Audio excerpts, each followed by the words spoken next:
Alright, you and I are about to watch this kid hit the ultimate jackpot.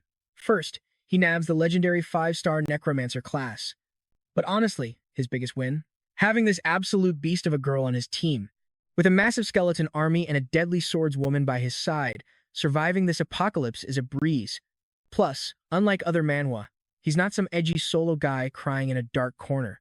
Instead, he's ready to throw hands with anyone acting like a main character.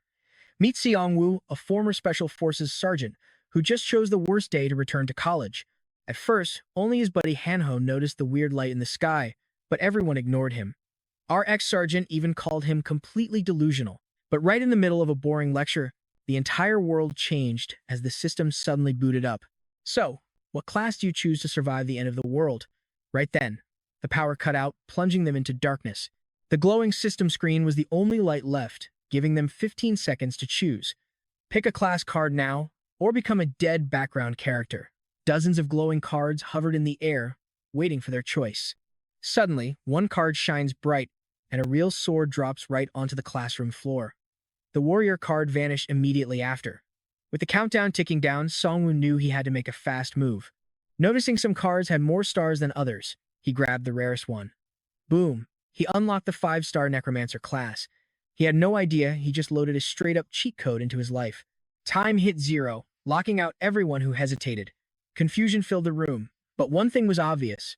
The warrior guy got a sweet starting sword, while Seong-woo chose a necromancer and got absolutely nothing. Talk about a scam. But before they could even complain, the classroom door shattered. A student flew inside, getting savagely mauled by a bloodthirsty goblin. It was small, hideous, and full of pure rage. Instantly, chaos erupted as students ran and tripped over themselves. But our main character stayed put. Real heroes do not run, they adapt. The goblin screeched, and everyone stared at the guy who picked the warrior class. Go use the sword, dude. Except, there was a major issue. He had absolutely no clue how to swing a blade. Even Songwoo thought, hey, maybe this warrior guy can save us. Spoiler alert, he could not. He was just another background extra who got lucky with starter gear. The goblin charged right at them. Songwoo hesitated to run, knowing turning your back on a beast is suicide. So he spun around and bam, delivered a massive kick. The goblin flew backward. Sure, it is a monster, but 33 pounds is not intimidating. Without missing a beat, he grabbed a plastic chair and charged like a total lunatic. The goblin had zero time to react. Crash. A solid blow right to the skull, with pure violence and feeling. The result? The monster was knocked out permanently. And amidst all the screaming cowardice, Songwoo was the only one who actually took action. The system rewarded him with plus 10 gold. Simple math, you kill, you get paid. But the other students were still paralyzed by fear, sobbing and regretting life. That is when the system popped up once more, offering a new prompt. He could now raise the dead, starting with a level 1 goblin skeleton. Suddenly, a strange light glowed behind him. The dead goblin slowly stood up, reborn as his very first loyal vassal. And right here, you and I can see how absolutely broken this necromancer class is going to be. But the system is cruel.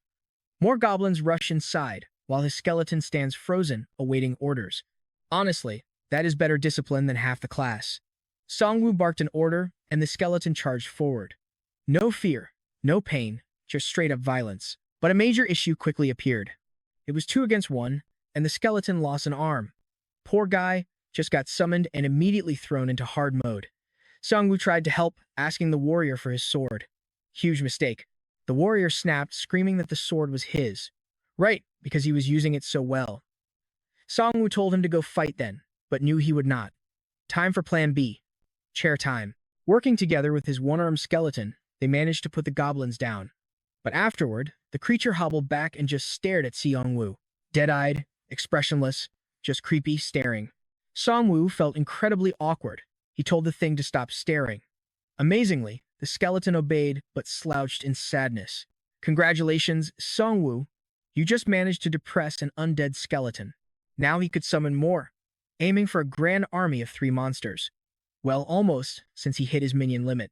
Meanwhile, the rest of the classroom was still totally losing it. Their teacher tried to restore order, but failed miserably. Songwoo walked over to the window to check outside. It was not just their school. The entire city, maybe the whole country, was burning. This was no isolated incident. This was the literal end of the world.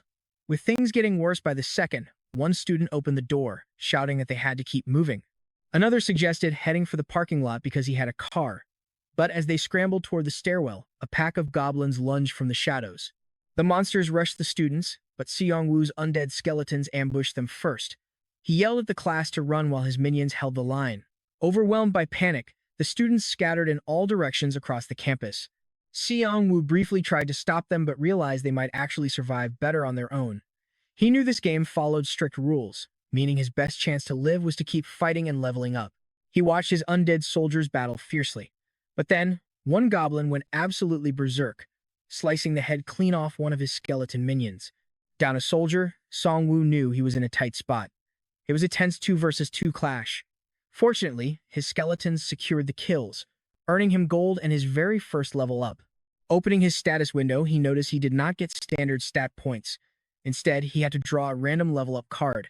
It was pure luck, but easily the most critical mechanic in the game. He pulled the random skill card, which thankfully boosted his maximum minion limit by 1. Now, he can command 4 skeletons. But summoning another one left his mana pool almost completely empty. Gathering his skeletons, Seong-woo sat to strategize. I know what you're thinking. What is going on here? Honestly, he has no clue either, so he just focuses on survival and heads downstairs. Things looked terrible downstairs too, but staying on campus forever was not an option.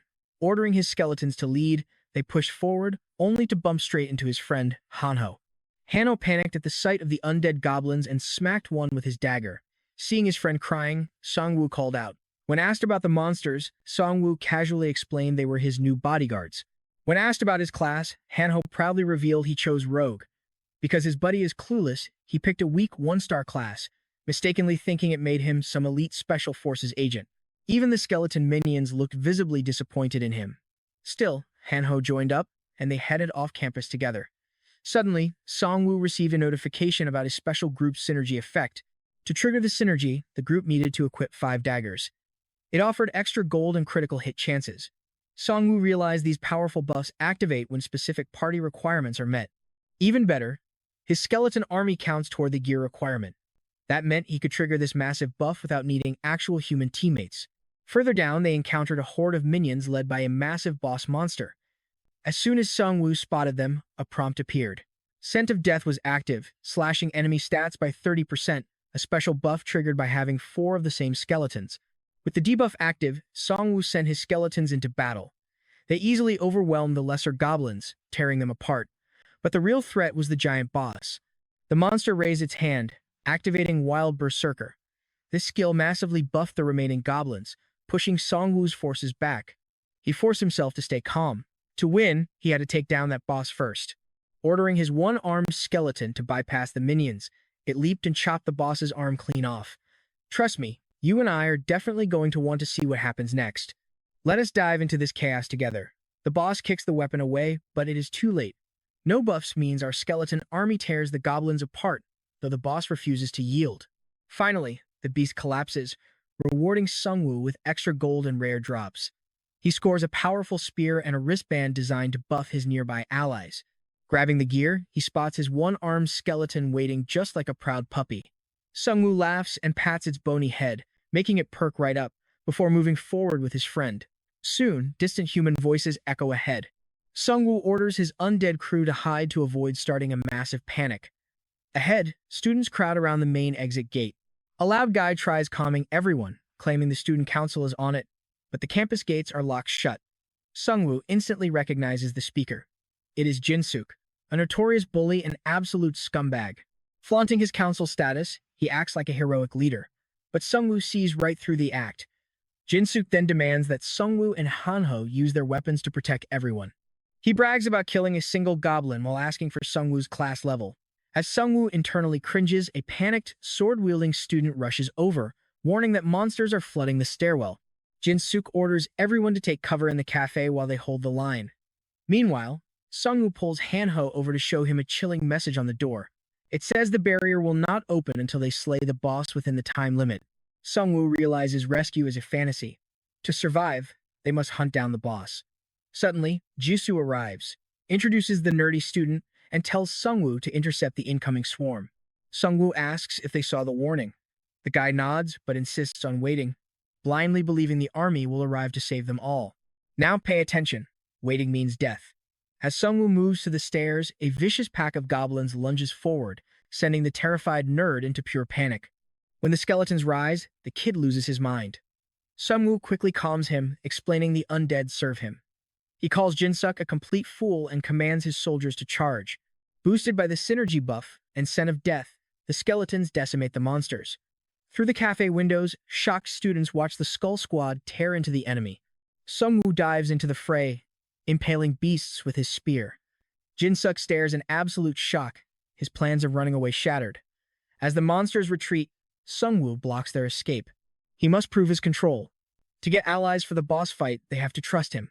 Suddenly, his wristband triggers Wild Spirit, supercharging his undead with insane speed. These weaklings are nothing, but darker threats lie ahead. Watching from afar, the students finally realize that Sungwoo is the mastermind commanding this terrifying army. As the skeletons crush the remaining threats, the crowd erupts into cheers. They finally trust him. Searching the corpses, Sungwoo receives a notification for a strange roulette ticket. He wonders how to even use it without an inventory screen. Walking back to the group, Sungwoo throws a smirk at Jinsuk, mockingly asking if he was helpful. An awkward silence fills the room. Sungwoo shatters it, explaining that escaping is impossible. The barrier is locked, and they must hunt down the boss, hiding somewhere inside the school. The students instantly shrink back in fear. Facing the boss sounds like suicide. Sungwoo sternly warns them that failure means the monsters will evolve into even more deadly nightmares. Suddenly, a student raises his hand, claiming he spotted a massive creature on the roof. Realizing his destination, Sungwoo looks around and asks who is brave enough to join. Predictably, silence follows. Even Hanho tries to back out, but Sungwoo drags him along because his support class is crucial for boosting the undead army. Suddenly, a girl named Jisoo steps in, arguing that bringing too many people into tight spaces is just a recipe for disaster. Since Sungwoo has skeletons, adding weak survivors is totally pointless. Sungwoo feels she is judging too quickly without knowing the boss. He looks at Jinsuk, but the coward starts trembling, stammering that he must stay behind to protect the civilian crowd. So, we are heading up with this tiny crew. While climbing, a horde of goblins ambushes them from both above and below, trapping them on the stairwell. Without blinking, Jisoo charges, slicing the monsters to ribbons. Her fluid swordsmanship proves she is a highly trained combatant, leaving Hanho completely speechless. Meanwhile, Sungwoo obliterates the threats above. Once the area is secure, they push upward, discovering a bloodied professor collapsed on the steps. Sungwoo rushes to his side. The weeping professor explains that he led his students to the roof to keep them safe, but it was a terrible mistake. A horrifying monster up there massacred them all. The man grabs Sungwoo, begging him not to go and die up there. But Sungwoo grips his weapon and stands up. Instantly, a new quest flashes. Slay the boss to avenge them. This choice will shape his destiny. Sensing the gravity of the choice, Sungwoo rallies his undead and opens the door. A system alert confirms they have entered the boss room. The rooftop is a literal slaughterhouse. Every student lies dead. Only the boss's vile minions roam the area. Jisoo, consumed by rage, prepares to charge. But Sungwoo holds her back, urging her to wait. Keeping a level head is the only way to survive this nightmare. Soon, the goblins spot them, draw rusty weapons, and swarm forward. Hanho panics, asking to run, but Sungwoo decides to stand his ground. He raises his hand, casting Berserker. Powered by the buff, his skeletal squad charges, hacking the lesser goblins to pieces. Sungwoo instructs everyone to use the undead as shields. He attacks from behind a skeleton, while Jisoo ruthlessly slices through the beasts. Hanho, however, stands there frozen, completely unsure of what to do. Feeling like total deadweight, Hanho hurls a dagger at a goblin. It strikes true, killing the beast instantly, leaving even Hanho stunned. Thanks to years of throwing away pencils in class, his aim is bizarrely perfect. Another dagger flies, scoring another kill. Realizing his talent, Hanho completely locks in. As the goblins weaken from a massive debuff, they flee in panic, only to halt before a titanic, terrifying goblin. The team instantly recognizes the boss. Inspired by their giant leader, the goblins charge back into combat. As the team holds the line, the boss crushes his skeleton into dust with one strike. Sungwoo commands his troops to retreat, but the boss relentlessly shatters them. Though Sungwoo keeps reviving his soldiers, his rapidly draining mana limit means time is running out. Hanho attempts to blindside the monster with daggers, but the boss deflects them and charges, sending Hanho screaming. Skeletons intervene to save him, but get swatted aside. Yet, one skeleton sneaks in a scratch, only to get kicked away as the boss rages. Seizing the opening, Jisoo dashes forward, landing a deep slash. The wound is deep, but not fatal. Inspired by her smart tactic, Sungwoo coordinates a pincer movement, ordering his minions to distract the beast from behind. As the boss turns, Sungwoo hurls his spear, impaling the monster's face. The beast howls in agony, but Sungwoo is running on empty, with only 3 skeletons remaining. Realizing his advantage, the boss laughs in triumph, swinging a heavy blow that unbalances Sungwoo. As the monster charges for the kill, Sungwoo frantically scans the bloody floor, spotting a discarded sword. The ground shakes as the monster charges. Sungwoo grips the blade. Trust me, you and I are about to see a wild climax as he throws his final minions forward.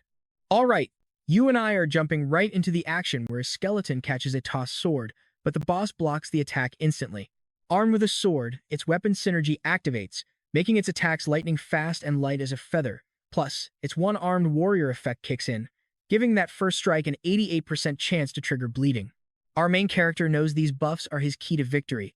He grabs a chair, charging the boss with his sword alongside Jisoo and the skeleton. He shatters the chair over the boss to break his guard. But right as they strike, the boss slams the ground, blasting everyone back. Out of nowhere, Hanho nails the monster with a thrown dagger. The main character knows this is their only shot. He orders his one-armed skeleton to sacrifice itself for a clean opening. It carried this entire fight, but it is ready. In an epic twist, the skeleton's blade connects, triggering the bleed effect. Finally, the boss collapses and our hero levels up. Even better, his skeleton absorbed the boss mana, hitting level 2 and gaining commander traits. His friends celebrate, having leveled up from the kill too. Now it is time to check their level cards. Drawing a random skill, the main character gains the power to craft bone weapons using mana. He is capped at 4, and quality depends on the bones used. With the boss defeated, his exclusive quest is complete. He unlocks a new skill to summon more minions, though that cryptic destiny part remains a complete mystery. Just then, a hood drops from the sky. Hanho snatches it, realizing it boosts his stealth. Jisoo gets a fire whetstone. If she sharpens her blade with it, her weapon will ignite with blazing fire attacks. Sungwoo says they can test their loot later, they have to keep moving. Meanwhile, back at the cafe, the students are panicking, wondering if they should have gone with him to fight the boss. Jinsuk snaps, yelling that anyone who wants to complain can get out. He reminds them that Sungwoo is the sole reason they are still breathing and safe under this roof. Now pay attention to this, just as he loses his mind, screaming that the main character is dead and they are doomed, a group of skeletons appears, scaring him half to death. The main character walks right in, asking if he really wanted him dead.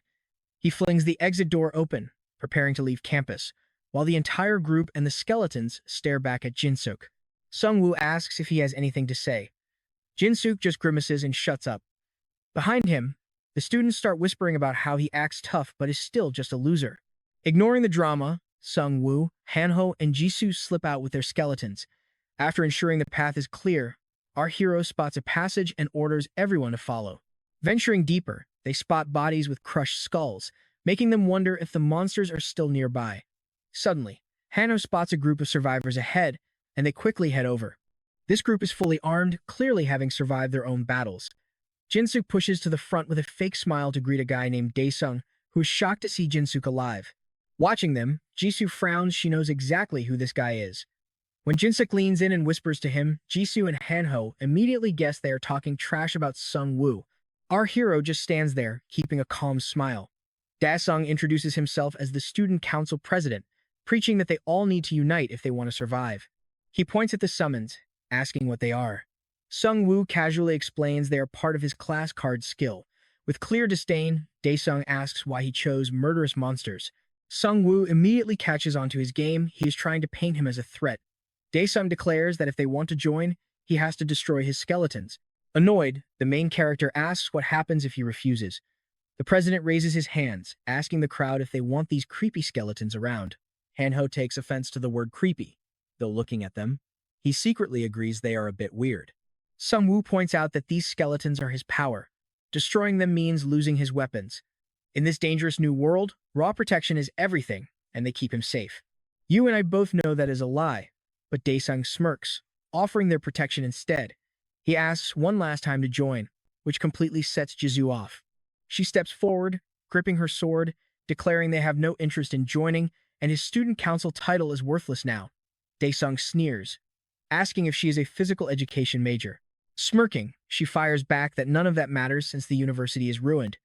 He tells her to calm down and reconsider his offer, which only makes her more furious.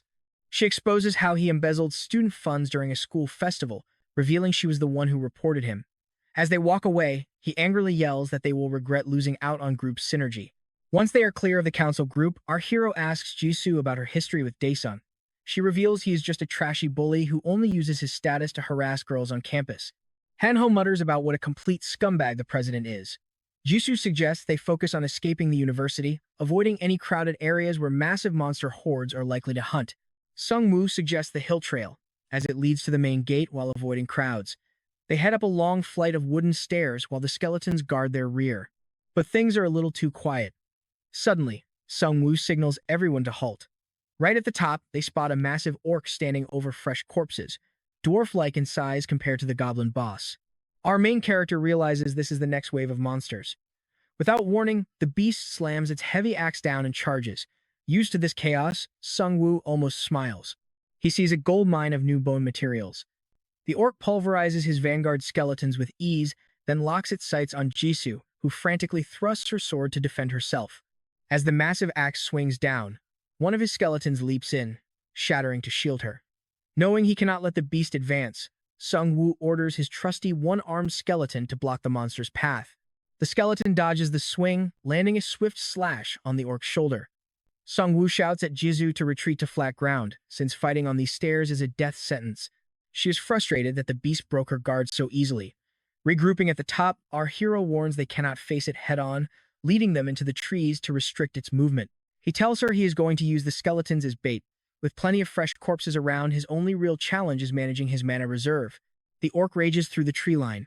Once it is surrounded, Sungwoo commands an all-out assault while Hanho hurls a dagger, followed by the skeletons throwing their own weapons. Two skeletons rush from its blind spots, only to get swatted. However, they lock onto its arms, holding it still as our hero and Jisoo charge in with swords drawn. The beast swings at Jisoo, but she slides underneath, slicing its knee. It drops, allowing Sungwoo to sever its right arm, before the one-armed skeleton leaps up for the killing blow. He earns 110 gold for defeating the patrol leader. Surprisingly, they just beat a boss, though Jisoo notes it was easier than their last fight. He tries to raise the orc corpse, but the system rejects it. His level is too low for medium-tier monsters. Summoning normal skeletons instead, he asks Jisoo about her level card. She chose a 3-star Tiger Hunter card simply because she liked the color. With his mana fully restored, our hero decides to test his new skill. He crafts 4 weapons from bones: a low-grade sword, blunt weapon, spear, and arrow. Each can be sold for gold, and checking the axe, he realizes their quality is surprisingly solid. He equips his minions, unlocking powerful synergy buffs.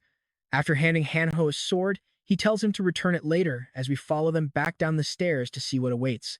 Alright, you and I are diving into a wild game of survival.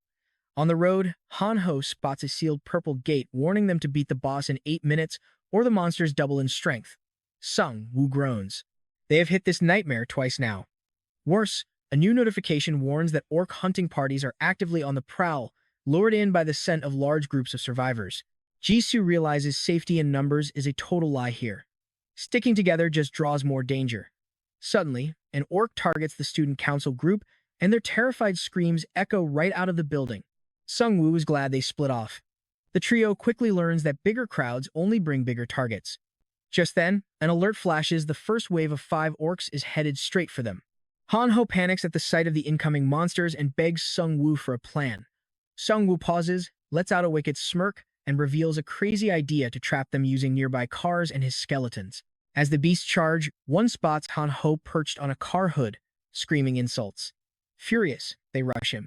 But right before impact, a car door slams open, completely throwing the monsters off balance. That is their cue to strike. Jisoo draws her blade while Sungwoo unleashes his hidden skeleton minions.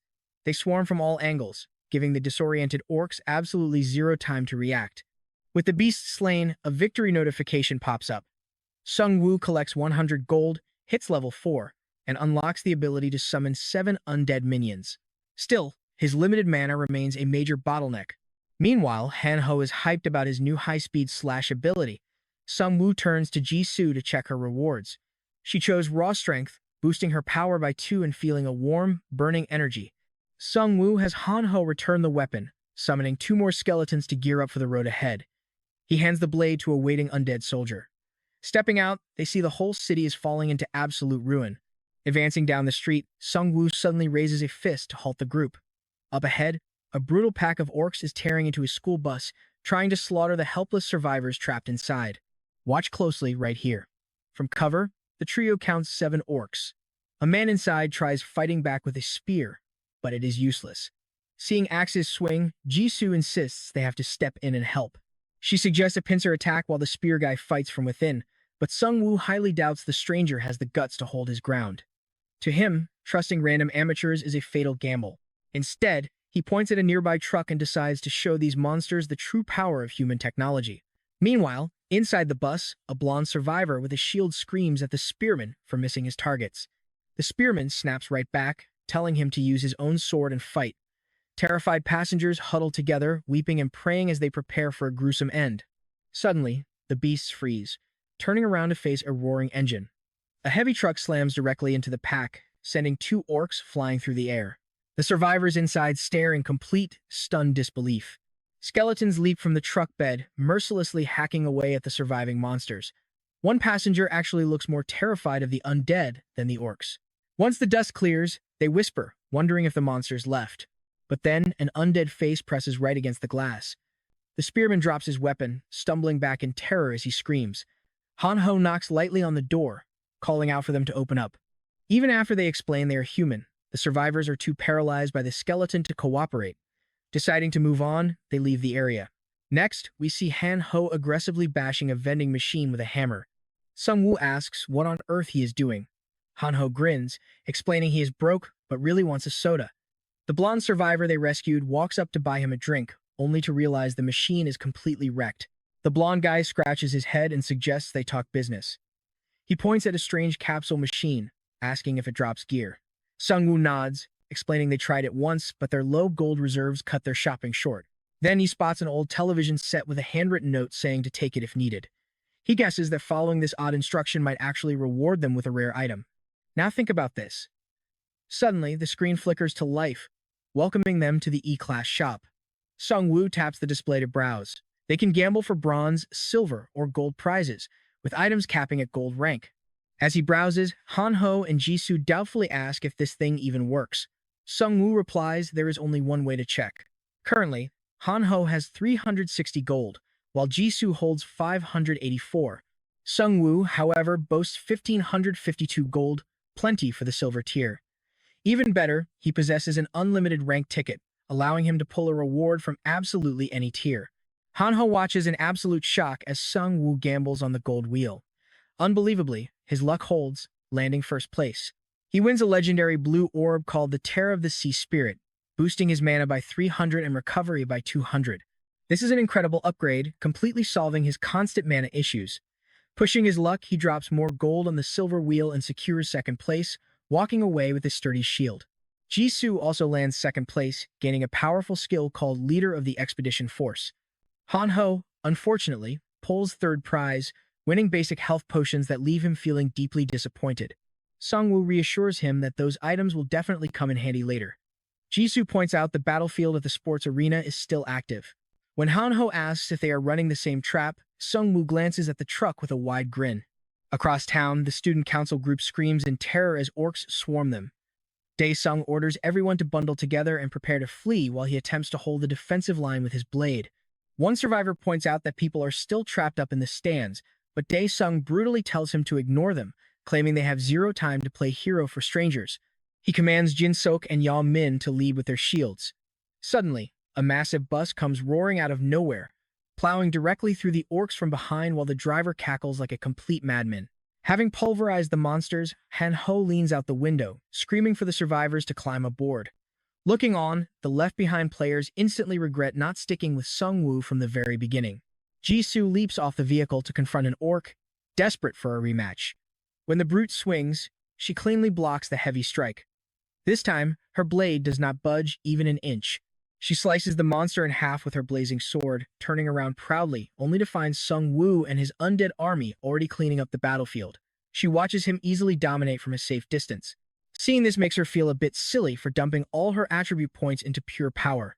Watching him ruthlessly dissect the enemy ranks, she cannot help but wonder what his past life was like. Once the dust settles, Sung Woo confronts Dae Sung, asking why he is cowering here when he despised the skeletons earlier. Dae Sung nervously laughs, asking if he is seriously going to bring up old grudges. Sung Woo stares him down, pointing out that he literally abandoned innocent people to save himself. Dae Sung lies, claiming he was just repositioning his squad, but everyone present knows he is full of it. Mid-argument, a system warning flashes the orc chief has entered a state of pure rage. Sung Woo hops back onto the bus, telling Dae Sung he can join them, but only on one condition. He demands his defensive armor immediately. Dae Sung panics, asking how he is supposed to survive without any gear. Sung Woo simply smiles, promising that he will be safe under his personal protection. As they drive off, a notification announces he has achieved level 5, unlocking control over medium-sized creatures. Additionally, his active summon capacity increases, meaning he can now lead an army of 9 monsters. Sensing movement behind him, he turns to find one of his skeletons fully suited up in Dae Sung's heavy gear. He wonders if the weight will crush it, but looking back, this specific minion has always been his most reliable soldier. Sighing, he orders the skeleton to strip down. The minion slumps in disappointment while Sung Woo slips the chainmail over his simple white t-shirt. Han Ho walks up and points toward the growing crowd of survivors. He suggests they will need a second bus to rescue everyone, but Sung Woo coldly responds that saving lives is no longer their priority. And trust me, you and I are about to watch an epic war unfold. He grabs the handrail, telling everyone they must fight just as a system alert announces the orc boss has initiated a global destruction event. All right, you and I are about to watch these survivors get hunted like prey unless they fight back. Sung Woo warns the crowd that running is useless. According to this twisted game, their only ticket out of here is to execute the boss. A student in a tracksuit with bandaged fingers raises his hand, claiming he spotted a massive horde of orcs in the gym, around 100 of them. That terrifying news instantly sends a wave of pure panic through the crowd. Suddenly, a harsh system warning pops up, penalizing them for terrible teamwork. 3 brutal alerts flash next. The first reveals at least 10 players are still below level 5, slashing everyone's movement and attack speed. The second alert states 10 players haven't slain a single monster, crushing their overall attack power and gold gains. Even worse, because the majority are frozen in hesitation, their collective chance of falling into confusion has skyrocketed. Sung Woo lets out a heavy sigh. Surviving is possible, but one harsh truth is glaringly obvious. Stepping forward, he declares he will face the entire orc horde alone. To him, a weapon is useless if you lack the will to wield it. Ju and Han Ho try to hold him back, but his mind is made up. The crowd just gapes in disbelief, convinced he has lost his mind. Meanwhile, the student council members smirk, eyeing this as the perfect chance to eliminate him. Jins glares out the window, muttering that the idiot is as good as dead. Ju knows this is a suicide mission and tries one last time to talk him out of going alone. He reminds her of her own words from the first floor: there is absolutely no point in sticking together. Since his skeletons are stronger than anyone on that bus, dead weight will only slow him down. Ju knows his plans work, but this gamble feels way too massive. Sung Woo steps onto the open field flanked by his loyal skeletons, under the tense gaze of everyone watching from the university windows. A short distance away, his friends wait in the bus, prepared to rescue him the second things go south. Right in the middle of the field, Sung Woo halts as dark, menacing silhouettes emerge. A massive wave of bloodthirsty orcs floods the grounds, roaring as they charge toward him all at once. He scans the roaring crowd, searching for the chief. Seeing no special system warning, he realizes this is just a mid-level boss. A hulking red orc points its massive axe at him with a guttural growl, prompting Sung Woo to retreat to the stands and deploy his minions. His shield scrapes the concrete as he sets his defense. High up the stairs, he prepares to hold the line. The screaming orcs swarm the staircase, met by skeletons raising their sharp daggers to strike. Sung Woo immediately triggers Wild Berserker, supercharging his goblin's strength and offensive power. But instead of clashing head-on, the skeletons execute a surprise move, throwing their daggers directly into the oncoming horde. A couple of beasts collapse, but the boss effortlessly deflects the blades. Realizing the initial volley failed, Sung Woo cold-bloodedly orders his skeletons to charge forward, even though it's a straight-up suicide mission. The hulking orc boss absolutely shreds the skeletons, leaving Righty glaring with fiery rage. Sung Woo gently rests a hand on Righty's skull, telling him to hold. The smug orcs grin over their easy victory until a sudden, brutal blow slams into them from behind. A massive, undead orc warrior rises, now firmly under Sung Woo's command. A system alert announces their teamwork has officially unlocked the first synergy stage. This activates weapons synergy, requiring 5 axes to grant a massive boost to attack speed and power for the first 10 seconds. The living orcs stand no chance against tireless, bleeding immune undead soldiers. Now, look closely at this moment. From the stairs, Sung Woo and Righty watch their new undead minions demolish the living. Up in the windows, the students can only watch in absolute shock as he tears this army apart alone. Ju's eyes widen as she recalls their talk, realizing he calculated all of this. Sung Woo checks his system alerts and smirks as his mana begins to skyrocket. He wonders if this is the true power of a legendary item. Glowing skulls drift across the field as a new alert debuffs the orcs, slashing their stats by 30 because of the suffocating scent of death. Panicked, the beasts turn to flee, but their leader lets out a commanding roar, rallying their morale and cutting the debuff in half. With a collective shout, the orcs charge again, colliding directly with Sung Woo's waiting undead army. Righty scales the fence right above Sung Woo and leaps down to back up the front lines. Charging into the fray, he unsheathes his blade, slicing through flesh. Backed by the undead orcs, the skeleton tears into the enemy on Sung Woo's command. With the final beast slain, Sung Woo sits on the steps, exhaling. A notification flashes he has won a lottery ticket for killing 100 monsters, rising to infinite status as the 21st player to achieve it. Suddenly, the roar of an engine echoes. Someone is trying to hijack the bus and make a run for it, but they crash violently into the massive pink barrier, trapped with absolutely no way out. Thoroughly annoyed, Sung Woo spots the student president's faction getting completely swarmed by monsters. Yep, they were the idiots who tried to ditch everyone in the bus. They shriek in absolute terror as the beasts drag them away, forcing a frustrated facepalm from Sung Woo. They ignored his warnings and made everything 10 times worse. As he prepares to bail them out, he orders the remaining students to follow. He honestly prefers working alone, but he agrees to let them tag along under one condition: stay clear of his skeletons. Leading 2 powerful undead orcs, he enters the dark building, greeted by the grim sight of dead goblins hanging from the ceiling. The atmosphere is pitch black and deeply unsettling. The party freezes as an eerie light pierces the smoke, revealing a creature with glowing eyes. Spotting the orb, Sung Woo wonders if this is the true boss. Now brace yourselves because we're entering boss territory. He warns everyone to prepare. The hostages are badly bruised and broken, but thankfully still breathing, though something about this scene feels completely off. He never imagined mindless beasts would have the intelligence to capture hostages. Seeing him, the pathetic council members desperately beg for salvation. He just cold stares back, telling them their own brainless choices got them into this mess, dragging innocents down with them. Knowing he is dealing with a creature that cannot be reasoned with, he decides to skip the talking. His strategy is simple: unleash a devastating surprise attack to disorient the monsters and extract the survivors. But out of nowhere, an orc swings its massive axe, instantly decapitating the student council president. While everyone stands frozen in horror, the real nightmare begins as the actual orc boss drops down from the ceiling. The beast casts a sinister spell, instantly draining everyone's strength. Ju receives a flurry of alerts. She is afflicted with confusion from the breath of the abyss, and her mana is rapidly ticking down. The true threat reveals himself a junior black magician, similar to a dark shaman. Hano's hands tremble violently as he fumbles with a potion. He downs it to restore his mana, offering another to Sung Woo, who declines and orders him to heal Ju instead. Instead of weakening, Sung Woo grins, inhaling the toxic dark mana as if it were fresh air. A surprising system alert flashes. The breath of the abyss has supercharged his energy, pushing his mana past 4,000. Now his absolute confidence makes perfect sense. The system announces that the accumulated abyssal breath has temporarily triggered his first awakening, massively boosting his raw attributes and raising his summon limits to insane heights. Glowing with pure, overflowing mana, he struts toward the boss with a confident smirk. Unleashing black magic on a powerful necromancer, the dark shaman is utterly bewildered. He never saw this coming. Ju rushes up to Sung Woo, shouting that they need to coordinate their attacks just like they did on the rooftop. Sung Woo simply offers a bone-chilling grin, his body radiating pure magic, and declares everything is about to change. Fallen bodies float into the air as a terrified Hanho watches every corpse on the roof reanimate. His eyes stretch wide as system notifications spam his screen with an overwhelming list of active synergy buffs. Meanwhile, Sung Woo looks absolutely demonic, prepared to unleash the true horror of death.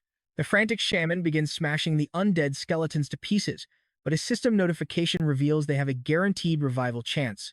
No matter how many soldiers the shaman pulverizes, they just keep rising.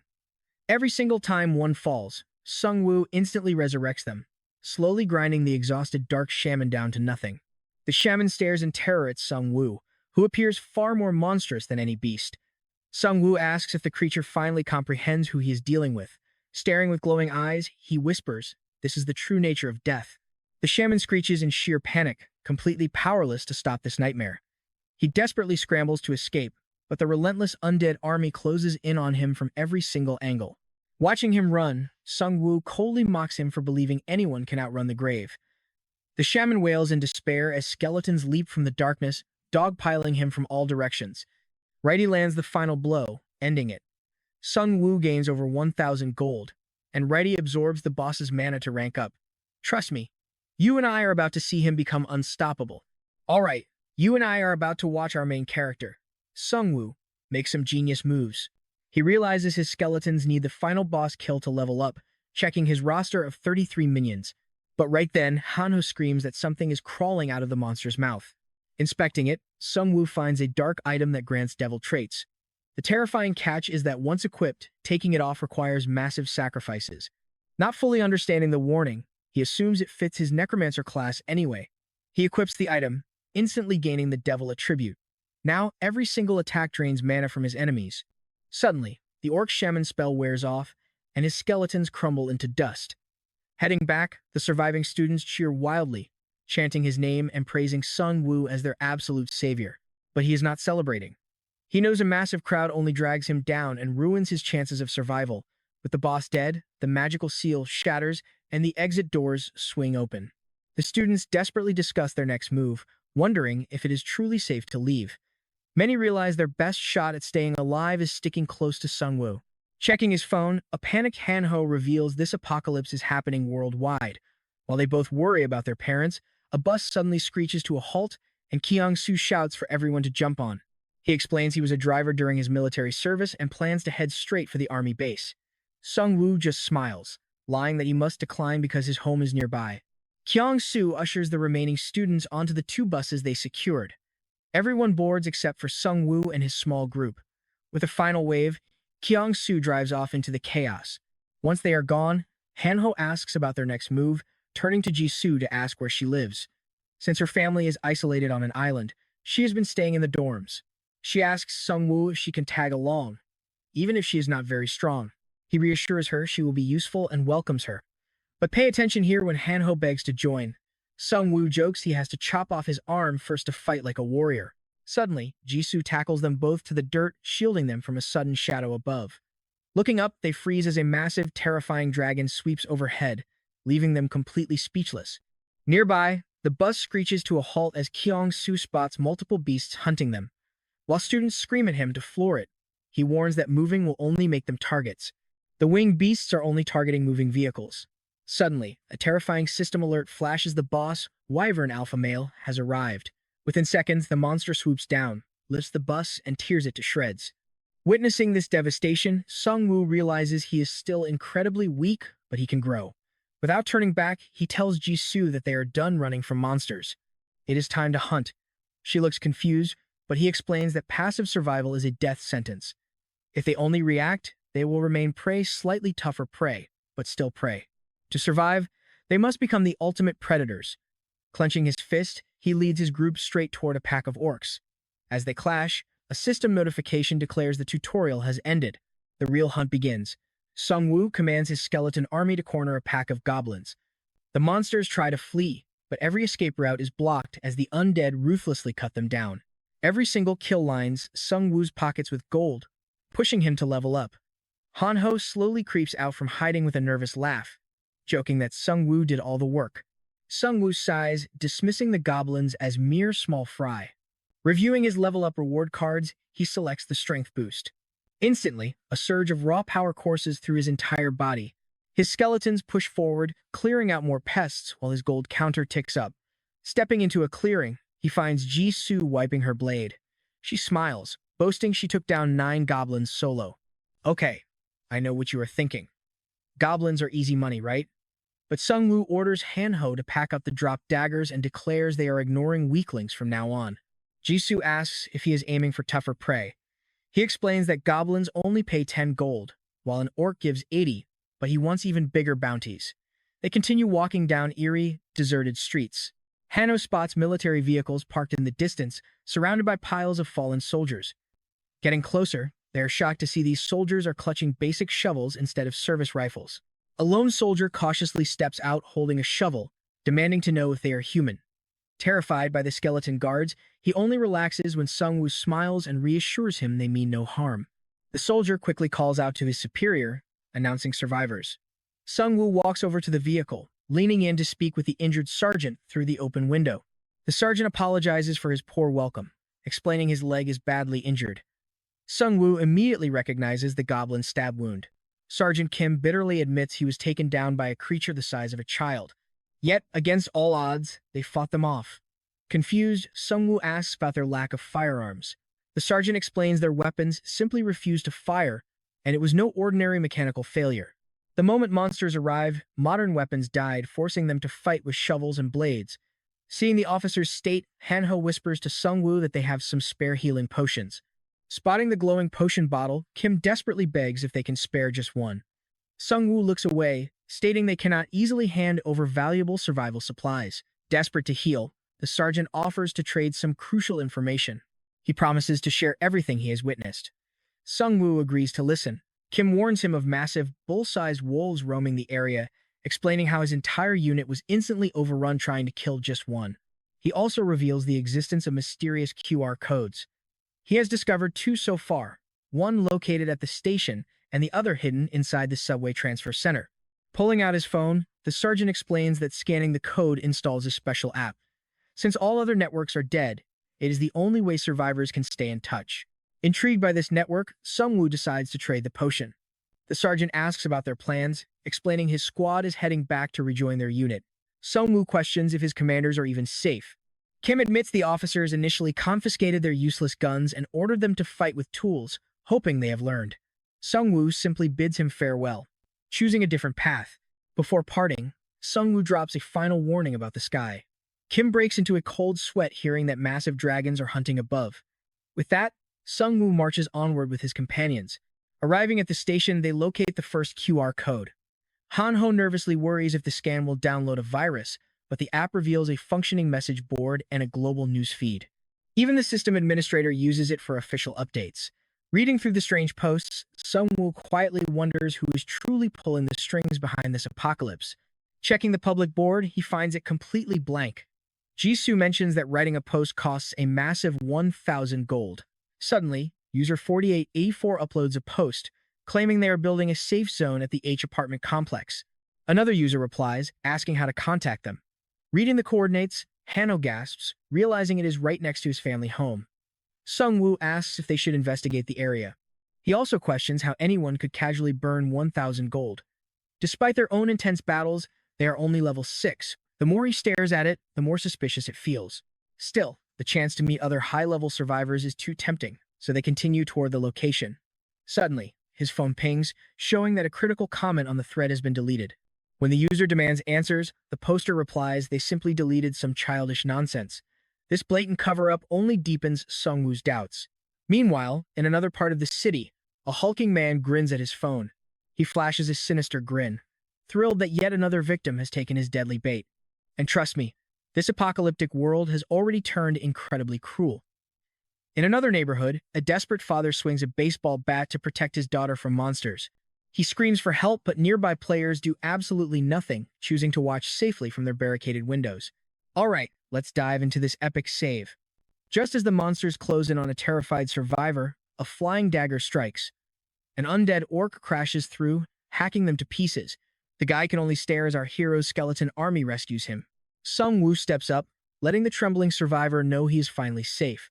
The guy explains his family is nearby but starving, so our main character kindly hands him some food from his backpack.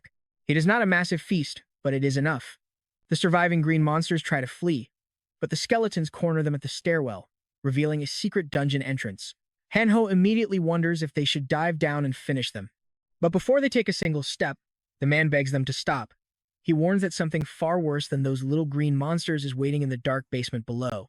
Sungwoo just smiles, thanking him for the warning. They head straight down anyway, triggering a system message they have entered the Elder Slime Shrine. Deeper inside, they spot a dead monster suffocated by green slime. An undead orc immediately crushes the blob with its massive axe, earning them 140 gold. Meanwhile, Hanho stares at his melting dagger, horrified that this acid can even dissolve solid metal. The main character points out that acid cannot melt bone, making his skeletons the perfect counter. But then, Hanho hears a weird noise and spins around to face a colossally massive giant slime. Sungwoo realizes that even if his summons cannot melt, the giant blob can still crush them. The skeleton attacks do absolutely nothing against its massive body. Thinking fast, our hero decides to craft specialized bone weapons. Forgets summoning allies. He reshapes raw bones into deadly projectiles and hurls them from afar. Ju tosses him another skeleton, which he instantly molds into a giant spear. As he crafts, the giant slime suddenly lunges forward. The main character shields himself with an undead orc. The beast instantly swallows and dissolves his summons, but instead of panicking, our hero just smiles. The boss just made a fatal mistake. One of those swallowed skeletons was carrying a bag of loose bones. Sungwoo triggers his skill, causing hundreds of razor-sharp spikes to explode from within the monster. The skeletons swarm the remains, smashing them so the boss cannot regenerate. Predictably, his favorite one-armed skeleton lands the final blow, netting them 2,255 gold. Now, watch closely because this loot is vital. Sungwoo bottles up the melting acid for later, while a skeleton uncovers the slime core, a rare item that can dissolve or fuse anything. Wrapping it carefully, the main character wonders what he can craft with it. Suddenly, Hanho yells for him to check their internet post. All the recent comments are being wiped clean. Confused survivors ask why the replies are disappearing, but the author tells them to back off. When someone asks if the first meetup group arrived, user 4884 says no, claiming something must have happened to them. Hanho points out how incredibly sketchy this looks, and Sungwoo agrees. Why spend 1,000 gold to post, and then keep paying extra fees to delete warnings? A trap is definitely being set. Meanwhile, in a dark parking garage, a group of armed thugs gathers. One laughs, saying hunting monsters is useless when hunting real players pays way better. A regular human is worth 500 gold, while high-level players net over 1,000. Another thug giggles, claiming humans are pathetic prey anyway. Nearby, two other men watch from inside a running car. One thug asks about their leader, but the man in the passenger seat is losing his mind. He clutches his throbbing head and screams out a single name, Professor Red. His partner trembles, asking if he means the infamous serial killer. The unstable man flashes back to a horrific encounter where a fanged vampire cornered him, whispering that it has a perfect use for monsters like him. Meanwhile, our main character unsheathes his blade, asking Hanho if he could ever bring himself to end a human life. Back in the flashback, we see the bite transform that thug into a low-ranking vampire.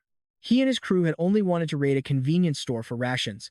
Instead, the beast cursed him with the vampire virus, and he immediately turned on his own men, slaughtering them. The master vampire smiled warmly as the new monster ripped his friends apart. Soon, he was greedily lapping up blood from the concrete floor, entirely stripping away his humanity. The master ordered him to keep feasting until their next reunion. He snaps back to reality as his passenger shouts to wake him up. Another thug approaches the window, asking if they are ready. The leader grunts, demanding to know what has happened. The thug hands over his phone, grinning because their next victims just bit the bait. User 157 commented, claiming he is bringing two friends to meet up at the local park. The boss instantly commands them to step on the gas. He sneers, thinking how brainless it is to lure unsuspecting idiots into the open courtyard. The local residents are too terrified to warn anyone.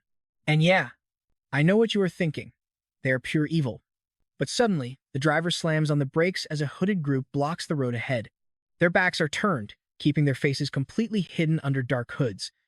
The furious boss screams to run them over. The driver slams the pedal, but on impact, nothing but dry bones explode across the windshield. Those figures were actually skeleton soldiers. Sungwoo instantly manipulates the scattered bones into giant spikes, impaling the vehicle. The driver swerves wildly and crashes, leaving the dazed boss completely disoriented. A hand shatters the glass, dragging the boss out onto the pavement. Sungwoo snatches his phone, asking if he wrote the bait post. With a cold sword pressed to his neck, the villain freezes. Our hero got suspicious the moment he noticed the deleted comments, realizing these thugs were likely baiting players for quick cash. He set a trap, but even he did not expect them to run over innocent people. The boss glares up, snarling and asking if Sungwoo knows who he is messing with. The main character answers with a brutal kick straight to the teeth, while another thug cowers.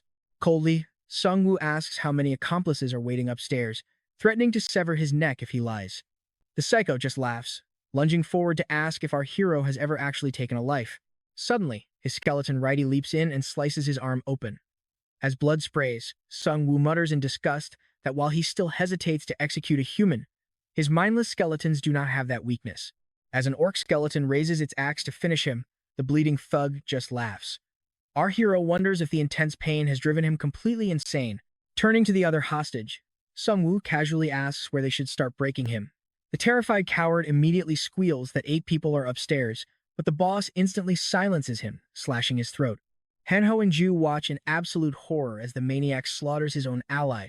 His severed arm mutates into a bloody blade, and he rips off the head, drinking his blood.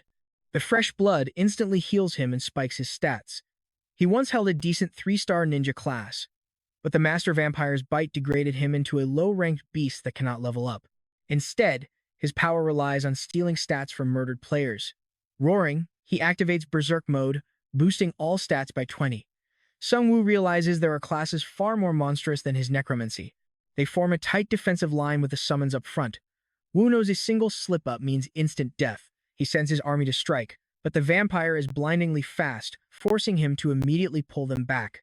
The vampire shreds through his defenses, lunging straight for the main character. He knows that taking down the summoner will instantly collapse the entire skeleton army. Sung-woo barely raises his shield to block the razor-sharp claw, but Ju slashes the beast from behind. The vampire just chuckles, instantly pivoting to hunt her down instead. Just as he strikes, a flurry of flying daggers hits his back. He turns to see Hanho smiling, weapons ready. Hanho rapidly hurls blades at the vampire, which only enrages the beast, drawing its deadly focus. He lunges at Hanho too fast to track, but the skeleton righty parries the strike just in time. Slipping past the defensive blade, Sung-woo rushes the beast from behind with a heavy axe. But the vampire easily shatters the axe, overpowering his shield. As we wrap up this brutal clash, the monster mocks our heroes for being way too slow. Can they survive this? Alright, you and I are jumping right into the action as Ji-woo blindsides the beast with a flaming sword. He barely dodges, laughing that he saw it coming a mile away. Suddenly, Rai lunges forward, slicing the vampire's left arm clean off with a brutal strike. As the monster screams in agony, Sung-woo orders his skeleton army to swarm the beast. Just then, the vampire's lackeys rush in to help, but freeze in horror at their boss's monstrous form. Distracted by his own men's hesitation, he gets slashed once more by Jizu. Righty and the skeletons pile on, pinning him down. He struggles to fight back, but Sung-woo drives his blade straight into the monster's neck, then ruthlessly rips his head off. The kill awards him 1,000 gold because the beast was still a level 1 player. Our main character is deeply shaken, realizing players can earn gold by murdering each other. He confronts the terrified thugs, asking if that's why they hunted people. As the skeletons surround them, Sung-woo steps forward and coldly orders them to drop their weapons. They immediately surrender, throwing their gear down. Under questioning, one confesses they follow a mysterious mastermind. They had no clue who he was, or that their own leader was actually a monster. Our hero wonders if this shadow boss created these monsters, and what tier his class is. Could there be classes beyond 5 stars? He then demands to know how many people they've slaughtered. Learning they killed over 21 innocent people, he commands his skeletons to execute them. They beg for their lives, claiming they just followed orders. But Sung-woo shows zero mercy. He knows letting killers live only invites more death later. Ji-woo is stunned but agrees. Suddenly, a new online warning pops up, telling everyone to avoid Sung-woo's group because they're murderers. Now pay attention. Sergeant Kang reads this and fumes, realizing humans are hunting each other alongside monsters. Then he spots a comment mentioning user 157. Sung-woo's account wiped out the bandits using a skeleton trap, bringing a smile to the sergeant's face. Recognizing his old saviors, he ignores an incoming call, confident they've got things fully under control. Elsewhere, an armored warrior scrolls through the feed. He is deeply grateful that Sung-woo's group is still actively fighting to keep innocent survivors safe. He rallies his own crew, deciding it's time to mobilize. Meanwhile, back with our main group, Hanho points out a highly unusual online post. A user named the Prosecutor of Yongdongpo created a free thread for survivors who cannot afford the heavy post fees. People are using it to find missing family, share monster intel, and discuss class synergies. It is a massive help to everyone. Shortly after, the group finally reaches Hanho's apartment. He stares up in absolute dread, praying his family made it through the chaos. Sung-woo urges him to keep a level head as they head inside. Passing dead orcs on the stairs only makes Han-ho's heart race faster as he tentatively opens his family's front door.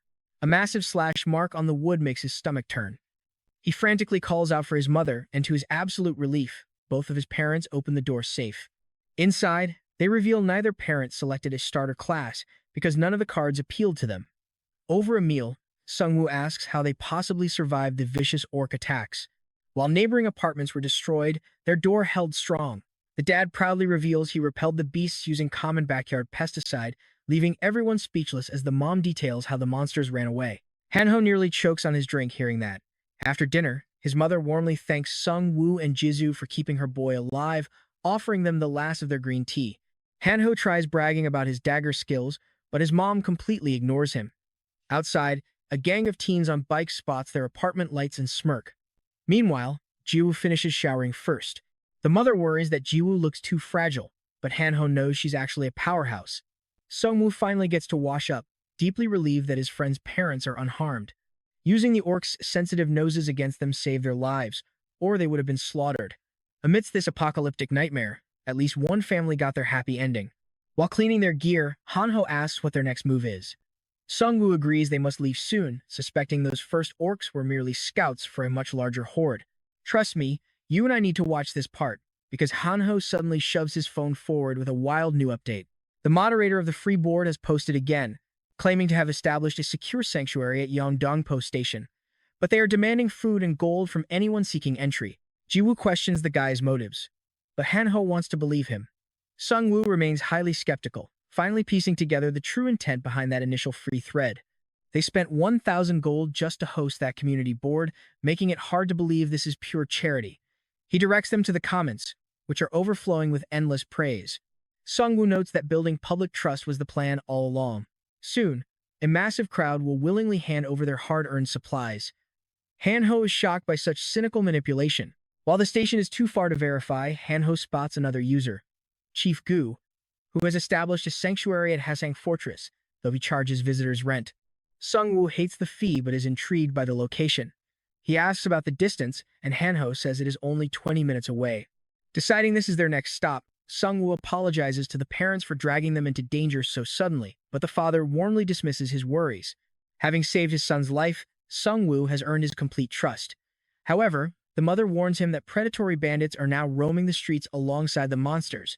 Her husband explains they are just delinquent high schoolers on bikes robbing survivors. Sung-woo sighs at the thought of dealing with petty thugs, just as a motorcycle engine roars nearby. A pack of teenagers pulls up, trying desperately to look intimidating. Armed with baseball bats and relying on their numbers, they aggressively demand all of the group's supplies. Sung-woo smiles, asking if they truly think they outnumber him. When glowing eyes materialize behind him, the terrified kids instantly turn and run. The group is left bewildered by the sudden retreat, but Sung-woo looks back and freezes. A pack of massive wolves is staring them down, prompting him to order a slow retreat. Clashing with agile, four-legged beasts up close is incredibly risky. Their fangs are deadly, but their superior balance is worse if anyone gets knocked down. It is over. They slip back inside the lobby, but Sung-woo knows they aren't safe yet. Those predatory eyes are still watching, and these beasts could easily break in to drag them out. Before they can formulate a plan, a massive wolf slams against the glass entry. Sung-woo reacts instantly, shattering an acid bottle right across the beast's face. While it writhes in agony, our hero commands his skeletons to launch their spears. Keeping their distance is key. When a second wolf attempts to breach, he sends an orc skeleton to block it. The wolf crushes the summoned skull in its jaws, but corrosive green slime immediately coats its mouth. Our hero grins, revealing the skeleton was rigged with explosive slime mucus. Seizing the moment, Righty leaps from the balcony above, plunging his sword deep into the beast's brain and earning our hero 240 gold. And that's where we leave it, our hero leveling up to 7 while proving to Jiwoo that she is definitely not dead weight. Let's jump back into the chaos where things are looking terrible for our team, and our main character realizes her Tiger Hunter class relies entirely on pure brute strength. Meanwhile, Han-ho is not making any progress.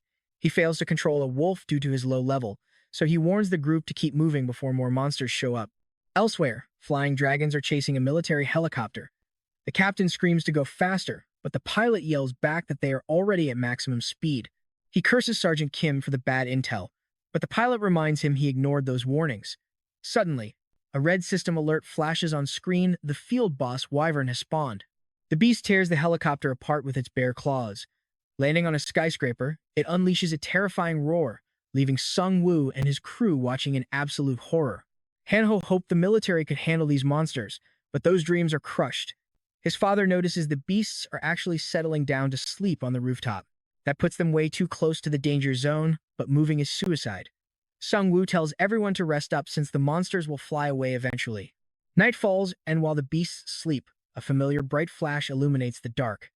It is a system notification, just like day one. The second card selection phase is starting now. Now keep your eyes on this part. Hanho begs his parents not to pick a bad card like he did, but his dad boasts about 20 years of card-playing experience as the 15-second timer ticks down. Since he already has a class, this selection will become his subclass. Suddenly, a card vanishes, a clear sign that other players are grabbing them in real time. Hanho searches for the card with the highest stars, but Sung Woo knows better. A high rank means nothing if it does not synergize with his main class. That is when he spots the golden ticket and locks it in. He selects a 3-star Dark Mage Link card, allowing his classes to merge and grant him insane new skills. His new abilities fit the Necromancer build flawlessly. Meanwhile, Hanho is literally crying in a corner because he accidentally selected a terrible 1-star Priest card. His only new skill grants a 10-second barrier after defeating an enemy. While he is sobbing, his dad reveals his own card, a legendary 3-star Pioneer class that actually lets him create safe zones. Sung Woo is thrilled because they no longer need to travel to the fortress. As Hanho's dad brags, he asks his wife what card she pulled. She got a 1-star chef class, which her husband instantly criticizes. Meanwhile, Sung Woo asks Jisoo about her card, and she reveals a sweet 3-star Hitman class. It gives her an incredible danger-sensing ability. Looking at Sung Woo, she realizes how insanely strong he has become, always staying cool and calculated under pressure. Jisoo knows she cannot copy his style, but she is determined to forge her own path, pushing her mind and body to the absolute limit. Sung Woo asks for details on the skill. The Pioneer class allows him to set up a camp that blocks monsters, costing 10 mana every 10 minutes. But the space is small. Heavy hits can shatter it, and running out of mana costs 100 gold every 10 minutes. Sung Woo realizes maintaining this zone is going to be incredibly difficult. He suggests saving that skill for extreme emergencies. Hanho wonders if this means they are officially ditching their plans to head toward the military fortress. Looking outside, Sung Woo explains that avoiding massive factions is much safer anyway. But as he gazes out the window, he notices the massive wyvern is finally starting to wake up and move. Once the beasts fly off, the group finally steps outside. Sung Woo tells Hanho to look up shop locations since he is sitting on over 24,000 gold.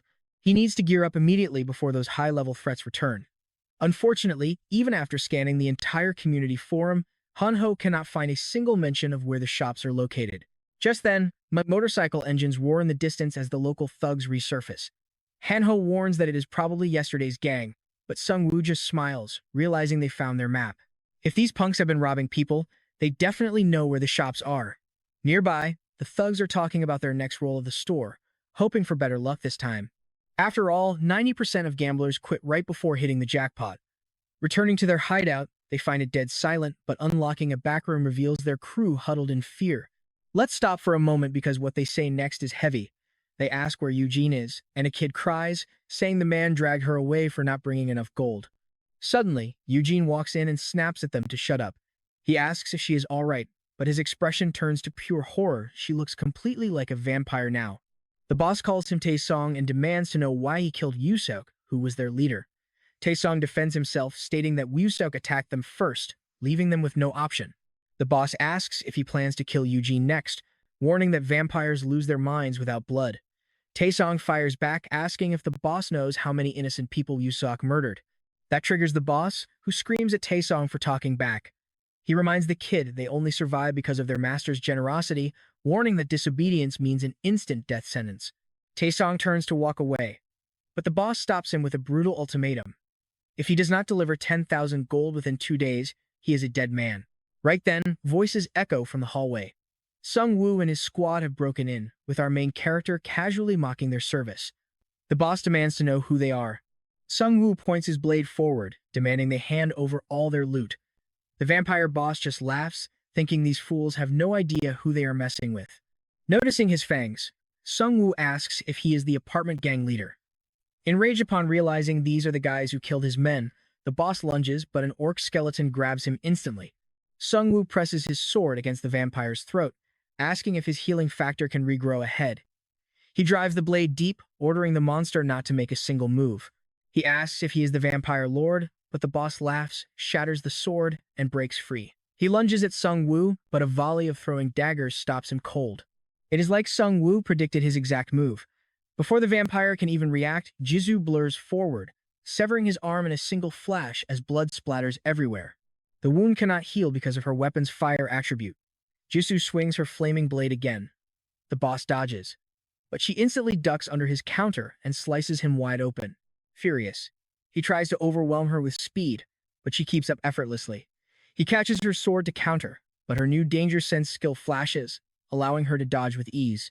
Suddenly, the orc skeletons strike from his blind spot. Thanks to Sung-woo's new aura skill, his summons are heavily buffed while the vampire is actively weakened. Normally, his undead would have crumbled against a vampire, but his new skill changes everything. The boosted skeletons quickly overpower the boss and force him to his knees. Trapped, the vampire panics and begs to know what they want. Realizing Sung-woo is the summoner, he secretly plots to take him down in a single surprise strike. You and I both knew that would fail. Bone spears impale him instantly. Sung-woo calmly notes he can still talk with a ruined chest, asking if he wants a round two. You and I are starting with a crazy moment where Tiong watches in disbelief. Even though they won, the vampire laughs, warning them not to celebrate yet. Suddenly, the vampire mutters about their ultimate plan and begins transforming into a hideous beast. Tired of his empty threats, Sung-woo gives Ju the signal. With one swift slice, she chops his head off and puts him down for good. Watching this unfold, a terrified Taeyong begs for his life, promising anything. Sung-woo just flashes a cold smile and demands their stolen loot. The thieves hand over all their gold, but it is barely a handful. Ju examines the decapitated vampire, wondering if this was the boss the others talked about. Sung-woo frowns, noting that whoever this leader is, he is rapidly growing stronger. With minions gathering funds, this boss is definitely plotting something big. Jisoo is stunned that anyone could adapt to this harsh apocalypse faster than Sung-woo himself. Honestly, these villains seem tailor-made for this chaotic new era. Sung-woo realizes the threat is spreading because these creatures can turn regular players into vampires. He wants to ignore them, but he simply cannot. It currently takes his entire party working together just to slay a single one. If the vampires launch a coordinated group attack, his team is completely doomed. Sung-woo knows another clash is inevitable. Shaking off the dread, he turns to the teenagers and demands to know where the store is. Tong eagerly volunteers to guide them. Suddenly, everyone freezes as a flashing red system warning pops up. It announces that certain players still have not selected a card, even after their final warning. Sung-woo senses impending disaster right before one of the teenagers starts screaming in panic. This kid never chose his card, claiming the entire system felt way too sketchy to trust. He frantically points at another guy who also refused to choose. Just then, another red alert flashes on screen.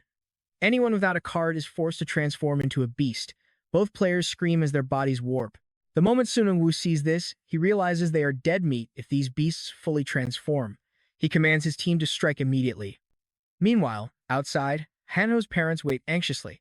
His mother worries if punishing these young thieves is truly the right thing to do. Her husband sharply reminds her that those kids tortured and murdered innocent people, so they are getting exactly what they deserve. Now pay attention here, this is where the tension hits the roof. The orc skeletons desperately thrash the mutating beasts. Sung-woo knows they must kill them now, but a savage wolf monster suddenly leaps out, snapping a skeleton clean in half. Righty and the surviving orcs relentlessly batter the werewolves until they finally collapse. Each kill rewards him with 3,000 gold, pushing Sung-woo all the way up to level 8. He stares at the massive corpses, shocked that these beasts drop so much wealth. Drawing a random card, he gains +3 speed. Ju warns him that raising his stats is crucial, because enemies will eventually target the summoner once they see him directing the undead. Meanwhile, Han-ho is still shaking with fear, terrified that these overpowered beasts are their new normal. Sung-woo tells him to calm down because he has a cunning strategy. He decides to resurrect the dead monsters as his own undead thralls. He originally avoided doing this to humans to keep a clean reputation, but those rules no longer apply in this cruel world. Since countless players refuse to choose a card, thousands will soon transform into savage beasts. To survive, he must abandon his pride and use every weapon available. As he raises the werewolf skeletons, he realizes they might actually stand a chance against the vampire threat. Tong watches in sheer horror as his former friend rises as one of Shang Wu's loyal skeleton soldiers. Shang Wu ignores his tears, coldly demanding the location of the hidden store. Taeyong explains that it is located within a used car lot, run by scum far worse than his petty gang. While his crew only stole gear, these monsters actively hunt humans to feed their vampire masters. Hearing this, Shang Wu orders him to lead the march. They enter the massive car complex, flanked by massive orcs and werewolf skeletons. Shang Wu immediately senses trouble when he notices the entire perimeter is completely unguarded. Suddenly, a loud crash echoes through the yard, and he signals everyone to take cover. Peering out, they watch a colossal bear monster brutally pummeling a vampire with heavy iron chains. Seeing the chains, Shang Wu wonders if the vampires kept this beast locked up. Then it clicks. It was likely a captured human who transformed after refusing to pick a card. Just when it seems over, the vampire surges back. You and I can see this chaos is the perfect opportunity. The wounded bear hammers the fiend away, and Shang Wu prepares to make his move. If he times his intervention perfectly, he can add this mighty bear to his army. As the beasts clash, Shang Wu unleashes his werewolf skeletons. One impales the vampire, but the giant bear counters immediately. The bear tries to crush the werewolf, but the second skeleton leaps in, shredding the beast with its claws. Shang Wu collects 3,500 gold for the kill, but his summon slots are full, forcing him to sacrifice one minion to claim the bear. He unsummons a basic orc to summon the colossal bear, which looks like the absolute peak of what a mid-tier minion can possibly be. Suddenly, Han Ho points out their school bus abandoned nearby. The chilling truth hits them. The vampires kidnapped the students, and if they are all inside, the sheer volume of enemies could be overwhelming. A frontal assault is suicide.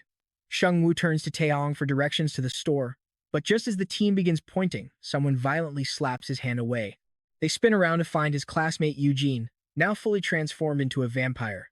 The fiend mockingly laughs, claiming he spared Tong's group because he views them as children and only came to hunt down the killer of his kin.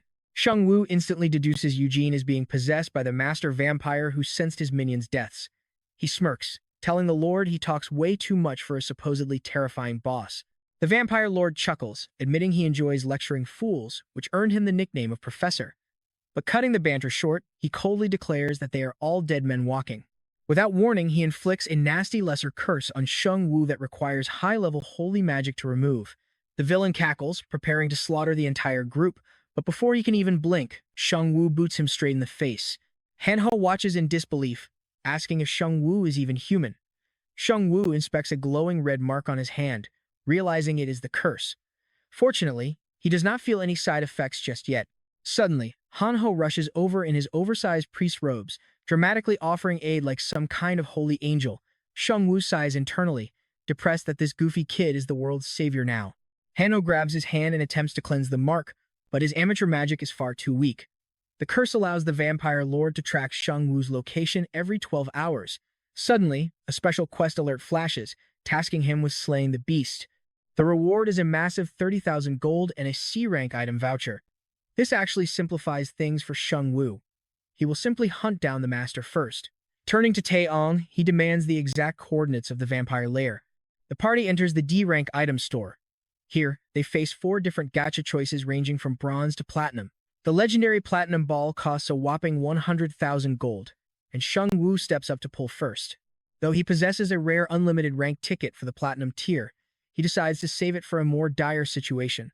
Believing he can survive without peak equipment for now, he chooses the high-tier gold option instead. A new menu opens with even more selections. Recalling his previous experience, he decides that the top prize slot is worth any amount of gold, as it guarantees the best odds for a legendary pull. Grinning, he risks his entire fortune on this single roll. Fortunately, Lady Luck is on his side. He lands the ultimate first-place prize, rewarding him with a legendary master rank class skill coupon. This broken skill costs 0 mana, creating a pocket dimension where his summons can rest until summoned. However, pulling them all out at once inflicts a stacking curse of death. Ju and Han Ho glare at him with absolute jealousy over his incredible luck. She shoves him out of the way to try her own luck. Meanwhile, Shang Wu decides to test his brand new skill, sending his monstrous summons into the pocket dimension, which acts like an infinite inventory. He can store his army effortlessly and summon them instantly. Excited, he turns to ask about their loot, but trust me, you and I can see their hilariously depressed faces. Ju only pulled a basic B-rank healing kit and generic hiking gear, while Han Ho got a cheap leather vest. Staring at their depressed faces, Shang Wu awkwardly suggests they keep moving toward the vampire lair where the students are currently held hostage. You and I are starting today with a tragic lesson in survival. Surrounded by his dead friends, Kung Su regrets not following the main character from the very beginning. After dodging dragons to reach the military base, they only found ruined, empty buildings. Panic immediately spread among the students, and everyone turned to him, demanding to know what they should do next. They put all the pressure on Kyunggu. He felt completely overwhelmed, wondering why he was responsible just for driving them. Then, a student pointed to a phone, showing him a safe zone at the fortress. Since they only survived because of him, he decided to trust his gut and led everyone to that fortress. But oh man, that turned out to be a fatal mistake. No safe zone existed there. Only bloodthirsty vampires who slaughtered the students without mercy, turning survivors into slaves. One vampire brutally kicks him, barking orders to keep moving. Laughing, the vampire jokes about eating him if he slows down. Hearing them laugh about devouring his classmates, Kyunggu can only watch in absolute despair, knowing his death is right around the corner. As the vampires line up their captives, a tiny skeleton suddenly blocks their path, pointing its sword right at them.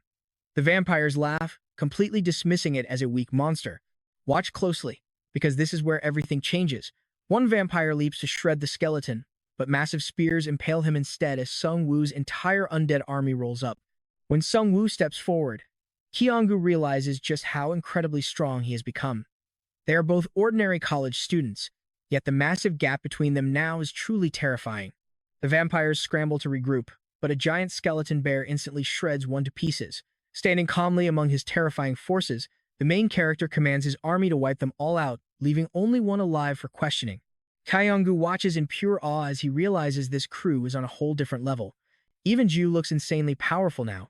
The sole surviving vampire begs for mercy as giant orc skeletons pin him to the dirt. Sung Woo demands to know the levels and numbers of the players and vampires inside. Terrified, the vampire reveals only the area manager is there, and he is level 5. He adds that 12 players are inside, with the strongest being level 4. The main character mockingly thanks him for the honesty, but he never actually planned on letting him live. The vampire desperately tries to bargain with building security details, but Kyung-soo stabs him before he can finish. Looking up, Kyung-gu tearfully explains he already knows the factory layout, sobbing that they must slaughter every last monster. Even if his classmates acted like cowards, they did not deserve such a horrific end. Sung-woo gently pats his shoulder, telling him he did an amazing job just staying alive. He explains that these vampires did not become killers overnight. They simply hid among humans, waiting for society to collapse. The old world is gone, but monsters like this cannot be allowed to roam free. Inside, as they corral the captured players, a trader asks the area manager how long this operation will continue. The manager smirks, claiming these humans are just easy food and experience points, far better than hunting actual monsters. He praises their CEO for having incredible vision. Hearing this, the greedy trader begs to join them, and the vampire promises him a promotion if he keeps up the hard work. He boasts about starting as a warehouse worker before climbing the corporate ladder. But you and I are about to watch his little speech get interrupted by a very familiar voice. Turning around, he spots the main character standing completely alone. Sung-woo mocks them, laughing at how they call throwing away their humanity corporate innovation. Furious, the manager and his thugs march forward. The caged students instantly recognize the main character, feeling a sudden wave of hope. The manager snaps at them, shouting that they are just livestock, but Sung-woo asks if their boss ever warned them about him. Suddenly, the vampire puts the pieces together and realizes this is the killer of Manager Park. Sung-woo just laughs, asking if they are playing some kind of twisted corporate fantasy game. Seeing him walk in alone, the manager admits the main character has guts, but doubts a single person can take down his entire squad. Sung-woo smiles, confident that his skills are more than enough. Suddenly, thick black smoke blankets the entire room, triggering a terrifying notification that the Great Spirit is active. Before they can even react, skeleton minions begin rising from the shadows one by one. Immediately, the Curse of Death activates, severely draining the stats of every worker. The vampires finally taste real terror as the undead swarm them, and the manager completely fails to restore order. No matter how many times they crush the skeletons, the minions just keep getting back up. Enraged, the manager smashes an orc skeleton and charges straight for the main character to end the spell. But before he can even take a step, a bottle of burning acid shatters on his head. Hanho is perched at the window, landing a perfect, clean shot. As the vampire stumbles, Jisoo frees the captives, while Kyunggu crashes a bus straight through the wall, screaming for everyone to hop in. The manager tries to pursue, completely blind to Righty charging him on a wolf. The werewolf skeleton slams him down, and Righty leaps in for a brutal finishing blow. Crushed by Shungwoo's insane buffs and debuffs, the boss stands zero chance as the main character calls this factory an incredibly easy raid. This completely panics the vampire, realizing Shungwoo is both incredibly strong and highly strategic. Clinging to his severed arm, he suddenly hears his boss offering him dark power to destroy the main character. Shungwoo watches in confusion as the vampire mutates into a massive, beastly monstrosity. A system alert warns him that a high-level vampire has gone completely berserk, prompting the main character to ask if this is his true form. The berserk beast lunges forward, tearing through the skeletons with savage fury. The main character orders a counterattack, but the vampire moves with blinding speed, single-handedly smashing the undead forces to pieces. But Yu leaps right over him, slicing his back open with her blade. As he spins around in rage, she grabs Rai and hurls the minion directly at him, slicing the beast midair. Another orc swings its weapon, but the monster instantly shatters it. Since the main character instantly revives every fallen minion, Han Ho is amazed. Ju is holding him off solo, but the main character warns this is actually bad news. He knows the beast will collapse soon from blood loss and the strain of going berserk. However, there's a catch. Sung Woo might completely run out of mana first. If his vanguard falls, he is in deep trouble. Worse yet, this powerful boss is merely a subordinate. Sung Woo cannot help but wonder just how terrifying the true vampire lord actually is. As he raises his fallen troops, he spots a dead werewolf nearby. Smirking, he tells the vampire he is borrowing his pet, unleashing a powerful new synergy buff across his entire army. The monster panics as the skeletons suddenly surge with incredible power. Sung Woo coldly orders his new werewolves to tear the beast to shreds, and they immediately begin devouring him alive. Sung Woo looks him dead in the eye, telling him to let his boss know their little Hashang business is officially bankrupt. He claims 10,000 gold for the kill, but the system registers the monster as a player. The main character realizes he can probably resurrect this powerful corpse. Previously, he had to decapitate vampires to stop their healing, but since this head is intact, conversion should work perfectly. He successfully summons the new vampire skeleton, claiming its loyalty from the vampire lord. Suddenly, a system notification pops up, revealing he can now view the memories of any corpse under his control. Curious about what this means, he immediately accesses the vampire's memory. He has never been able to do this before, and what he sees is a dark meeting where the vampire lord is drinking a massive glass of fresh blood. The vampire lord asks his followers what they think this game is truly for. When they remain silent, he declares their ultimate goal is evolution, regardless of whether a god or aliens created it. All that matters is seizing the opportunity to discard their fragile shells, forge an entirely new species, and rule the world. Sung Woo stares, realizing he is looking at the ultimate enemy. The Lord announces a brand new quest, and everyone instantly obeys his command. Sung Woo suspects their loyalty is forced by a bite, and that is where we leave it. Trust me, you and I need to see what happens next. Alright, you and I are about to watch this vampire lord throw a massive slaughter party, telling his lackeys to lure in everyone they can. He orders manager Kim to gather the livestock, which means humans. Sung Woo realizes these monsters are building human farms, baiting desperate survivors into fake safety zones with nothing but false hope. Suddenly, Sung Woo triggers an exclusive quest. It feels exactly like the one he got when his professor died, directly tying his fate to the vampire lord's upcoming massacre. He can either stop the slaughter or use the corpses to build his own army. As Hanho desperately tries to wake him, Sung Woo remains trapped inside the vampire's memories. Hanho bursts into tears, terrified that the memory transfer broke his friend's mind. But when Sung Woo finally snaps awake, he pats Hanho's head and asks who dared say he failed. Hanho instantly flinches. Sung Woo lets him go, reminding Hanho of his promise to obey. With a chilling smile, he drags Hanho into a new quest. Meanwhile, the vampire lord fumes with rage because Sung Woo killed his manager despite receiving his dark power. Madame Yang nervously asks if this human could ruin their grand plan. But the vampire lord just laughs it off, claiming those weak skeletons pose zero threat. Once the feast is over, he plans to hunt Sung Woo down with a deadly curse. Outside, survivors are busy stripping weapons from the fallen vampires. Hano questions if this is really the right move, but Sung Woo ignores the doubt. Ju reminds them of the looming massacre at Hesang Fortress, asking if they should rush over and stop the vampires before it starts. Now pay attention here. Hanho warns them that something massive is blowing up online. The vampires are posting fake promises of safety to lure players. An administrator named Manager Gu is actively baiting survivors. Hanho wants to post a warning, but Sung-woo stops him, pointing out that desperate people will cling to any hope, even if it's obviously a trap. If the vampires panic and change plans, Sung-woo loses his tactical advantage. Since they cannot stop them yet, he decides they must use this precious time to prepare. He asks Ji-soo if she recovered anything useful. Luckily, she looted high-tier potions from Manager Kim's warehouse, while Hanho salvages a wireless battery pack to keep their phones charged. Ji-soo also uncovers a rare white potion designed to cure infections. Sung-woo administers it to Taesong's friend, partially restoring her humanity. Taom and his crew shower him with endless gratitude. Though she suffered immensely and the cure is incomplete, it brought her back from the brink. Still, Sung-woo warns Taeyong to stay alert in case the vampire lord attempts to hijack her mind again. If that happens, Sung-woo makes it clear he will put her down. Taeyong fiercely swears he will protect her. Wondering if they would actually fight him, Sung-woo remembers they are just criminals, not monsters, and lets them leave. But he warns them he might call on them later. Then, Sung-woo tells Hanho's father, Mr. Lee, to use his skill, creating a high-speed recovery sanctuary around the factory.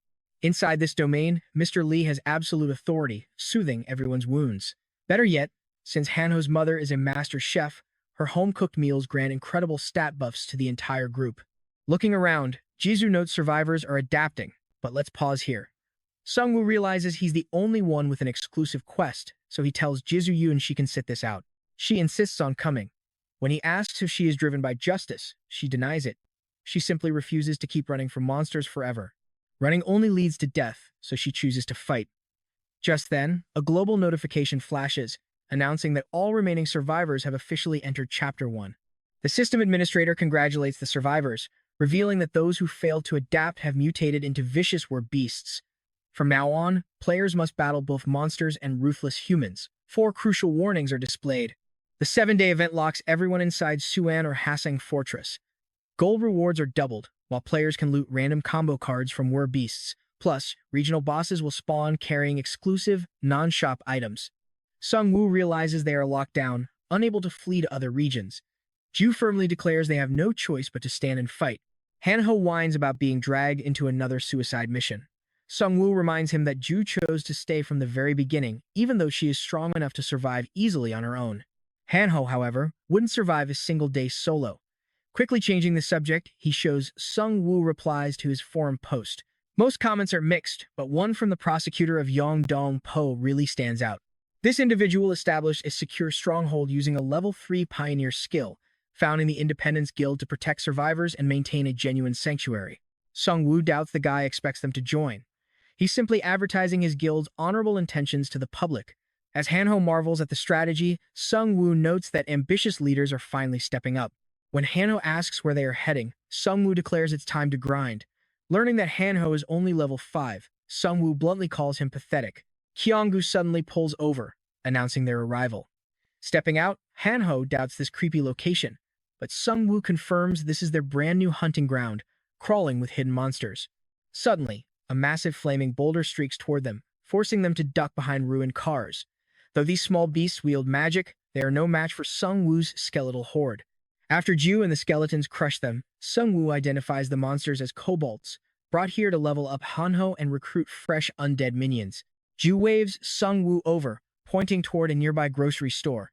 Its parking lot is littered with corpses, mirroring the gruesome scenes from their university campus. Recognizing this as another tutorial zone, Ju wonders if any survivors remain trapped inside. Sung-woo doubts it, explaining that dense crowds act as beacons for monsters. Hearing this, Kyung-gu suggests that rural zones or isolated places like Jeju Island might be safer. This brings a wave of relief to Ju, whose family lives there. Catching Sung-woo's gaze, she tells him not to worry, claiming she never expected to reunite with them. She assumes they are fine given their high status. Sensing the heavy, complicated family drama, Sung-woo lets the subject drop. The moment they step inside, magic seals the entrance shut, trapping them inside a dangerous dungeon called the Sorcerer's Fortress. The only escape is defeating the boss. Suddenly, a massive magic circle erupts beneath them, scattering everyone across the dungeon. Hanho plummets from the ceiling, landing right amidst a pack of kobolds who instantly mock the helpless human. He initially tries to stay brave, But realizing he is totally isolated, utter panic sets in. His estimated survival time plummets to 30 seconds. The monsters pounce, but he accidentally slays one. As the swarm closes in, he braces for death. Yet, to his shock, their vicious attacks do absolutely nothing. He suddenly remembers his priest subclass passive, granting him 10 seconds of complete invincibility after any kill. The kobolds halt in pure confusion, unable to break his defense. Trembling but energized, Hanho stands up and asks if they really just called him weak. Elsewhere, Kyunggu and Jisoo team up to search for their friends. Rounding a bloody corner, they find Hanho standing proudly over a mountain of dead monsters, claiming he has finally awakened his true inner strength. Reunited, the trio agrees they don't need to worry about Sung-woo. True enough, he and his skeletons are easily wiping out waves of kobolds. Though he sweeps through them quickly, he remains anxious for his party. Near the exit, he discovers a critically injured survivor beyond the help of ordinary potions. With his dying breath, the man points toward a mysterious box. Expecting medicine, Sung-woo finds a bizarre egg instead. The description warns its creature will change his fate. Trust me, you and I are going to want to see what happens next. Alright, you and I are diving into a wild ride where a dying survivor reveals that the dungeon boss stole his dragon eggs token. Sung-woo is shocked to find out this man was an elite 5-star dragon knight. He figures the warrior got lost in this zone, letting the boss steal his items. His class would have been unstoppable later on, but he met his tragic end before ever reaching his true potential. Even labeled as a mystery item, Sung-woo knows it is a legendary dragon egg.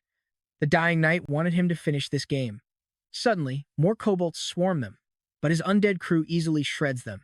Now Sung-woo is determined to seize that token and avenge the fallen warrior.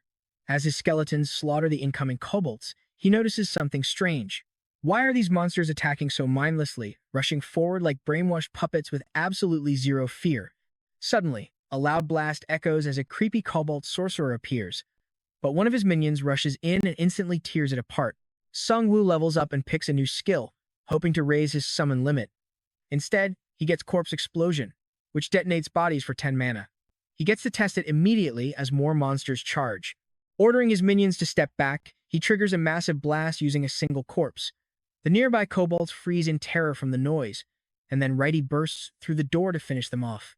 Sung-woo praises his loyal skeleton who glows with pride.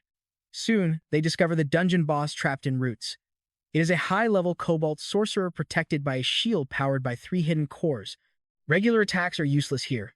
Looking at that barrier, Sung-woo realizes why the boss just sat back while its lackeys fought. Then the boss activates a curse that wipes out anyone under level 10 within an hour. Sung-woo realizes his entire squad is in danger, and those monsters were just stalling to buy time for this spell. Now, watch closely because this is where the pressure hits. He orders his skeletons to pile kobold bodies around the boss and detonates them in one massive blast. But as the smoke clears, the shield is completely fine. Angered, the boss sacrifices its own health to speed up the countdown to 52 minutes. Sung-woo grows tense since his time is rapidly running out. Frustrated, he decides they must hunt down the cores to break the curse. By reviving dead kobolds and reading their memory fragments, he quickly uncovers where the cores are hidden. Righty swiftly smashes the first core, leaving them with only 19 minutes. Sung-woo keeps moving, raising dead monsters along the way to sift through their memories for clues. He locates the next core on the first floor. Finding freshly slain kobolds, he wonders if Jisoo is nearby. Suddenly, a system alert confirms the second core is destroyed, meaning she must have seen the warning too and acted fast. Up ahead, he spots someone fighting a horde and assumes it is her. He calls out, urging her to find Han-ho and Kyung-soo. To his absolute shock, the one beating up kobolds is actually Han-ho. He coolly tells Sung-woo that he is late, making our hero wonder if he is dreaming. Just then, Jisoo arrives, confirming she broke a core, but Sung-woo is way more confused by Han-ho's sudden glow-up. Han-ho plays the heroic warrior and insists they have no time to chat. They must find the final core with only 13 minutes remaining. They reach the last core, which is heavily guarded by desperate kobolds. Refusing to waste precious time fighting, Sung-woo orders everyone to target the core. Jisoo finds it, but they only have 10 minutes left. Sung-woo launches Righty over the monster horde to smash the core. With the shield shattered, they now have 9 minutes to kill the boss. A furious Sung-woo vows to make the monster pay. Han-ho drops the tough act and suggests the boss will be easy now that Sung-woo can detonate bodies. But Sung-woo warns him that the boss saw the trick already and might be prepared. Han-ho jokingly suggests blowing up the entire building, which actually gives Sung-woo a brilliant idea. He orders everyone to regroup at the boss room, arriving just in time to disrupt the death spell with a fireball. Sung-woo mocks the boss, asking if that is all it can do. Infuriated, the monster mutates into a massive fallen tree spirit, roars, and attacks. The beast easily shreds his skeletons and swings at the party, who barely dodge the blow. Jisoo slashes a branch with her flaming sword, but it instantly regenerates. Sung-woo tells her to back off and orders his werewolf to throw dead kobolds. I know what you were thinking. Is it dead? Well, he detonates the bodies near its face, but the boss just regenerates again. Then, a fireball from his sorcerer strikes the beast from behind. They keep bombarding it with flame, but the boss keeps healing. Sung-woo orders them to keep pressing until a system notification pops up. The boss is out of mana and is now consuming its own health pool. Sung-woo smiles, revealing he secretly drained its energy using the Devil's Blood Stone. Still, the weakened beast charges, and they all fall back. It tries to pursue them but collapses from exhaustion. Before retreating, Sung-woo looks back, revealing he strategically left most of his skeleton army on the floor below. Once everyone is safely away, he detonates the massive pile of kobold bodies stacked under the boss. Lacking mana to heal, it dies, giving Sung-woo 1200 XP, 140 gold, and level 10.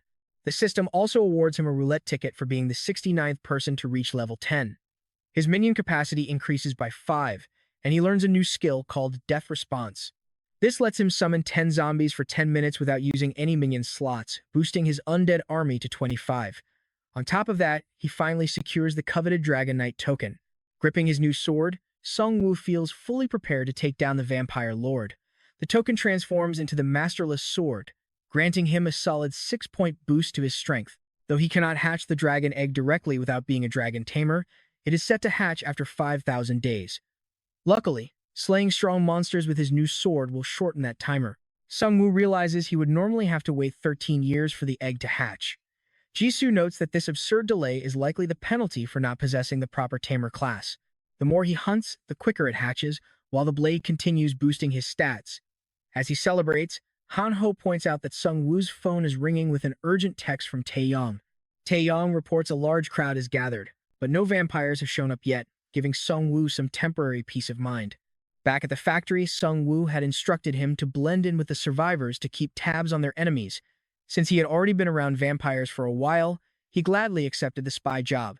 He still has not spotted any threat inside the designated safe zone. Meanwhile, one of Sung-woo's orc skeletons reports discovering 2 freshly killed werewolves nearby.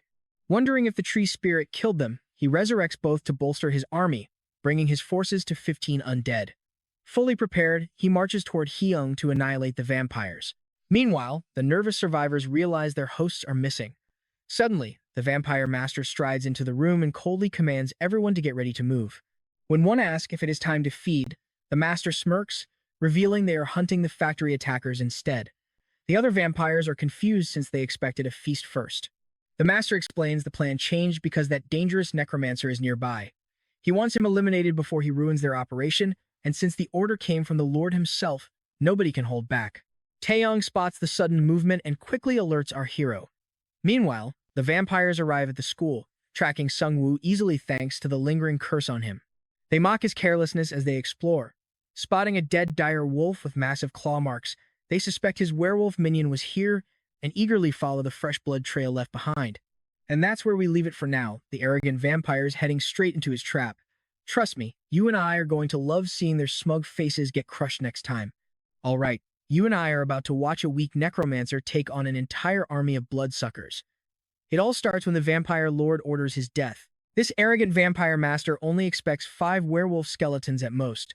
Serving directly under the lord, he is confident his squad can easily overwhelm our hero with sheer numbers. Leading his crew inside, they spot Sung-woo standing with just a handful of skeletons. Thinking this will be an absolute cakewalk, the bloodsuckers eagerly rush in for the kill. But Sung-woo stops at a dead end and calmly tells them that they have just walked into their own graves. Suddenly, the vampires freeze up, realizing they completely underestimated his hidden abilities. One vampire laughs, asking if he is hiding a couple extra boneheads nearby. Sung-woo just smirks. He does not just control a few bones, he commands a literal army. Summoning a massive wave of undead from the void, he uses Death's response to raise a horde of zombies. The vampires freeze in pure shock, while Sung-woo casually hangs back. Righty buffs the skeletons with a quick power boost, while the zombies shred the debuffed vampires to pieces. Sung-woo is showing these monsters what a real undead army looks like. A female vampire charges at him, but the Cobalt Sorcerer blasts her with fireballs before Righty finishes her off. That is a sweet 2,000 gold for our main character. Soon, only the powerful Vampire Master remains standing. He desperately slices through skeletons and zombies, easily shaking off the rotting corpses trying to bite down on him. The beast leaps straight at Sung-woo for a desperate final strike, but our hero just smiles, telling him to look closer.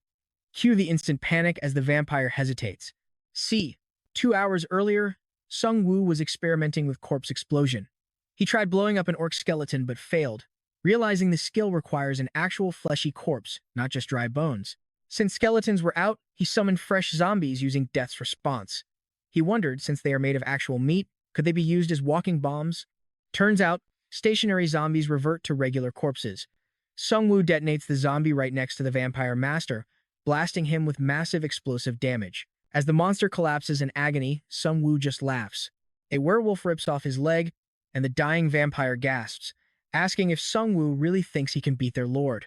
Sung-woo answers with a nameless sword, earning 20,000 gold. This legendary kill cuts his eggs hatching time down to 4.49 days. Plus, raising these vampire corpses gives him a massive 5 vampire synergy bonus. Now, their attacks cause 5% bleed damage, and they get a 10% stats boost right before dying. With his upgraded army ready, Sung-woo receives an urgent message from Jisoo. The vampires are on the move, disarming players at the shelter gate. Sung-woo realizes the vampire lord must have felt his elite guards die and is scrambling to trap him. Little do they know, those elite guards now belong to Sung-woo. Over at the camp, survivors spot dead werewolves piled on a roof, wondering what kind of monster had the power to slay them. It is almost Jisoo and Han-ho's turn at the gate. Jisoo watches a suspicious guard claim they are confiscating weapons for everyone's safety. He lies, saying they already killed 4 werewolves, so weapons are useless. Jisoo feels sick watching human traders help these monsters prep everyone for an easy slaughter. Suddenly, Tae-sung slips over, whispering that her twin swords are safely hidden away. He and their 2-star swordsman friend, Yong-shik, manage to pull it off, along with another secret surprise. After passing the check, they blend into the crowd. Suddenly, the furious vampire lord arrives with masked minions. Han-ho instantly spots him, realizing those masks are just hiding their bloodthirsty fangs. With their weapons ready, they just need to wait for our hero. Now pay attention, because the masked vampires are quietly surrounding the unsuspecting crowd. The lord declares humanity is doomed because they are weak. Dropping his mask, he announces they are nothing but cattle, born to be sacrificed for the next stage of evolution. Total chaos erupts as the monsters attack. Survivors scream, rushing for the exit only to slam into high-voltage electric fences. The camp is a giant trap, but Jisoo immediately springs into action to guide everyone. The lord spots her holding twin swords, wondering how she kept them. But before he can act, Kyung-gu slams a school bus right through the electric fence, breaking the barrier wide open. Jisoo and Han-ho rush to lead people out. Whirling around in rage, the vampire lord spots Sung-woo stepping off the bus. With a smug grin, our hero calls him the Mosquito King. Sung-woo looks at the bloodsuckers, mockingly asking why they are not enjoying themselves. The lord laughs, showing his fangs, boasting that their real fun is only just beginning. He turns to Madame Yang, claiming their little party is off to a rough start. She sneers that the main course is finally here, ordering her troops to surround the fleeing players.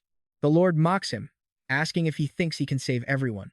But Sung-woo calmly replies that his squad can handle the vampire girl. Amused, the lord chuckles, saying he might have hired him. Sung-woo flat out rejects him, saying he already has better friends. Suddenly, a massive werewolf skeleton bursts from the bus, lunging directly at the vampire lord's throat. I know what you're thinking.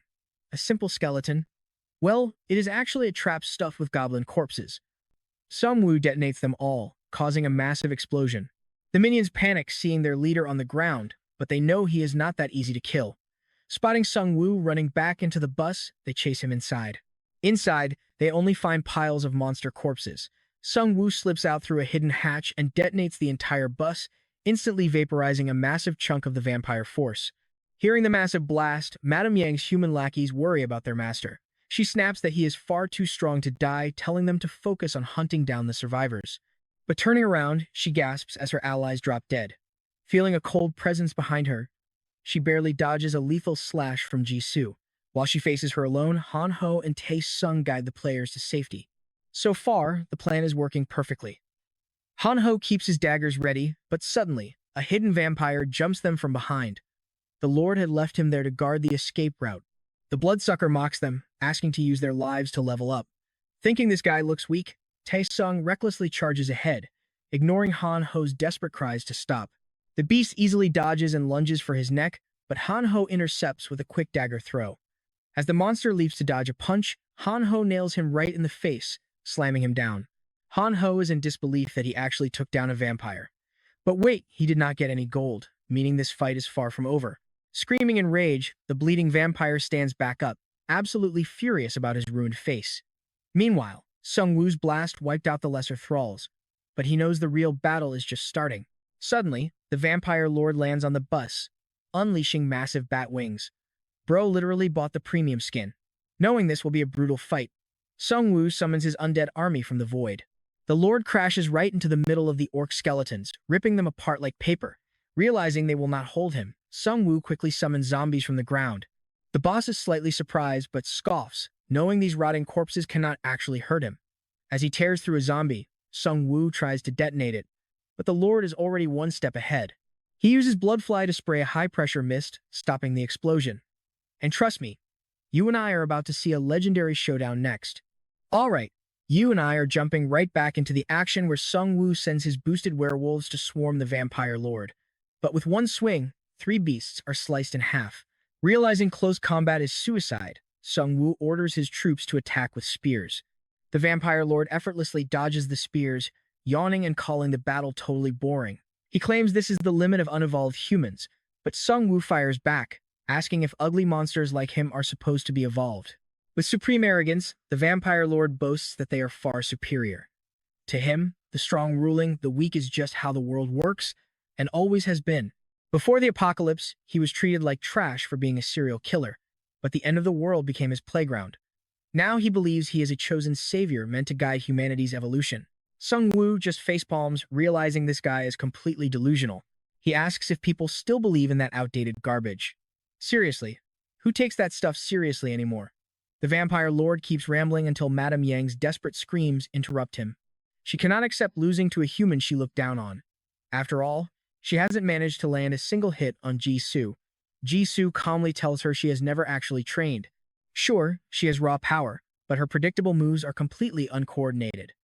She only leveled up by leeching easy experience near the vampire lord. Jisoo ends the lecture with a heavy double slash, finishing Madame Yang off. Jisoo even thanks her foe for helping her regain her fighting confidence. Meanwhile, Han-ho and Tyson are still struggling as a vampire offers them a chance to join him. He points out that in this brutal world, surviving under the vampires is their best option. After all, they were once normal students too, but when monsters appeared, they chose to serve the strong to stay alive. He extends the offer once more. Han-ho admits he has a solid point, making Tyson panic that he is about to betray them, but Han-ho proudly reveals his own boss is way stronger. Just then, a motorcycle rider roars behind the vampire, causing a tiny distraction. Han-ho throws a dagger, which the vampire dodges, sending the blade straight into the rider's chest. Fortunately, a minion shield absorbs the impact. Wait for it, because this is where Han-ho's real plan comes together. The real target was a goblin all along.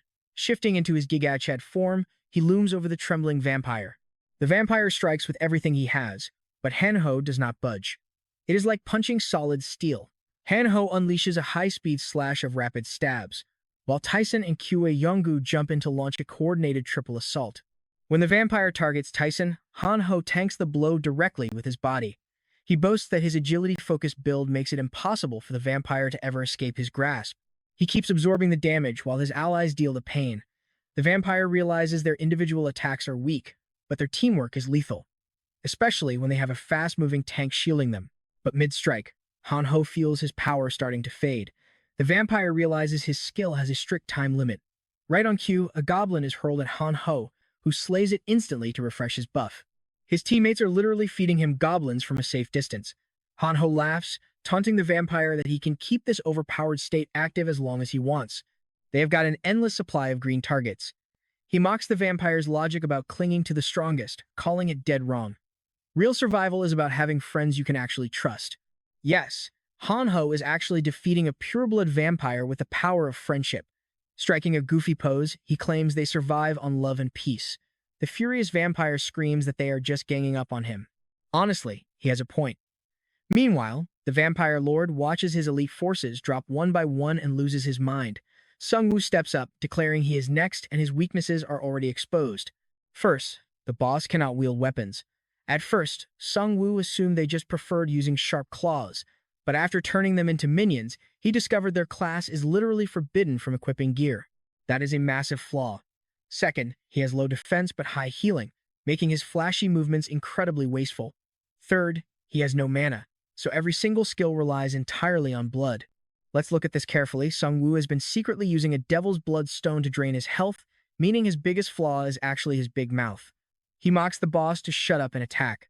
Enraged, the vampire lord activates a blood field and charges, but Righty steps in to parry the strike. Righty then smashes a bottle of burning slime liquid directly into the boss's face. The acid melts his flesh and blinds him. With his blood pool depleted and no energy left to regenerate, he is completely vulnerable. Sung-woo commands his undead horde to finish him. Even weakened, the vampire lord remains a threat. Desperate for blood, he dashes toward werewolves hanging like trophies from a nearby building. But as he reaches the roof, a werewolf minion ambushes and stabs him. Sung-woo laughs at his desperation, revealing he was harvesting his werewolf minions from that exact building. Bleeding heavily, the vampire lord plummets back to the streets. To end this with a bang, Sung-woo has his minions toss the boss into a room stuffed with monster corpses. He detonates the building, securing 10,000 gold for slaying a special player. He also rakes in 30,000 gold and a C-rank item ticket for clearing the unique quest. His destiny officially shifts, granting him an incredibly rare exclusive skill.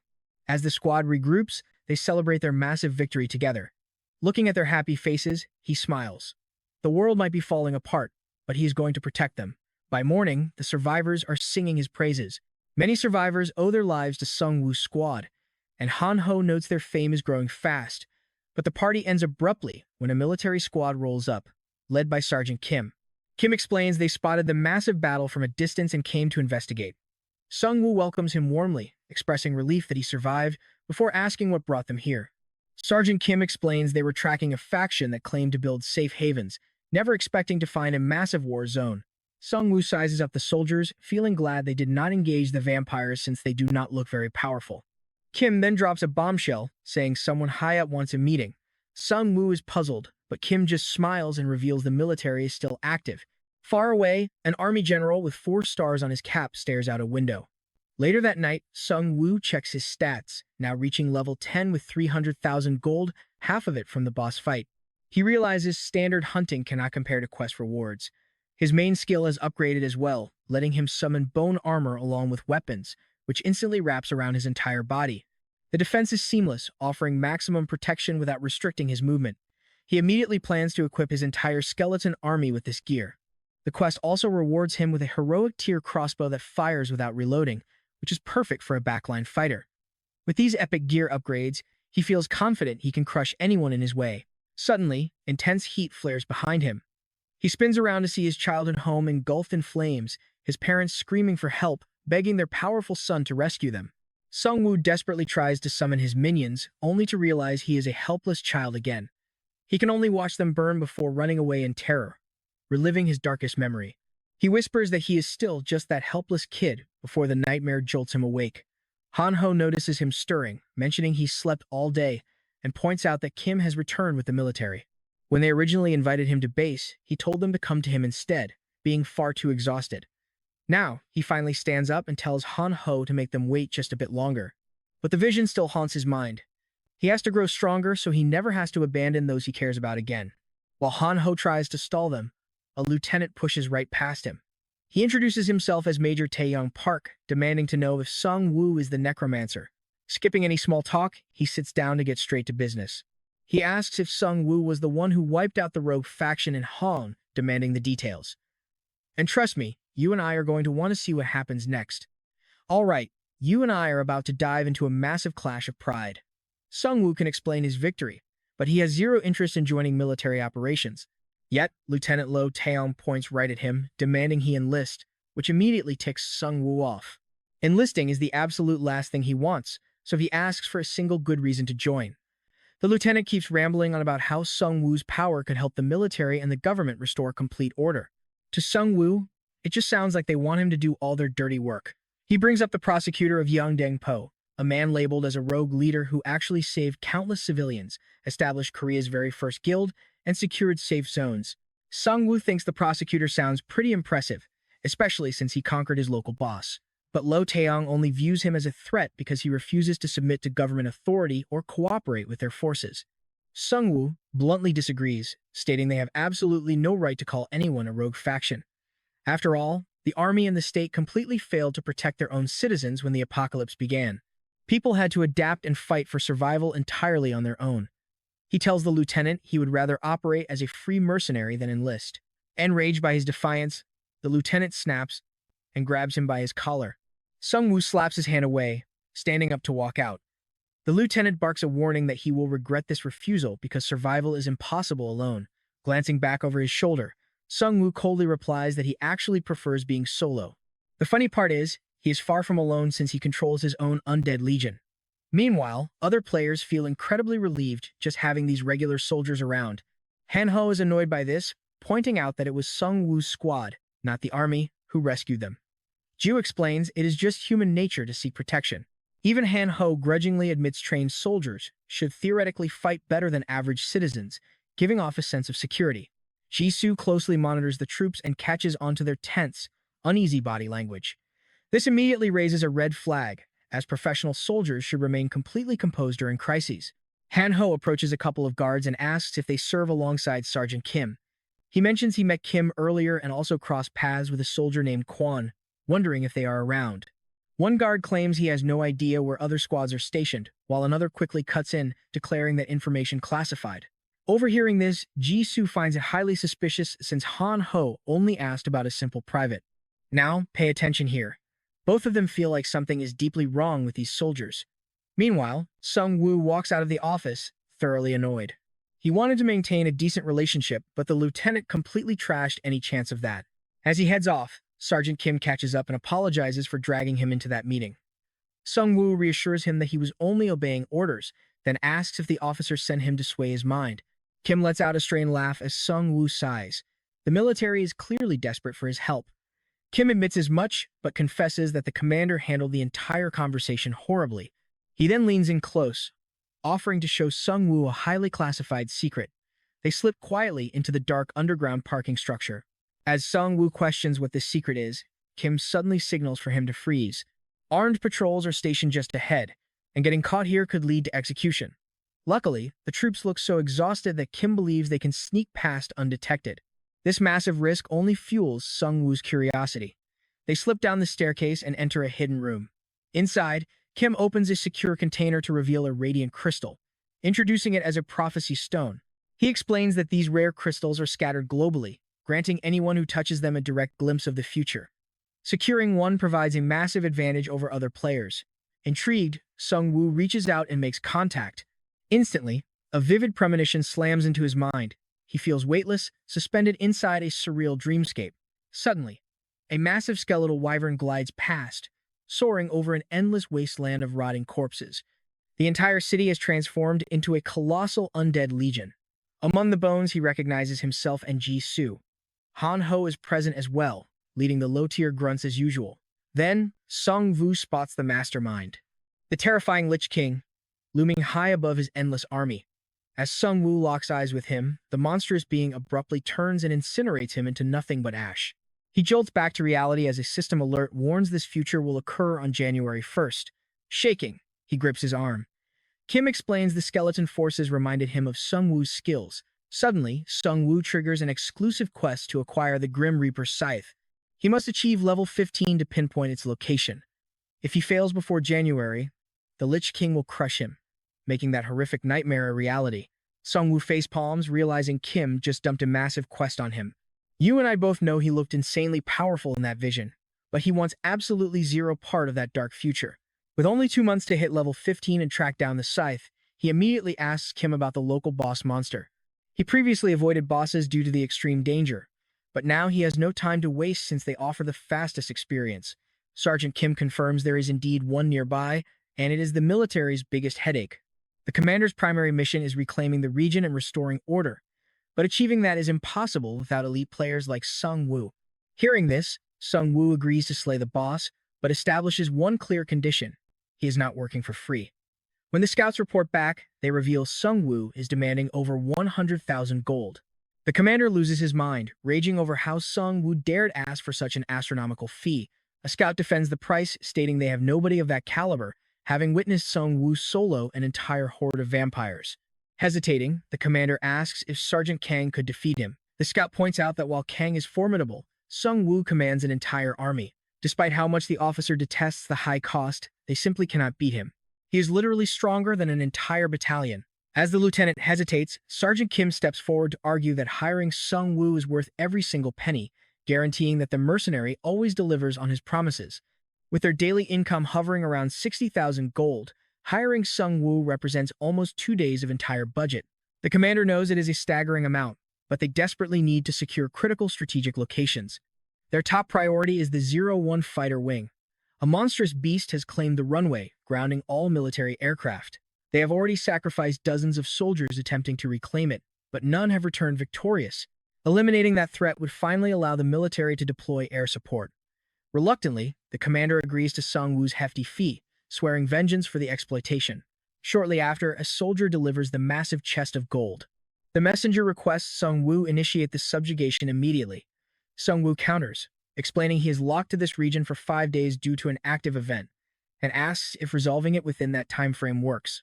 The guard declines, noting they require extra time to survey the runway and make repairs. Thus, Sung Woo must complete the kill within 3 days. He is then introduced to Sergeant First Class Kang, the lone survivor of the initial assault. Kang sizes Sung Woo up, announcing he will act as his guide despite holding a much higher military rank. He asks for Sung Woo's current level, fully expecting to outrank him, but Sung Woo casually states he is level 10. Jaw dropped.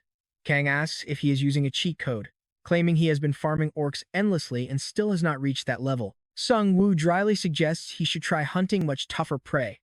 This comment clearly strikes a nerve. Kang scowls, warning him that the airport boss is an entirely different breed of nightmare. Sung Woo thanks him for the advice and tells him to spend the next 3 days to level up. Meanwhile, local survivors gather around, looking to Sung Woo as their only reliable shield. Hyung-soo surveys the growing crowd, overwhelmed by the sheer number of lives depending on them. He wonders how they can support everyone. He has already instructed Hanho's father to activate the safe zone only during extreme emergencies, given its high gold cost. When an anxious mother asks about their future, Hyung-soo explains they will build their own settlement.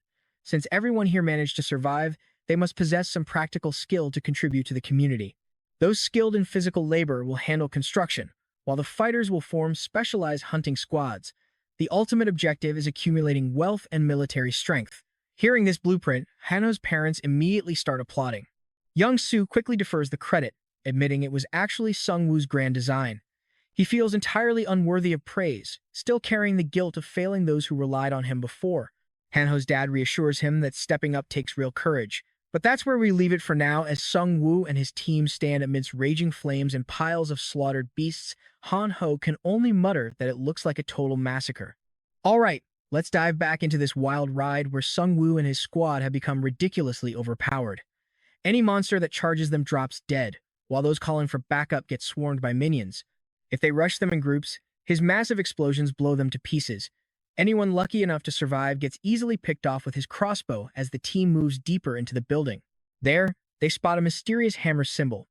Curious, Sung Woo steps inside to find crafting tools, where the system offers to fuse 3 of his items for a whopping 100,000 gold. He is completely stunned to realize he can actually combine his legendary gear, instantly wondering how overpowered the resulting item might be. He already has the Tear of the Sea Spirit, the Devil's Bloodstone, and the Slime Boss Core. This makes him want to start collecting fusion items, but Hanho quickly warns him that the results are totally random. Still, he hopes for a useful upgrade. Sung Woo reassures him his luck is amazing, so it should be fine. But the system issues a warning it costs 100,000 gold, with a 2% chance of losing everything. Despite the risk, he pulls the trigger. When the light fades, Sung Woo receives a rare Chaos Crystal. This brand new attribute boosts his mana, speeds up recovery, and lets him steal both health and mana with every strike. Sung Woo wonders how this chaos power compares to his old devil attribute. He originally hoped for something beyond legendary tier, But this is still a massive upgrade. Previously, he had to drain their mana before absorbing health, but now he takes both simultaneously.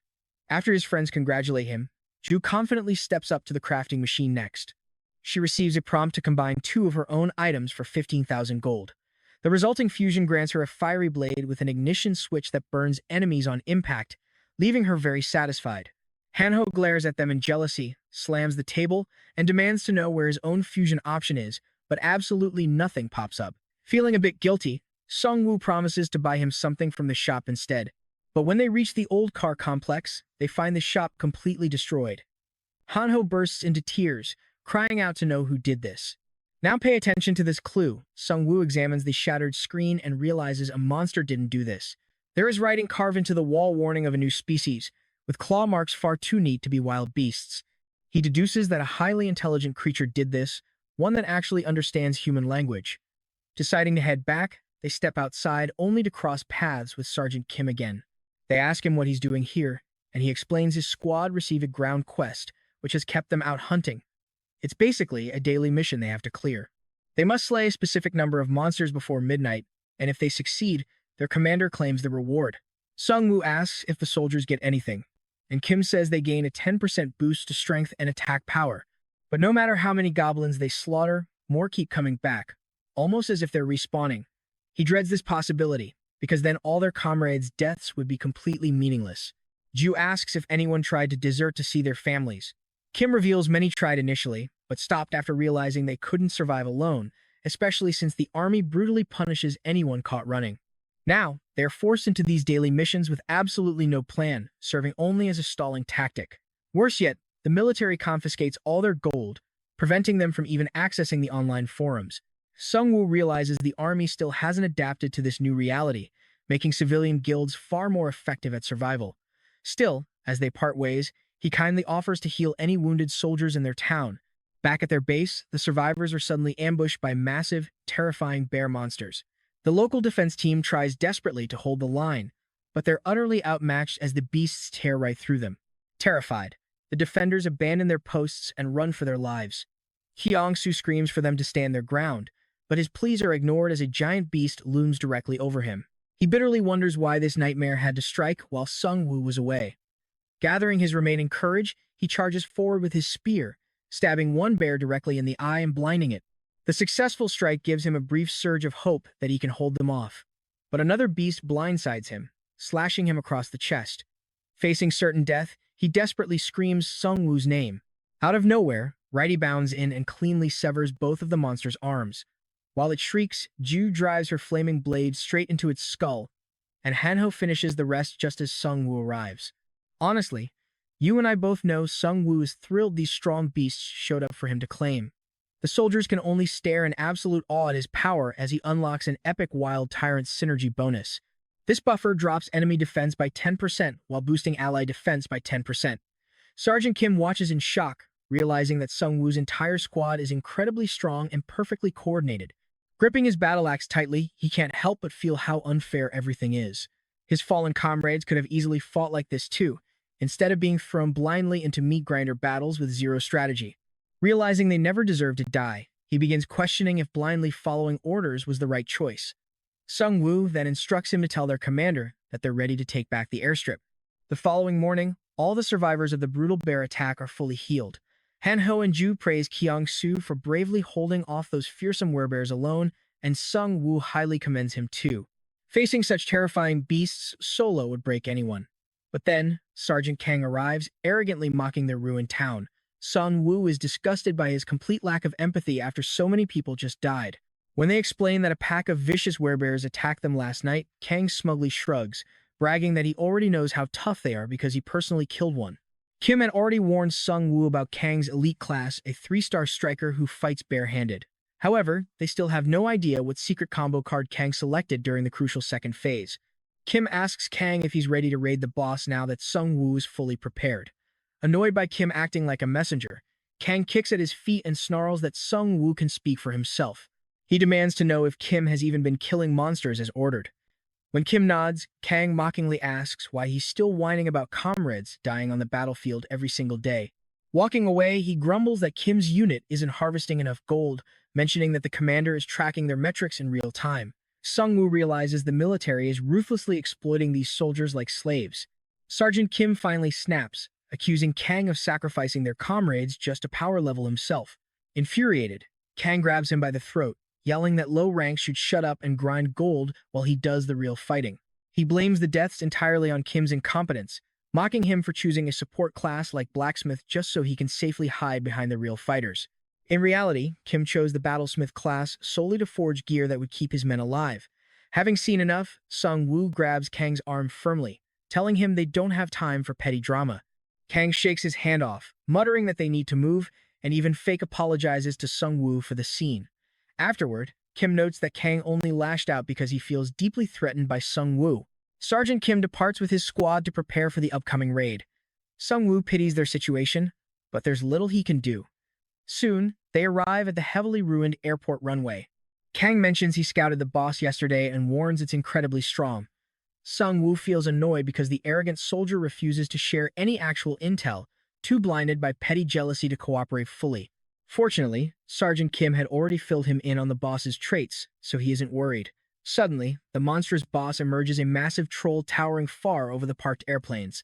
Sung-woo is stunned by its immense scale, which completely dwarfs his expectations. He instantly realizes that a simple assault with his new werebears won't cut it as the behemoth locks eyes on them. Kang sneers that they should fork over the 100,000 gold and flee, but Sung-woo confidently waves him off. Trust me, you and I know he always has a backup plan up his sleeve. Stick with me, you and I are jumping straight into a brutal boss fight. Sung-woo orders his zombies to cling to the troll's legs, but one earth-shaking slam crushes them. He detonates a corpse, yet the monster heals instantly. Our main character realizes this beast's defense is off the charts. The curse should have weakened it, but the boss shrugs it off. No special magic like the slime or vampires, just pure, overwhelming brute strength. Sergeant Kang starts running his mouth again, whining that retreating will cost too many soldier lives. But the main character has zero plans of backing down before this boss dies. He firmly holds his ground. Despite being terrified, Hanho stands proud beside Jisoo and his friend to bring this monster down. Meanwhile, the company commander warns the lieutenant that the Yongdongpo prosecutor is gaining massive power by gathering survivor groups. He wants to post on the community forum to share how the army is holding up, but the lieutenant immediately shuts him down, arguing they cannot trust an unverified network. He explains that information is survival, and revealing themselves might expose their exact coordinates to the enemy. Since they still have no idea who created this game, the commander starts second-guessing everything. They might not fully comprehend the system, but it is far too crucial to ignore. It is their only lifeline to contact remaining troops. The lieutenant then asks if the entire squad knows the plan. The moment the troll dies, he plans to execute Sung-woo to eliminate any uncooperative threats. He has already dispatched Sergeant Kang to handle the hit and plunder all of Sung-woo's valuable gear.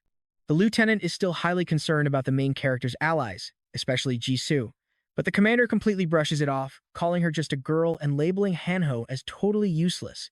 Seriously, after last chapter. That is a wild take. The lieutenant orders him to head straight to the airstrip to ensure the operation goes smoothly. He wants to drain every single bit of their gold before putting them down. Even the commander realizes this feels less like a military operation and more like straight-up highway robbery. Meanwhile, back at the battlefield, Hanho easily shrugs off the troll's devastating attacks using his invincibility skill. As the troll's movements slow down, Jisoo drives her sword deep into its back, leaving it lodged with an indestructible rope attached. Hanho quickly loops the rope around the giant, completely shocking Sergeant Kang, who thought they were dead weight. Witnessing their synergy, he actually wonders if Sung-woo got famous simply by stealing credit for all their hard work. Hanho's invincibility duration is running thin, but Sergeant Kim has fresh goblins lined up to recharge it. Hanho flings a dagger, slaughters the goblins, and his force field instantly turns back on. Sergeant Kang is completely baffled to see someone farming goblins mid-boss, until he realizes the skill's duration refreshes with every kill. He glares at Jisoo, figuring she is not trained to fight actual humans. In his mind, that means he can still overpower her. Now, pay attention here, he never thought things would turn out like this, and starts plotting to kill the main character right now. But as Sung-woo faces the monster, he recalls their plan. Hanho and Jisoo wanted to bind the troll's ankles with a rope, but Sung-woo thought it was too dangerous and wanted his minions to do it. But Jisoo argued that if his summons failed, they would have a much better shot at securing it themselves. Our main character still worried about the extreme danger and asked for more time to think, but Jisoo snapped back, telling him he was not their babysitter. They were partners, and he needed to trust them. And back in the present, the duo completely pulls it off, binding the giant boss and bringing it crashing to the dirt. Sungwoo is genuinely impressed by their immense growth. Now, it is his turn. Using great spirit, he summons every single minion from his storage. Sergeant Kang freezes in terror, witnessing the true power of a necromancer. A minion hands Sungwoo the Dragon Knight's masterless sword, and he rushes the giant boss. With the troll pinned down, the team unleashes a relentless barrage of attacks.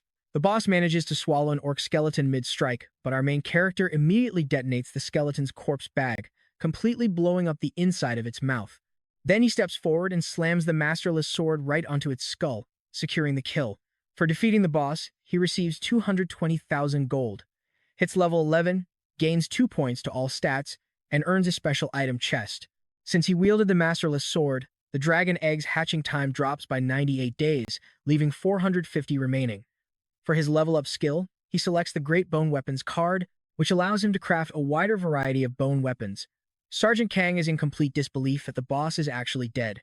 The main character coldly tells him their contract is fulfilled, and he is keeping the corpse. Now, I know what you're thinking. Is this idiot really going to try something? Oh, absolutely. Kang plans to get close and snap his neck, but Sungwoo just smiles, reading his thoughts perfectly. Realizing his cover is completely blown, Kang launches a direct, head-on assault. The devastating clash triggers a massive explosion, but our main character swiftly blocks it using his shield. Kang is stunned that his surprise attack failed. He barks orders at his troops to deal with the minions while he handles the main character alone, believing he is helpless without his skeletons. Kang strikes again, shattering Sungwoo's shield. Sungwoo swings his sword, but Kang kicks his arm and sends the blade flying.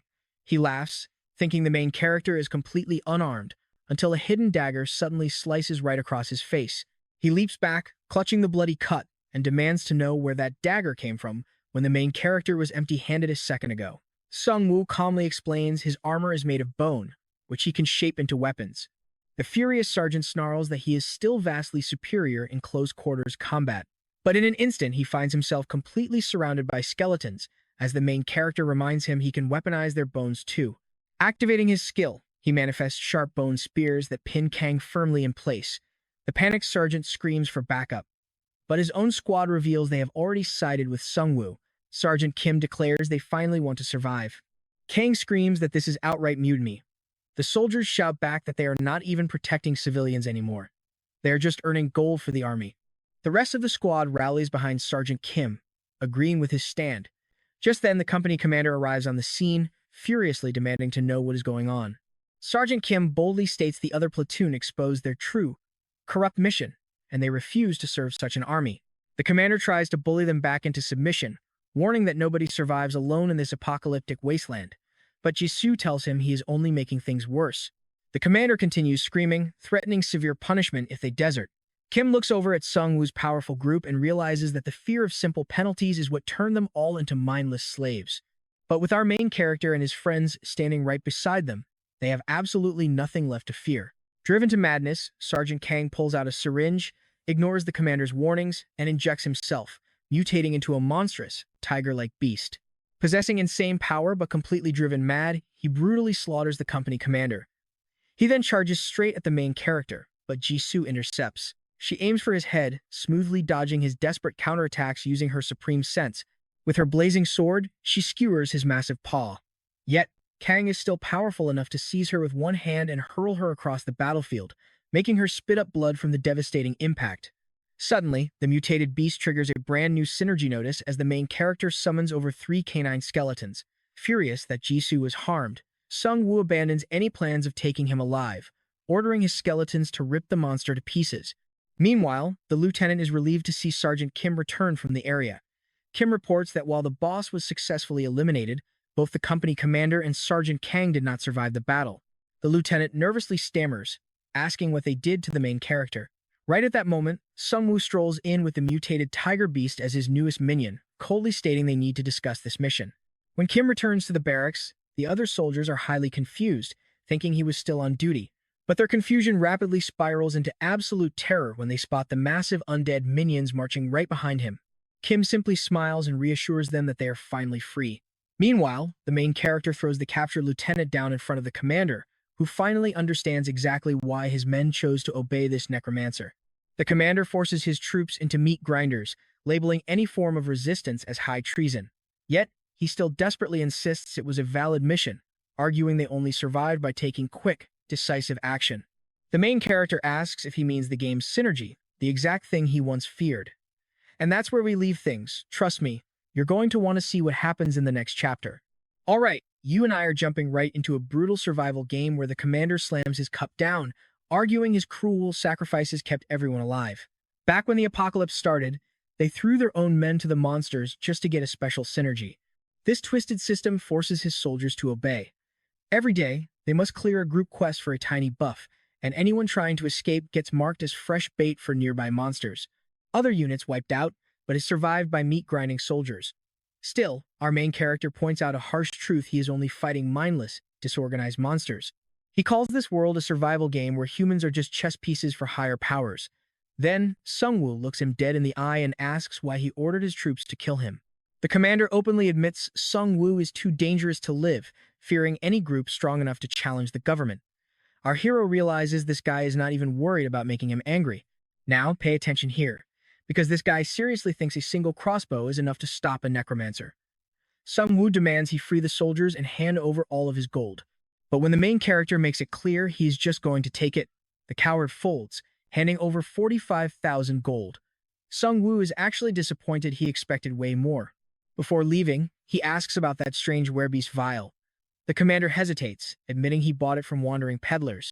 Sungwoo remembers a ruined shop matching that story, realizing they probably trashed the place themselves. Walking out, he warns the commander he will keep tabs on him through Sergeant Kim. But as the main character and his undead minions turn their backs, the commander suddenly fires a crossbow. Sungwoo effortlessly blocks it with a bone shield, completely unfazed because he saw that coming. The lieutenant orders an attack, but our hero wipes them out instantly. Moving in on the commander, the desperate man threatens him with a powerful bomb called Abyss concentrate bought from the peddlers. He claims they will both blow up, but Sungwoo just tells him to do it. He is actually curious what this Abyss effect feels like. The commander panics as his final card fails. Right on cue, a skeleton crashes through the window, grabs the remote, and crushes the man's hand. Sungwoo orders his minions to finish him off. After taking the commander's head, he notices the guy was only level 3. He spent his life hoarding gold, yet died with nothing. Searching the office, our main character finds a locker filled with leftover supplies, including more werebeast vials that can temporarily transform a human into a savage monster. Outside, Han-ho is testing his new healing skills on Ju. He asks why she is not using potions, since they are faster, but she explains other injured soldiers need them more. He wonders how his own skills level up, looking at the skeletons and feeling a bit hurt they do not respect him. But a quick pat on the back restores his spirits. Sungwoo walks out and checks on Ju. She claims she is fine, apologizing for rushing in blindly. She genuinely believed her tiger hunter background meant she could take on a were-tiger. Our hero explains she lost because she has not picked a class skill yet. But that actually means she is not limited to fighting just one type of monster. He's also glad Han-ho's priest class is leveling up, which is crucial for their fight against the Lich King's undead army. The kid can now heal, shield, and throw daggers. Sungwoo realized the kid might actually surpass him one day if he keeps growing. Meanwhile, Han-ho stares blankly at our hero's new cloak, complaining that it looks way cooler than his. Sungwoo acquired the Shadow King's robe from a troll boss chest. It is a legendary item that reduces incoming damage and lets him blend completely into the shadows until he attacks.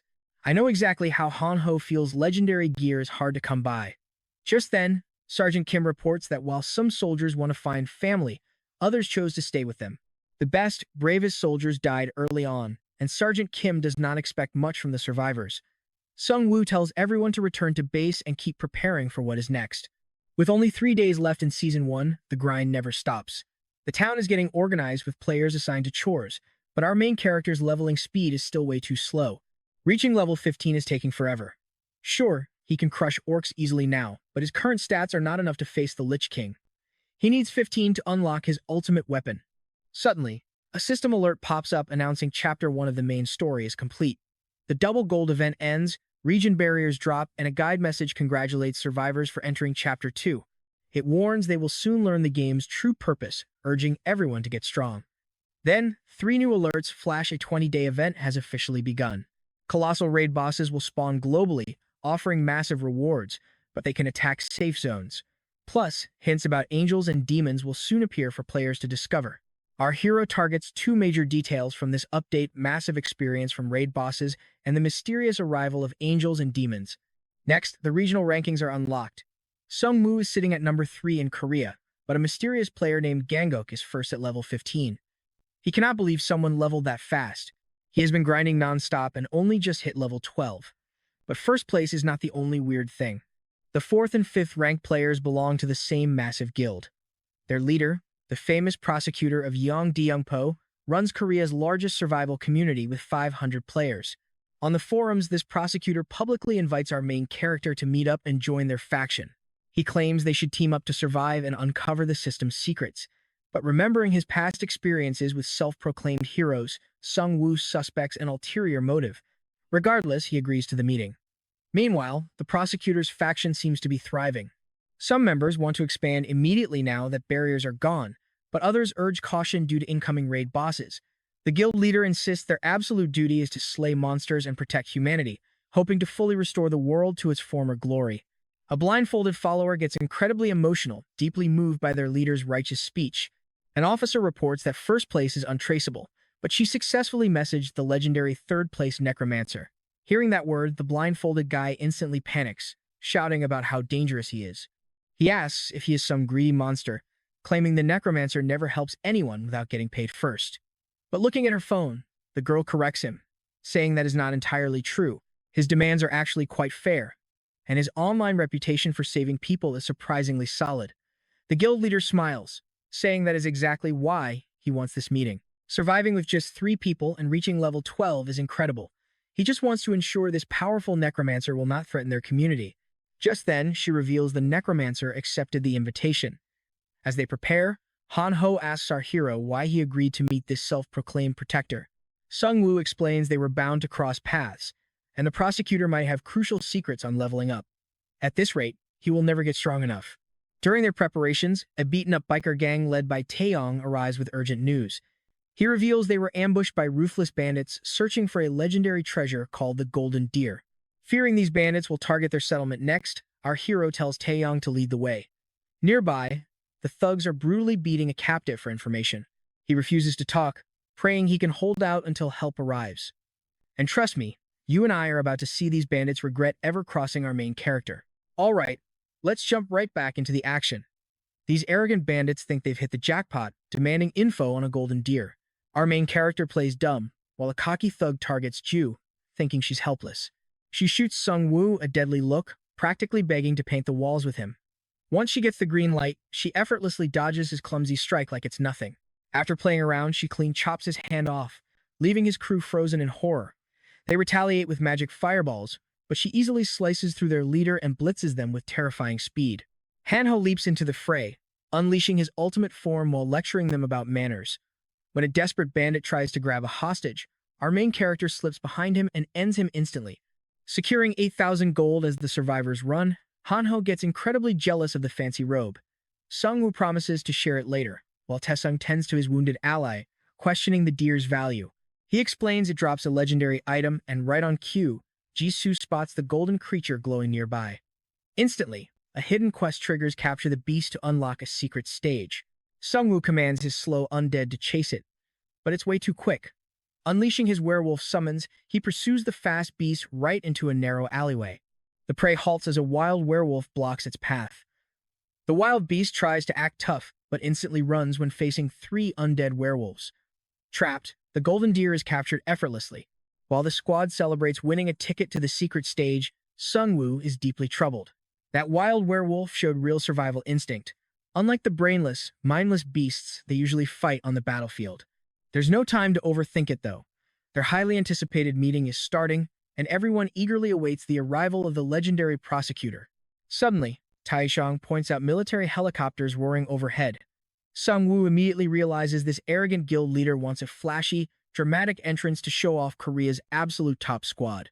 Introducing himself as Young-hun Choi, they share a firm handshake. Right then, a blindfolded photographer snaps a picture, declaring this moment will go down in history. Now, pay close attention here. Our main character starts picking up on a weird vibe.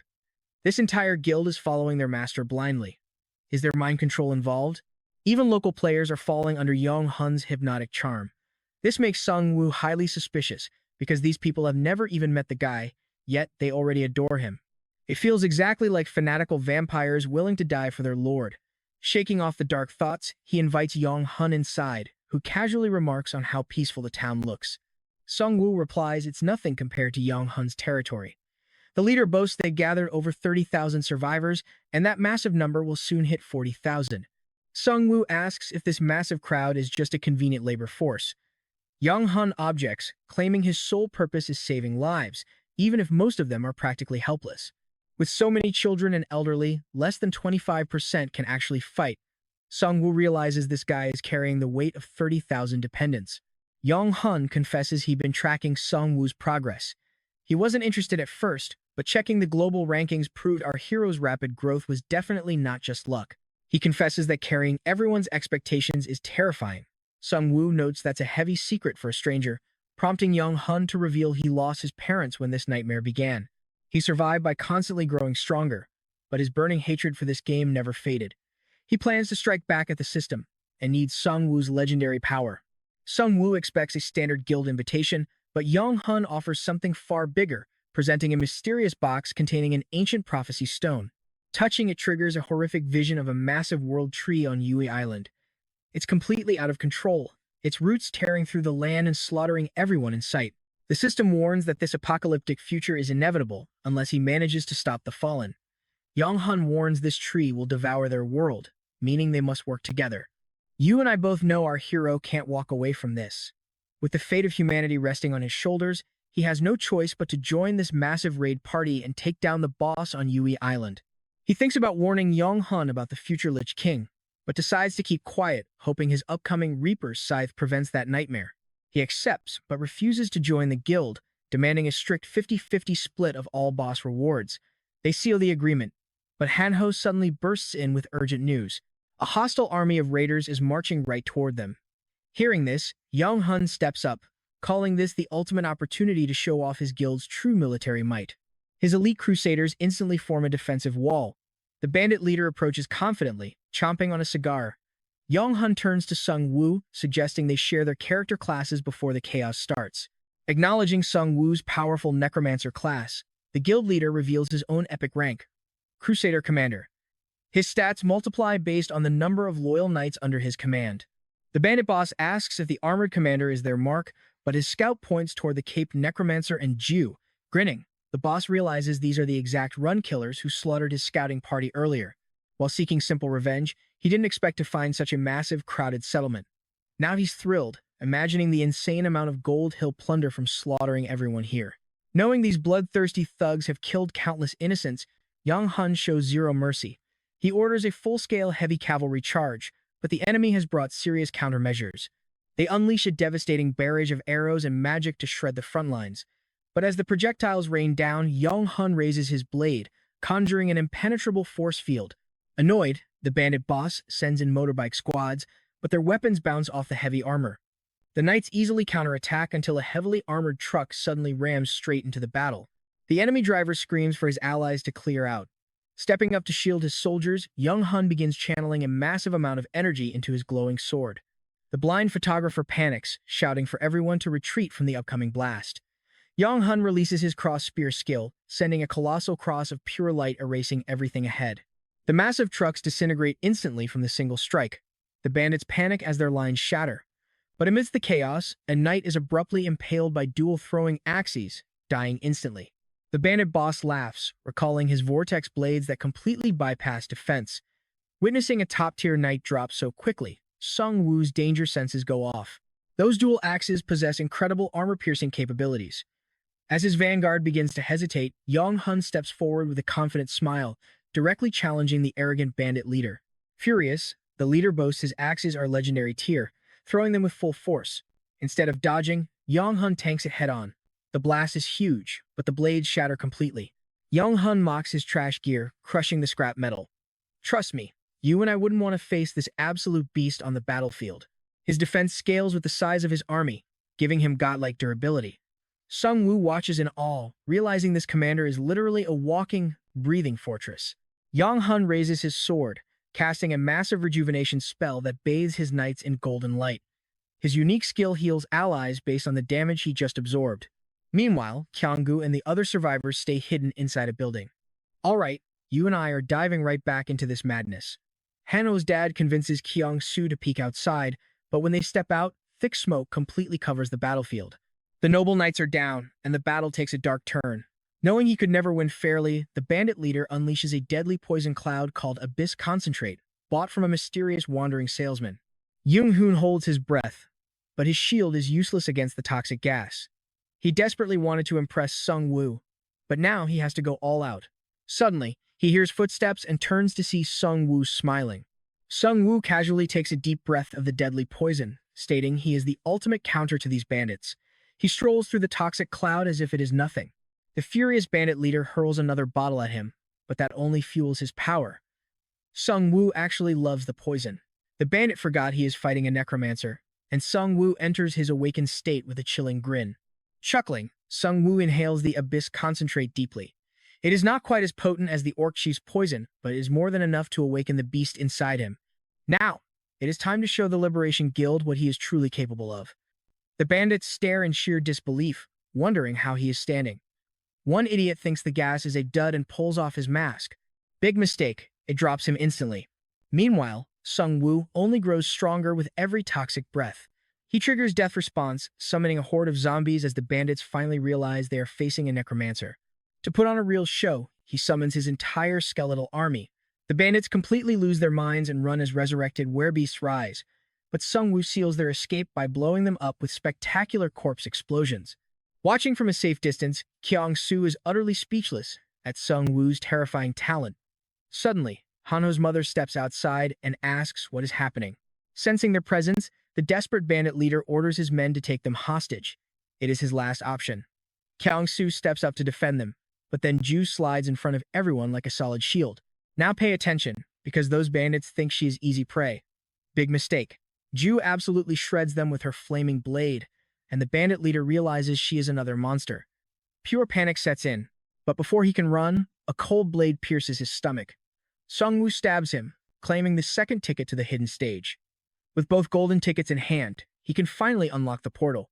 The curious prosecutor demands to know what is happening, but Sung Woo is instantly sucked into the hidden stage. The prosecutor tries to follow him through the portal, but a system message blocks him, leaving him to stare at the golden gate. Meanwhile, the cameraman is still snapping pictures of Sung Woo. Annoyed by the distraction, the prosecutor barks at him to put the camera away. He warns that dangerous players are watching, so they must control what info gets out. The cameraman agrees to be careful with his footage, while Jisoo stands nearby, deeply worried about Sung Woo's safety. The prosecutor asks if she knows where the main character went. She admits she has a theory, but even under his high charm aura, she refuses to talk. He senses her doubt, but since she has not completely walked away, he keeps pushing. He warns that Sung Woo might be in grave danger, claiming he only wants to help. Hano tries to chime in, but Ju instantly shuts him up. The prosecutor asks Ju if she is really going to leave her friend to die. She finally reveals that Sung Woo entered the hidden stage, but as his loyal teammate, she trusts him completely. Impressed by her cool attitude, the prosecutor offers her a prestigious spot in his guild.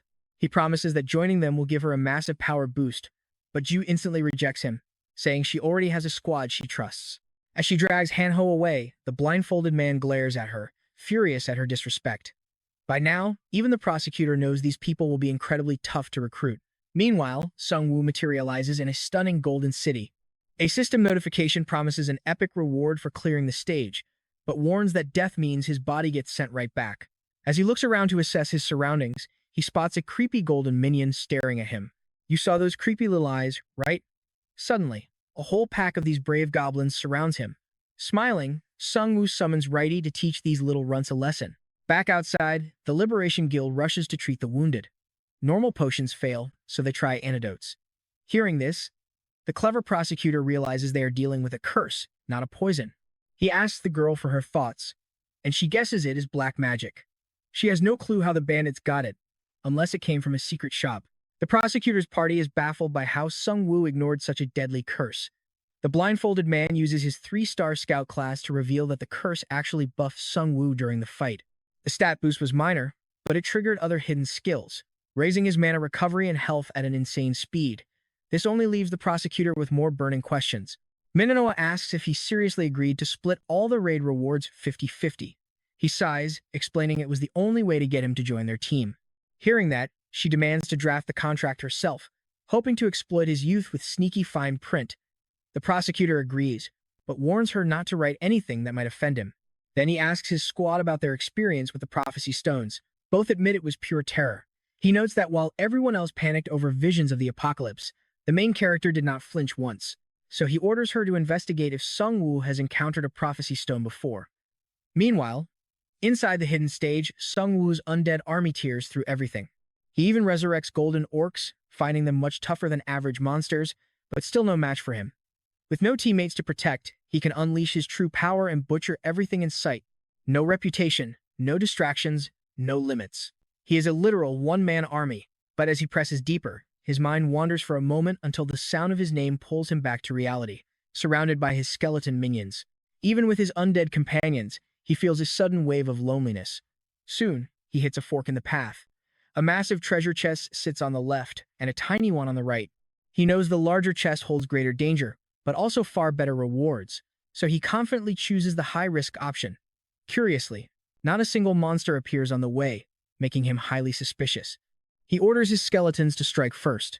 The instant they hit, the chest transforms into a terrifying mimic boss. Its massive bite is savage, lined with razor-sharp teeth, designed to shred targets. Sung-woo figures it must be slow since it lacks legs, making it an easy target. But his arrogance backfires. The boss lunges with insane speed, easily swatting his minions aside. Sung-woo gets caught in the devastating impact and coughs up blood. The mimic turns feral, relentlessly chasing him while Righty struggles to slow it down. Running for his life, Sung-woo realizes his massive blunder. He foolishly assumed a limbless monster would be slow. He cannot believe he let his guard down like this, wondering if his recent awakening clouded his judgment. That is when he realizes how arrogant he had become. He thought he did not need teammates, but their presence actually kept him sharp and cautious. Just as the mimic snaps its jaws to devour him, his skeletons hold it back. He quickly casts Death Response right inside its mouth, unleashing zombies to destroy it from the inside. He leaps back as his skeletons force the mimic's jaws clamped shut. Looking at Righty, he apologizes for his poor planning, then triggers a massive corpse explosion to blow the boss to pieces. The blast waves knock everyone back. As the thick smoke clears, the mimic is gone, rewarding him with 1,434 points for conquering an A-rank mission. He realizes the mimic's outer armor was impenetrable, meaning an internal assault was the only option. That explains why he could not heal while Righty attacked. Sung-woo takes this near-death experience to heart, swearing to never make the same mistake again. This world might look like a game, but death is still permanent. After healing up, he enters the next chamber to find a reward room packed with lockers he can open using his points. And that is where we leave it. Sung-woo picks an oath parchment to make a pact with another player. Trust me, you and I are going to want to see who he chooses. We are back, break the pact's terms, and they die. Our hero also claims 3 C-rank items, an upgrade stone, a strength vial, and an experience card. With that finished, he steps back through the golden portal. He meets up with the prosecutor, who was stunned when our main character suddenly vanished. Sung-woo apologizes for the delay, but the prosecutor insists it was worth every second, handing over a massive crate of potions as a reward. He also suggests uploading a photo of their alliance contract to give people hope, saying heroes like Sung-woo inspire others. The young man agrees. He knows this might paint a target on his back, but a solid public image is crucial. Meanwhile, Hanho stares at the heap of potions, totally amazed. Hanho thinks the prosecutor is a genuinely good guy, but our main character remains skeptical. Jisoo chimes in, urging them to start training now that they are officially part of the raid team. By morning, they are luring goblins and orcs using rancid wolf meat, a hilariously terrible dish made by Hanho's mother. When the monsters charge, Sung-woo detonates the fallen beasts, triggering massive explosions that let them grind experience points faster than ever. Meanwhile, Hanho's father uses his newly unlocked skill to construct a sturdy watchtower, securing the town from surprise raids. As they discuss their defense, Taeyong rolls up with his biker gang, bringing urgent news for the boss. Sung-woo is completely caught off guard by that fancy title. Taeyong quickly explains they located a store in Hyangnam, but someone had already completely destroyed it. That is when our hero realizes things are getting dangerous. An unknown enemy is deliberately targeting these shops. These merchant spots are critical lifelines since survivors cannot manufacture their own survival gear yet. Without steady supplies, they are forced to hunt and forage daily to survive. Sung-woo instructs him to immediately report any new shops they find to Kyung-gu. Every single shop requires heavy protection, or the whole community is at risk. Just then, he notices several women in their camp, keeping a strange distance from him. Taeyong admits it is because he kicked Eugene when she was possessed by the vampire lord, branding him as a woman beater. Hano whispers that while he is a legendary hero online, his real-life reputation is absolutely terrible. For once, Sung-woo is just glad the online forum exists to prove his innocence. Taeyong heads out with his gang, and Sung-woo gets ready to farm levels. Now, pay attention here because out of nowhere, Jisoo senses extreme danger as two massive werewolves suddenly burst out from the buildings. His undead minions rush to block them. Just as Sung-woo prepares to fire his crossbow, one of the werewolves suddenly screams for him to stop. He freezes in absolute shock. He has never heard a monster speak before. During the chaos, one beast snatches Hanho's bag and immediately starts devouring the terrible wolf meat inside. While they are completely distracted by the food, Sung-woo orders his undead forces to encircle them. Aiming his deadly weapon, he demands a single good reason why he should not shoot them down. The two younger beasts look at their pack leader in a panic, but he firmly tells them to remain calm. He claims they still have a chance. Sung-woo has no idea what they could possibly do, given they are completely trapped. Suddenly, the leader charges at the weakest undead orcs, carving an escape route for his companions. Our hero calls off his archers, allowing the two younger beasts to flee. Witnessing this sacrifice, Sung-woo is deeply impressed by the leader's fierce loyalty. His minions pin the wolf down, and Sung-woo demands answers. The beast explains they lost all control when they caught the scent of the meat in Hanho's bag. When our hero asks how they regained their intelligence, the leader confesses they were forced into a quest to hunt humans. Once that trial was completed, their human sanity finally returned. The main character is stunned. He had no idea the game system could force beasts to attack, assuming monsters always acted on raw survival instinct. He asks if there are more of their kind hiding nearby. The leader stays quiet, but Sung-woo reads between the lines. He asks if they destroyed the shops, but the werewolf quickly denies it. In fact, they actively avoid humans. He reveals that a separate faction is deliberately destroying merchant shops to cripple the player base. This ruthless group is led by humans known as the Mad Scientists, who engineer deadly weapons. The main character realizes these must be the wandering merchants he heard rumors about. Let's pause for a second. Is this beast just talking to buy time for a rescue? No, the leader insists. He ordered his companions to run and never look back. When Sung-woo presses his blade against the creature's neck, he expects begging. But the beast does the exact opposite. The werewolf admits he has actually been waiting for death for a long time. He explains that during the class election event, he distrusted the system completely, refusing to select a class for his family. But his game-loving son secretly chose a class card anyway and tragically became the very first human the transformed father devoured. Once his mind cleared, his only wish was to die. Sung-woo knows he cannot let this creature live, regardless of how much sympathy he feels. With his dying breath, the werewolf laments how cruel the system is. He only made choices to protect his family, yet they all turned out tragic. Sung-woo ends his suffering. Hanho is deeply shaken, realizing even these monsters were once thinking humans just trying to survive. But our protagonist warns him not to soften up, pointing out that even the human looters they killed had families. He orders Hanho to prepare, as they are hunting down the two escaped beasts. Jisoo asks what they will do once they catch them, since they behave like frightened children. Our hero assures her he has no intention of hurting them. He simply wants to gather crucial intel on the beast territory. Still, the reality of the game is cruel. By cursing these monsters with human minds, the system is intentionally generating massive psychological conflict. Players naturally want them dead, but knowing they were once human makes sympathy impossible to ignore. Even so, he cannot afford to show mercy to lethal creatures that could snap and slaughter them at any second.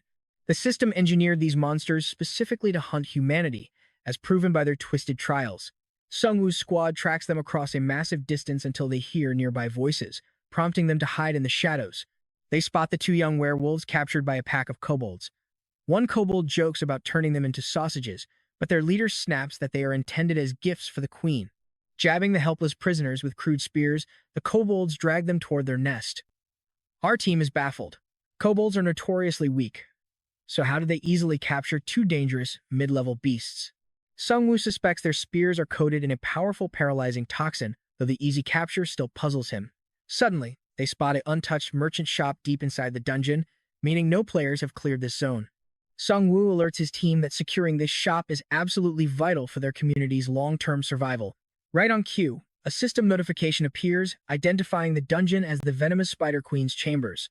It is a high-risk death trap where 124 players have already perished, offering a 50% bonus reward. Hanho grows incredibly anxious, noting they lack goblin minions in a territory designed for monsters. Pushing deeper into the damp caverns, they discover terrified survivors cocooned in thick spiderwebs, begging for rescue. Jisoo slices through the webbing with her blazing sword, setting them free. The freed man gasps a thank you, only for horrifying baby spiders to erupt from his mouth, killing him instantly. Sung-woo orders a retreat and detonates the corpse, shouting at everyone to watch the ceiling as spiders swarm in. The explosive blast attracts even more spiders and kobolds, who begin swarming the party. In a panic, Hanho hurls a dagger and manages to kill one, which instantly triggers his golden, powered-up state. Overflowing with raw energy, he goes berserk, crushing the incoming spiders and kobolds with a manic grin. The monsters actually mistake him for a terrifying demon and begin to retreat in sheer panic. Completely intoxicated by this sudden power-up, Hanho starts echoing Sung-woo's cold-blooded speeches in his head. He foolishly begins believing he can solo the entire dungeon without his party, behaving like a true rogue priest. The kobolds shift their tactics, commanding the spiders to launch sticky webs at Hanho from all angles. Sung-woo suddenly realizes this was how they took down the werewolves. Hanho is briefly pinned, but breaks free with a roar. The sneaky kobolds order a non-stop barrage of webbing, completely trapping Hanho beneath a massive pile of silk. Realizing his absolute helplessness, Hanho instantly snaps out of his ego trip and screams for our main character to save him. Sung-woo detonates nearby corpses to clear the monsters. Helping him up, he delivers a quick lesson on emotional control, and trust me, you and I can't wait to see what they face next. All right, you and I are jumping right back into the madness as even more monsters swarm our hero. He triggers Death's responsibility to summon a horde of zombies, blasting the attackers to clear the subway station, but the path ahead is completely blocked. He remembers that this subway connects to a shopping mall upstairs, which is likely the Spider Queen's nest. After sweeping the mall, they finally reach the boss lair. A chilling system warning reveals this killer dungeon has already claimed 124 lives. They can still back out for a tiny reward, leaving Hanho absolutely terrified by this creepy trap. Ju asks if they should retreat, but our hero refuses to run and pushes ahead. Inside, a terrifying cobalt shaman welcomes them, grinning as he reveals himself to be the dungeon boss. Sung-woo expected the Spider Queen, so this completely throws him off. Hanho is equally shocked because this monster speaks flawless human language. The shaman cackles, boasting that he is fluent because he ate 20 human brains. Our main character realizes that monsters in this world gain intelligence and power by hunting players. The shaman taunts them, laughing that he will soon dine on 23 human brains. Suddenly, the ground trembles as the massive venomous Spider Queen emerges. This dungeon actually has two bosses, and they immediately fuse together. The shaman becomes the mastermind while the queen acts as the deadly body. Sung-woo wastes no time, triggering his undead response to unleash a wave of zombies. His plan is simple: detonate the flesh shields first, then sweep with his skeletal warriors. But the Spider Queen traps his zombies in steel-like webs, tossing them aside before they can explode. The laughing shaman mocks Sung-woo, revealing he predicted the blast, which deeply concerns our main character. This goblin clearly inherited the brain power of his victims. He watches the Spider Queen easily deflect Hanho's thrown dagger. The shaman brags about their perfect system. He is the mind, she is the shield, protecting him at all costs. As the Spider Queen sprays thick webs, Ju slices right through them with her blazing blade. She smirks, noting that this giant bug will burn just as easily as the rest. The Cobalt Shaman retaliates with water magic, dousing the fire and forcing Ju back. Meanwhile, the main character commands his minions to form a defensive wall while telling Hanho to guard Ju, teasing that he has a plan. Pay close attention here. As the Spider Queen tears through his front line, he uses necromancy to reanimate every corpse dangling from the ceiling. As bodies rain down, he declares this nest was practically built for him. Leaving piles of corpses around is a massive mistake when fighting a necromancer. The newly raised horde swarms the boss, but the Spider Queen ruthlessly slices them apart with her razor-sharp legs. Even so, one skeleton manages to strike her leg, driving her to spit deadly poison in rage. Too bad for her. Toxic venom does absolutely nothing to mindless bones. The shaman quickly spots the issue and orders her to stop, but the enraged queen ignores his commands. Shang Wu expected the brainy boss to notice, but as the queen crushes the first wave, he simply summons more from the surrounding bodies. He knows he cannot let this battle drag on. His mana reserves are dropping fast. Normally, mindless monsters fight until they exhaust themselves, but this cunning boss pair is a different story. The shaman knows exactly what is happening, and the relentless wave of skeletons is wearing on his patience. Together, they charge directly at our main character. As the queen lunges, he blocks her with a solid bone shield. His stats easily dwarf an ordinary orc's now, but he still cannot overpower a boss head-on. By focusing purely on defense, he barely holds his ground until the queen shatters his barrier, landing a direct blow. The impact flings him back, but he keeps his footing. He knew he would take some damage, but as long as he avoids a fatal blow, his attacking summons will continuously restore his health and mana. All he has to do is endure the agony and survive. Suddenly, the Spider Queen halts her assault, prompting Sung Woo to mock them, asking if they are already exhausted. The shaman sneers, declaring that a genius like him will not wage an endless war. Under his command, the queen stacks the dead bodies so he can vaporize them with fireballs, stripping the main character of his raw materials. Sung Woo realizes this shaman is far more tactical than anticipated. His remaining skeletons rush the boss, but a powerful wind barrier keeps them at bay. Slowly but surely, he is running out of soldiers. Believing he won, the shaman lets his guard down, allowing Ju to sneak in from behind. But the queen reacts instantly, shielding the shaman with her heavy legs as he mocks Ju's failed sneak attack. The arrogant boss scans the battlefield and realizes one of them is missing. Suddenly, Hanho appears alongside the zombies, proudly announcing that he and Ju prepared a special secret weapon just for this moment. The shaman laughs, calling Hanho a fool and claiming the slow zombies will never touch them. But as he barks orders to the Spider Queen, he notices she is no longer listening to him. Hanho reveals he smeared smelly, rotten meat all over the zombies. The scent is completely irresistible to both the Spider Queen and the shaman. No matter how smart he is, the kobold is still a monster ruled by instinct. You and I both know that no matter how smart this boss is, monster instincts always win. The shaman screams at the queen, but it's too late. Our main character says his goodbyes and detonates the zombies in a massive explosion. Elsewhere, the prosecutor is battling a different boss. With a single devastating slash, he cleaves a man-eating bat in two. As his troops celebrate, he gains a massive wave of experience points through his crusaders. He possesses the power to hunt any beast he desires, leveling up easily through his party members. Even though he is not currently ranked number 1, he remains confident that he is the strongest. Still, he is deeply frustrated by how quickly Ganguk is rising. Even with the backing of Korea's top guild, the prosecutor cannot close the gap on his mysterious rival, leaving him highly unsettled. This mysterious player is a total wild card, making him worry about the order he worked so hard to build. Suddenly, a scout arrives with news that the Korean rankings have shifted again. The prosecutor's jaw drops as he sees our main character has reached level 14, stealing second place. Enraged, he demands to know how he leveled so fast.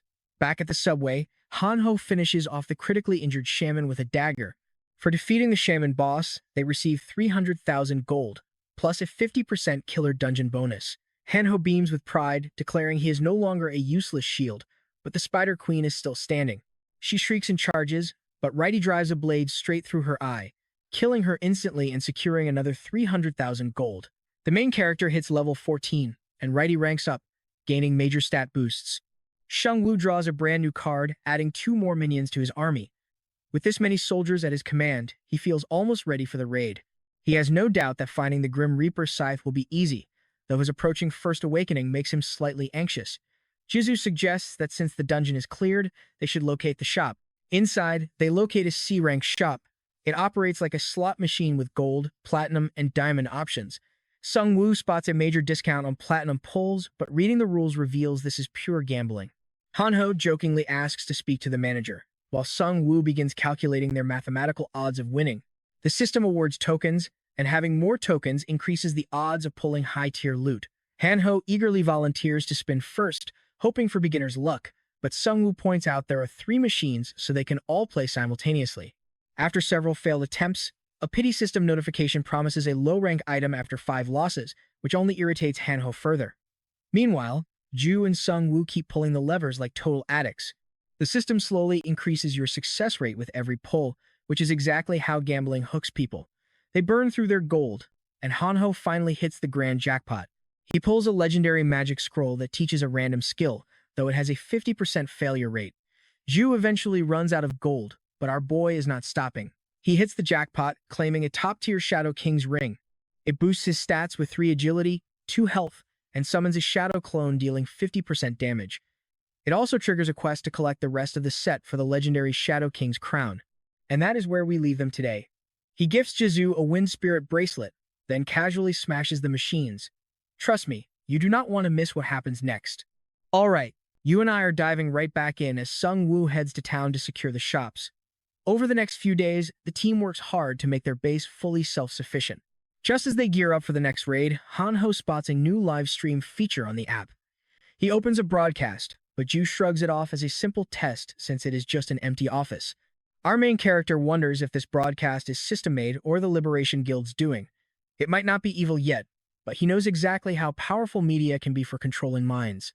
He realizes the prosecutor could easily use this to build massive hype for his guild. Ambition is a dangerous thing, pushing even decent people to make terrible choices. Sung Woo hitting level 14 completely trashed the prosecutor's plans, putting a giant target on his back. While the prosecutor plots to hog all the raid loot, Sung Woo still has that secret stage oath parchment ready to turn the tables. Right on cue, a helicopter touches down. A blindfolded man steps out, introducing himself as Min Yong, lieutenant of the Crusader team. He is here to collect the second-ranked player. Up in the air, Sung Woo asks how they survive with wyverns flying around, but Min Yong boasts that their guild tracks every single beast in real time. The pilots admit it is a massive gamble, but air travel is too valuable to ignore. Sung Woo realizes the sheer power of having a massive, highly coordinated guild. A small squad like his could never pull this off, making him search for alternative ways to travel. But then a brand new raid quest pops up, and it is a competitive one. To snag the ultimate reward, a player must defeat the boss completely solo. The boss has a gladiator blessing that shrugs off 90% of big attacks, unless you fight it one-on-one. Taking it down solo also grants an exclusive title. Min Yong is visibly shaken by this sudden change, but he trusts his sister and the prosecutor to handle any complications. Seeing him lose his cool makes Hanho feel a weird sense of connection. But Sung Woo is on high alert. Bosses are scaled for entire armies, and right now, he feels eyes on them. You and I both know this sudden quest shift is way too convenient to be random. Now Sung Woo is forced to clash directly with the prosecutor and the entire guild coalition. 12 factions and 10,000 players will participate in the Uido Island raid under a massive live broadcast. After this, the Liberation Guild plans to conquer Korea and then the world. While normal players get hyped, some on the forums argue that our main character should lead since he is higher ranked. When Sung Woo and his team land, the crowd goes wild. The prosecutor himself steps up to welcome them, and Sung Woo admits he is genuinely impressed by their sheer organization. But seeing the broadcast cameras, Sung Woo instantly smells a massive publicity stunt. Glancing at the sea of players, he realizes this crowd is a physical reminder of how outnumbered he is. Suddenly, a loudmouth player with purple hair mocks Sung Woo for bringing only 2 allies. He sneers at their little alliance, bragging that he brought 31 elite fighters with him. Since the contract terms are still blank, Sung Woo suspects this is a coordinated trap to humiliate him in public. Remaining calm, he asks the loudmouth to introduce himself first. The prosecutor introduces him as Gang Yun Lee, a top fire mage well-known online. Sung Woo fires back, stating his trio is plenty, and sheer numbers mean nothing against a raid boss. This is not a war, after all. Gang Yun gets pissed, but the prosecutor quickly reminds him of Sung Woo's class. He is a necromancer, he is never truly fighting alone. While the blindfolded lieutenant nervously bites his nails, the prosecutor cuts the tension and calls everyone inside. The grand raid meeting is about to begin. Inside, the high-tier leaders are already gathered. Manhwa, the Crusader deputy, points out that the new solo challenge makes the raid far riskier, meaning the final rewards should be split accordingly. She suggests liquidating all the loot into gold and dividing it equally among the 12 leaders. Sung Woo quickly scans the room. Let's pause here. An equal split sounds fair, but you and I know it's a trap. These 12 leaders are all in bed with the Liberation Guild, leaving Sung Woo with absolute scraps. When Manhwa asks if anyone objects, Sung Woo raises his hand. He demands to know why they should share equally when someone must risk their life to solo the boss. Manhwa reminds him that he was the one who wanted an equal partnership first. Sung Woo instantly shoots back that he demanded fairness, not flat-out equality. The other leaders scoff, accusing him of wanting someone else to do the heavy lifting. Suddenly, a massive player named Enro stands up and challenges him to a duel. He is ranked 11th, known as Iron Fist, famous for killing monsters bare-handed. Sungwoo easily brushes him off, mocking him for throwing a tantrum over the truth. Anyu fumes with rage, but the prosecutor slams the table, claiming a duel is a fantastic idea. Swallowing his annoyance, he boasts this will make the stream even better. That night, Enyu vents his frustration on a pack of lizard monsters. As they surround him, he prepares to unleash his full power, but a sudden rain of fireballs obliterates the entire pack. The purple-haired Gang Yoon warns him to stay focused. If their powerhouse dies early, they are done for. This flooded island has become a breeding ground for these monsters. Still, Anyu is confident he can crush them. Gang Yoon reminds him they must also prevent the fallen ones from planting the world tree seed. Enyu asks who these entities even are, but Gang Yoon has no clue if they are players or monsters. Securing the island is priority number 1, and he trusts the prosecutor fully. He is a man of his word. Just then, they spot a helicopter heading toward Uedo Park. Enyu assumes it is the prosecutor, but Gang Yoon warns him Sungwoo is heading there too. They panic, realizing Sungwoo might reach the boss first. Right behind Sungwoo is Mong-Soo Yang, a rising star archer who believes that in this brutal new world, hard work is secondary. Survival is about playing politics and kissing the right hands. He is not the strongest fighter, but he is a master at clinging to power to stay alive. Minhwa handed him special gear, ordering him to stab Sungwoo in the back during the fight, but things are already going completely off script. Watching Sungwoo's squad fight, he realizes his sabotage plan is impossible. Ju's blazing sword and Hanho's absolute defense are unreal, making him wonder what kind of beasts they have tamed. Worse, Sungwoo is leading a literal legion of heavily armored undead. Their massive combat synergy rivals the Crusaders. Mid-march, Sungwoo casually glances back and offers the archers armor. They protest, claiming archers need light gear, but he equips them anyway. Shockingly, they feel lighter and safer, boosting the necromancer's synergy to over 40 active units. Mong-Soo realizes he is buffing the guy he is supposed to assassinate. Hoping this won't hurt his performance review, he quickly points ahead. Uedo Station lies just ahead, and beyond it is the park containing the boss room. But Sungwoo grows tense as the water level rises, and Mong-Soo warns that lizardmen are lurking below. He secretly hopes the necromancer will drown, but Sungwoo completely ignores him and orders Hanho and Jisoo to fall back.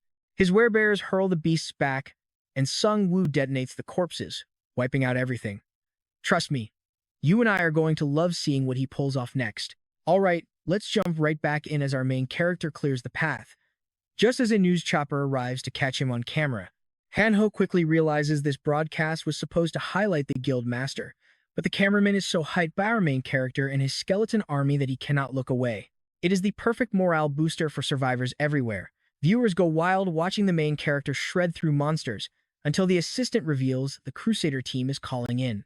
Minhwa screams at them to turn back immediately, leaving the cameraman totally confused since she was the one who allowed them to film other teams. She snaps that it was only to avoid accusations of bias. Fearing for his job, the cameraman pivots, leaving our heroes to assume the other teams are crushing it as well. Soon, the trio reaches the boss room. Ju points out that this city park has transformed into a total jungle.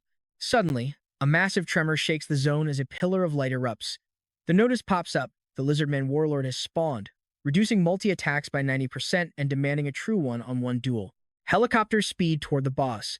The main character realizes the prosecutor was just waiting for someone else to find the boss so he could steal the loot. Talk about ruthless.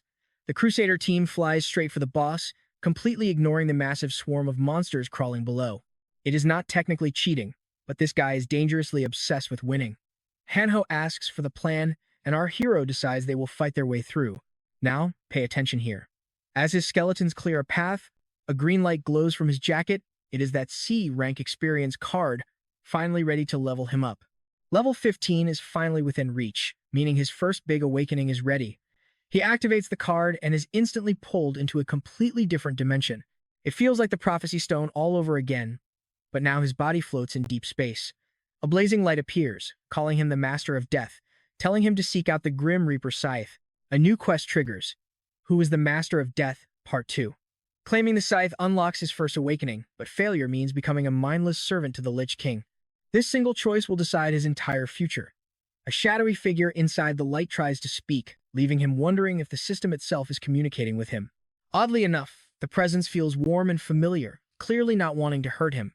But then, a chilling warning flashes: you will witness death firsthand. He reaches out, but the light fades and he snaps back to reality. Hanho mentions he was zoned out for 10 seconds, confirming this was no mere hallucination. With the grim warning of death hanging over him, he desperately prays his friends stay safe. But before he can process this, a massive explosion rattles the boss arena. Realizing he cannot obsess over the quest right now, the main character zeroes in on the boss. He orders his team forward while telling Mungu to fall back. Sprinting to the scene, they find the Crusader chopper completely wrecked. The blindfolded hunter crawls out of the burning metal, completely clueless about what blasted them out of the sky. A giant spear is impaled in the wreckage. The prosecutor emerges from the fire, ordering his squad to regroup, noting his barrier saved everyone except the pilot. I know what you were thinking, revenge time, right? Well, over 17,000 viewers watch online as lizardmen swarm the Crusaders. The Holy Knights tear through the front lines. Meanwhile, the prosecutor charges up his cross spear, obliterating entire waves of monsters before ordering his men to brace for more. A thunderous roar shakes the forest, signaling the arrival of the warlord. The crossbow squad fires, but their bolts bounce harmlessly away because too many players attacked at once. He immediately halts the attack. Not only did they barely leave a scratch, but the monster has a high-speed healing factor that renders minor damage useless. The warlord charges, slicing 2 elite knights clean in half. As another screams in terror, the prosecutor leaps into the fray, drawing the beast's aggressive focus. He orders his team to clean up the trash mobs while he handles the big guy. Staring down the giant, he declares he has finally met his match. The boss lunges, but his sword block holds up, proving their raw physical strength is even. Despite the monster's superior reach, the prosecutor relies on his lightning-quick reflexes to win. They trade earth-shattering strikes. Up above, the camera crew captures the action as the reporters gasp in shock at the prosecutor single-handedly overpowering the boss. Soon, the reinforcements arrive. Spotting skeletons hiding in the forest, they know our hero is close. The prosecutor lands a devastating blow, but something feels off. The monster keeps smirking, driving the proud prosecutor absolutely insane with rage. Suddenly, the beast breathes torrential flames, forcing him to deploy his protective force field. His allies rush in, but he screams at them to stay back as the boss shatters his shield. Suddenly, the warlord sheds its skin, revealing its true form, the Wandering Drake. Phase 2 officially begins. The prosecutor stands frozen, shocked that this nightmare was hiding its real power. Honestly, that creepy grin was a dead giveaway. The Drake strikes, and just blocking the heavy blow nearly shatters the prosecutor's arms.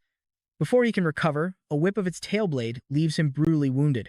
The stream watches in horror as the prosecutor falls. Mininoa bursts into tears, expecting the worst. But as the beast strikes, a corpse suddenly explodes. Sung Woo's undead army crashes the party, bashing the Drake with bone clubs while giant werebears throw heavy punches. As the beast tries to rise, our hero drives his sword deep into its skull. The crowd roars as the necromancer totally dominates the legendary Drake. Stream viewers erupt in joy, and even Manhwa breathes a sigh of relief, completely forgetting about the boss loot. Leaving the blade wedged inside the monster's head, Sung Woo summons a giant skeleton armed with a bone mallet. Seok realizes the plan. He is going to hammer that sword straight through. Even the purple-haired guy thinks they will win. But suddenly, a scout warns Minhwa that a massive mob of lizard men is rushing straight for our hero. She realizes the game was rigged from the start. The duel rule only applied to the boss. She orders everyone to shield the necromancer, and the knights form a wall. Hanho chuckles, noting they finally figured out who the real VIP is. Just then, the skeleton slams the hammer, driving the blade clean through the Drake's head. For a second, the fight seems over. But as everyone relaxes, our hero spots the corpse twitching. Ju gasps as the boss enters Phase 3, morphing into the terrifying young host of the Seed. Trust me, you and I can both feel his frustration as the system locks everyone in until the beast is dead. This damn system keeps moving the goalposts just to toy with them. While the knights struggle with the mobs, his focus stays locked on the real threat looming right in front of him. He screams for everyone to scatter as the beast breathes fire, incinerating its own allies. Sung Woo triggers corpse explosion, but it does absolutely nothing. All right, you and I are jumping right back into the madness as his werebears burn to ash. With no clear way to fight, he decides to keep the boss busy. His forces are thinning out, so he revives the fallen lizard men and orders everyone to retreat. Clashing with the boss and the swarm at once is suicide.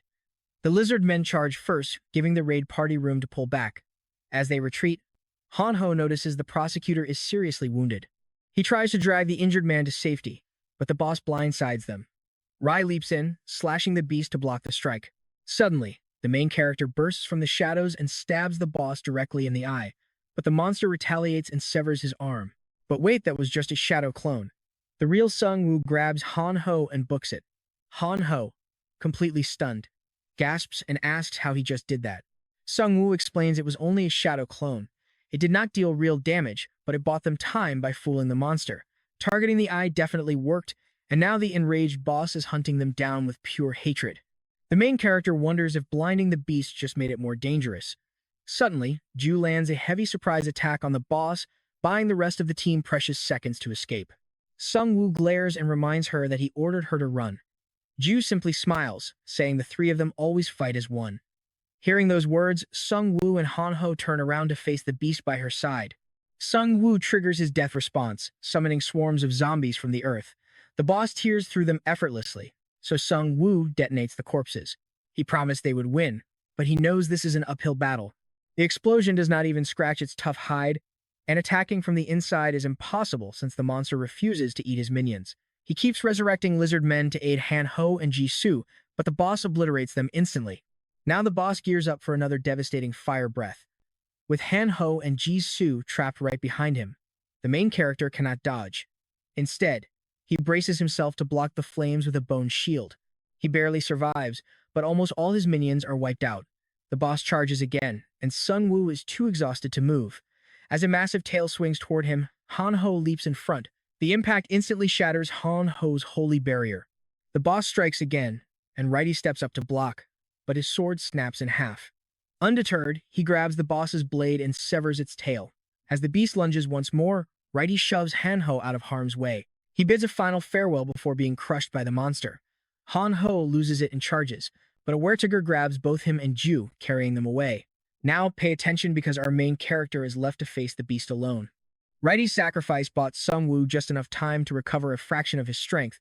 Knowing the boss will hunt everyone down, he stays behind to buy his retreating friends every second he possibly can. Summoning a bone shield and sword, he takes the boss's attack head-on. It is a lonely, brutal duel. Manhwa and her crew watch in sheer terror, realizing that even Sung Woo is hopelessly outmatched by this colossal demon. The boss crushes the main character's legs with its tail. Then it prepares to unleash another torrent of flames. Broken, helpless, and completely exhausted, he looks up and accepts defeat. He is about to die, just like his parents. In his final moments, he remembers the friends he made, realizing his life was actually worth living. He finds a strange peace knowing he saved them. Then, the devastating blast of fire engulfs him completely. Han Ho and Ju scream in despair as a skeleton drags them away. After his death, the main character wakes up in that mysterious void once again. He smiles, thinking it is a miracle he survived this long on pure luck. All those lucky item draws and the loyal friends he made along the way. Even in death, he worries if they will survive without his summons. Suddenly, a voice calls out. He looks up and sees the Grim Reaper. He finally understands that meeting the Reaper required his actual death. He asks if he is headed to heaven or hell, completely exhausted and ready for the end. But the Reaper just mocks him for giving up so easily. The main character is taken aback, wondering if death is mocking him. But his confusion turns into absolute shock when the Grim Reaper reveals his face. It is his own father. Sung Woo asks if this is real or just another system trick. His father tells him it does not matter anymore. Sung Woo agrees. Death is death, and this feels like a peaceful end. Then, he asks if his dad ever hated him for running away from that fatal fire. Sung Woo confesses he was terrified of dying, so he stood by and did nothing. After that tragedy, he studied and trained relentlessly to grow strong, always careful not to bite off more than he could chew. Yet, despite everything, he still feels like an absolute failure. His father laughs, asking if that guilt has been eating him alive all these years. He gently teases him, saying he thought his son had finally grown up. He asks how a helpless kid could have saved anyone in a raging fire. Then, he reveals the truth. Sung Woo did not run out of fear. He ran because he followed his father's final orders. As they slept, the fire broke out. Sung Woo and his father managed to reach the ground floor, but his mother was still trapped upstairs. His dad ordered him to wait outside and warned him never to come back in. You and I can see how wrong Sung Woo was all this time. His father never abandoned them. He was desperately protecting his son, promising he would go back to save his mother, no matter what. His dad reassures him that it was never his fault. Protecting the family was the father's duty. Hearing this, Sung Woo laments that he still failed to protect his own team in the end. but his father counters, saying Sung Woo did not fail because he saved his companions. The realization washes over Sung Woo. His father grins and asks if he is ready to fight his way back to the living. Sung Woo smiles, agreeing that he cannot just cross over yet. His father gestures toward a blinding light, calling it the path back. Before stepping through, Sung Woo looks back at his dad one last time. He is incredibly grateful they reunited after all these years. Suddenly, his father stops him and hands over a massive scythe. As his fingers grip the handle, he triggers his first awakening. Meanwhile, the boss is still destroying the real world. Jisoo and Han Ho refuse to believe Sung Woo is gone. The prosecutor finally wakes up, crushed by intense guilt over his reckless arrogance. He can feel the pure resentment burning from Sung Woo's allies. Deep down, he knows he deserves their hatred. He remembers Han Ho dragging him out of danger when he was paralyzed. Even if it was just a passive skill, Han Ho was the only one who saved him. He alienated his strongest ally and schemed behind his back. Now, he must fix his mistakes, or humanity is doomed. The blindfolded man rushes over the second he sees the prosecutor stir. The prosecutor realizes Han Ho is the one who rescued him, meaning Manhwa abandoned him to die. As they retreat, the prosecutor silently apologizes to Sung Woo, swearing a solemn oath to protect his remaining friends. Suddenly, the sky turns pitch black as a massive system warning flashes. A great spirit has been summoned nearby. Manhwa spots a strange green glow piercing the dark fog and wonders if Sung Woo is behind it. Then, our hero emerges from the mist, looking exactly like a legendary Lich King. Manhwa's crew panics, terrified that he is transformed into an undead monster. Meanwhile, Sung Woo feels completely numb. His senses are completely dulled, leaving him unsure if he is even alive.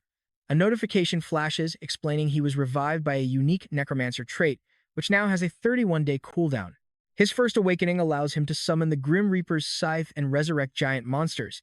He even receives a secret shop coupon for being the 9th player worldwide to awaken. He can now summon the scythe once a day for 1 hour while taking on his lich form. The skill adds 50 minions, boosts all stats by 10, and allows limitless healing and resurrection of his undead. He is finally ready to face the massive Drake boss once more. He points his scythe at the Drake, announcing that Phase 2 has officially begun. Han Ho and Ju sprint toward the battle as they witness the Great Spirit summon. The prosecutor watches in utter disbelief, wondering how he survived. As his ecstatic friends rush toward him, they freeze, realizing the Sung Woo standing before them looks completely different, almost monstrous. Jisoo notices the terrifying scythe and guesses this is his ultimate quest reward. The Drake swings wildly, vaporizing dozens of skeletons in a single breath, but Sung Woo's broken skill resurrects them instantly. Manhwa and her guild cheer in awe as the undead army rises again. The Drake breathes an ocean of fire, which Sung Woo blocks with a colossal shield. Before the spreading flames can incinerate the prosecutor and the others, Rai spins his weapon, blowing the inferno away. Han Ho ecstatically hugs Rai, while Sung Woo operates on an entirely godlike tier.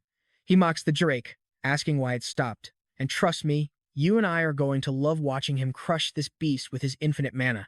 Alright, stick with me as our hero summons an endless tide of undead to overwhelm this massive Drake, pinning it down with heavy bone chains.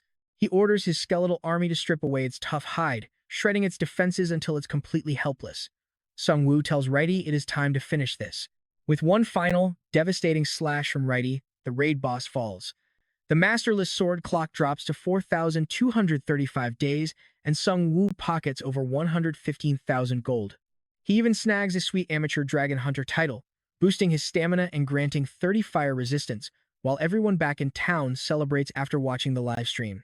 But he is not done. Raising his hand, Sung Woo commands the dead beast to rise, resurrecting the Drake as a massive skeletal soldier. The prosecutor and his squad can only stare in absolute shock. Talk about next-level power. Han Ho literally bursts into tears of joy seeing his friend alive, but Sung Woo just awkwardly mutters that technically, he is actually dead. Jisoo worries if he will ever look normal again, since his current vibe is pretty terrifying. Meanwhile, his minions loot a heroic grade Drake hide, and Righty retrieves a legendary dragon heart for him. Beyond rare crafting materials, he also scores the Seed of the World Tree, a literal godly item tied directly to that mysterious prophecy they uncovered earlier. Knowing the Fallen Ones might hunt him for it, he stays alert. Suddenly, a reporter asks for a statement, and Sung Woo drops some cold, hard truth. He warns that every survivor group has failed. The system's trials are rigged against the weak, meaning if you want to survive in this new world, you have to get strong on your own. Now, pay attention here, because a massive explosion suddenly rocks the nearby station. Manhwa warns the prosecutor their base is under siege, forcing an immediate retreat. Spotting the dark smoke, Sung-woo recognizes the toxic breath of the abyss. He instantly suspects those insane bomb-making cultists are behind this attack. With helicopters prepping for takeoff, the beaten prosecutor drops to his knees, begging Sung-woo for backup. He cannot protect the innocent survivors alone. Sung-woo knows he cannot let this threat go unchecked. He promises they will have a serious chat later, but agrees to assist. Unfortunately, the thick smoke forces the choppers to land far outside the zone. A survivor reports they were ambushed by intelligent beastmen. This confirms Sung-woo's suspicion the wandering merchants are behind this, a deadly mix of smart werebeasts and mad scientists. Approaching the fog, he notices the lighter color, realizing they thinned the gas to cover more ground. The Crusader squad is completely useless against this poison. Sung-woo decides to head in alone. If these monsters really hate humanity, they are a massive threat. They strategically struck the station while the main guild forces were busy raiding. He needs answers, and he's going to get them. Stepping into the toxic haze, he summons his newly revived undead Drake for its very first battle. The entire station is choked by the abyssal fog. Inside, two masked beastmen laugh at how easy the raid was, mocking humans for underestimating just how smart their kind can be. The hog monster grunts that humans and beastmen can never coexist, claiming they are a superior species. He then asks how much longer their ritual will take. The werewolf shrugs, explaining that only those who ate sorcerer brains know the plan. The hog complains that since he only consumed an archer's brain, his combat skills are limited.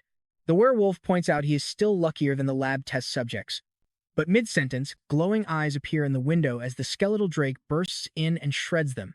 Walking inside, Sung-woo realizes the streets were empty because all the monsters were waiting here. With the path cleared, he sends his drake back into the shadows.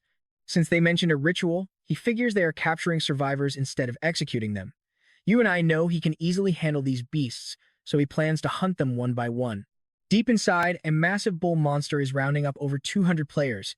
They need every human they can find, and the other floors are apparently packed with captives as well. When asked if these captives are for experiments, the bull reveals a terrifying rumor they plan on extracting experience points directly from human bodies, shocking his companion. The bull shrugs it off, but suddenly, the system alerts flash. Sung-woo's death response spells activate, and an army of undead rises from the floor to ambush the monsters. A feral tiger beast lunges at the bull, but the brute easily deflects it. Flaming hooves stomp down, instantly crushing several of Sung-woo's skeletons to dust. Realizing the necromancer is here, the bull roars for him to face him. Sung-woo answers by running his masterless sword straight through the beast's spine from behind. Sung-woo coldly retorts that gassing helpless civilians is not very honorable either. With the bull dead, he immediately resurrects him to serve in his growing army. Earning 30,000 gold for a level 2 kill proves these intelligent beasts use a different leveling system. Noticing the gas is suffocating the surviving humans, he orders his minions to carry them out to safety. Just as he escorts the survivors out, the ground violently trembles. A massive warning system alert pops up. A wide area summoning ritual has just been initiated nearby. He must stop this ritual before it is too late. Rushing to the summoning circle, Sung-woo spots a powerful werebeast mage channeling the spell, likely the culprit behind the gas. A werewolf recognizes him, shouting that bringing his head to their researchers will yield a massive reward. Smiling, Sung-woo summons his Grim Reaper scythe, unleashing the terrifying Lich King power. He only needs 5 minutes with this weapon to slaughter everyone here. Undead forces continuously surge from the abyss, crashing violently against the beastmen. No matter how many skeletons get crushed, they keep rising.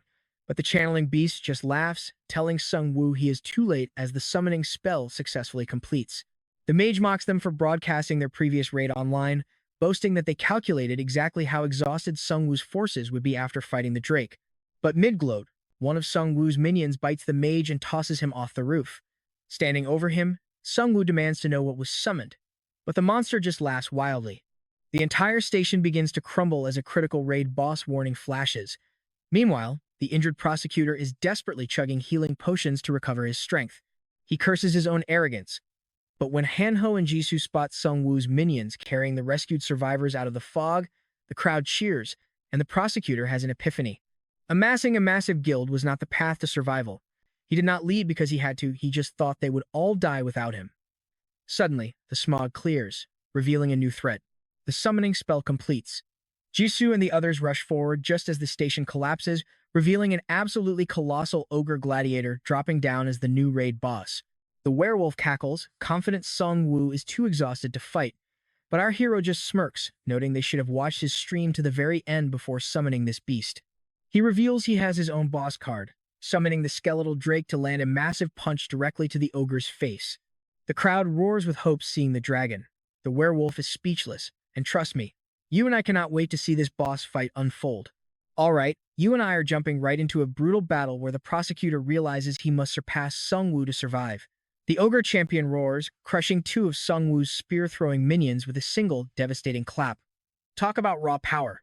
They are obliterated so badly that reviving them is impossible. This boss is built different. Plus, the drake cannot use its flames here, or it would roast the ogre far too easily. But Sung Woo still has control, and that is what counts. The drake grabs the boss by the hair, unleashing a massive kick. The ogre fights back, grabbing the drake's shoulders, but Righty leaps in and stabs its eye. The beast slams to the ground, pinned by the drake while the rest of the undead army swarms. They pile on relentlessly until the boss finally goes down. Our main character hits level 16, securing 705,000 gold for the kill.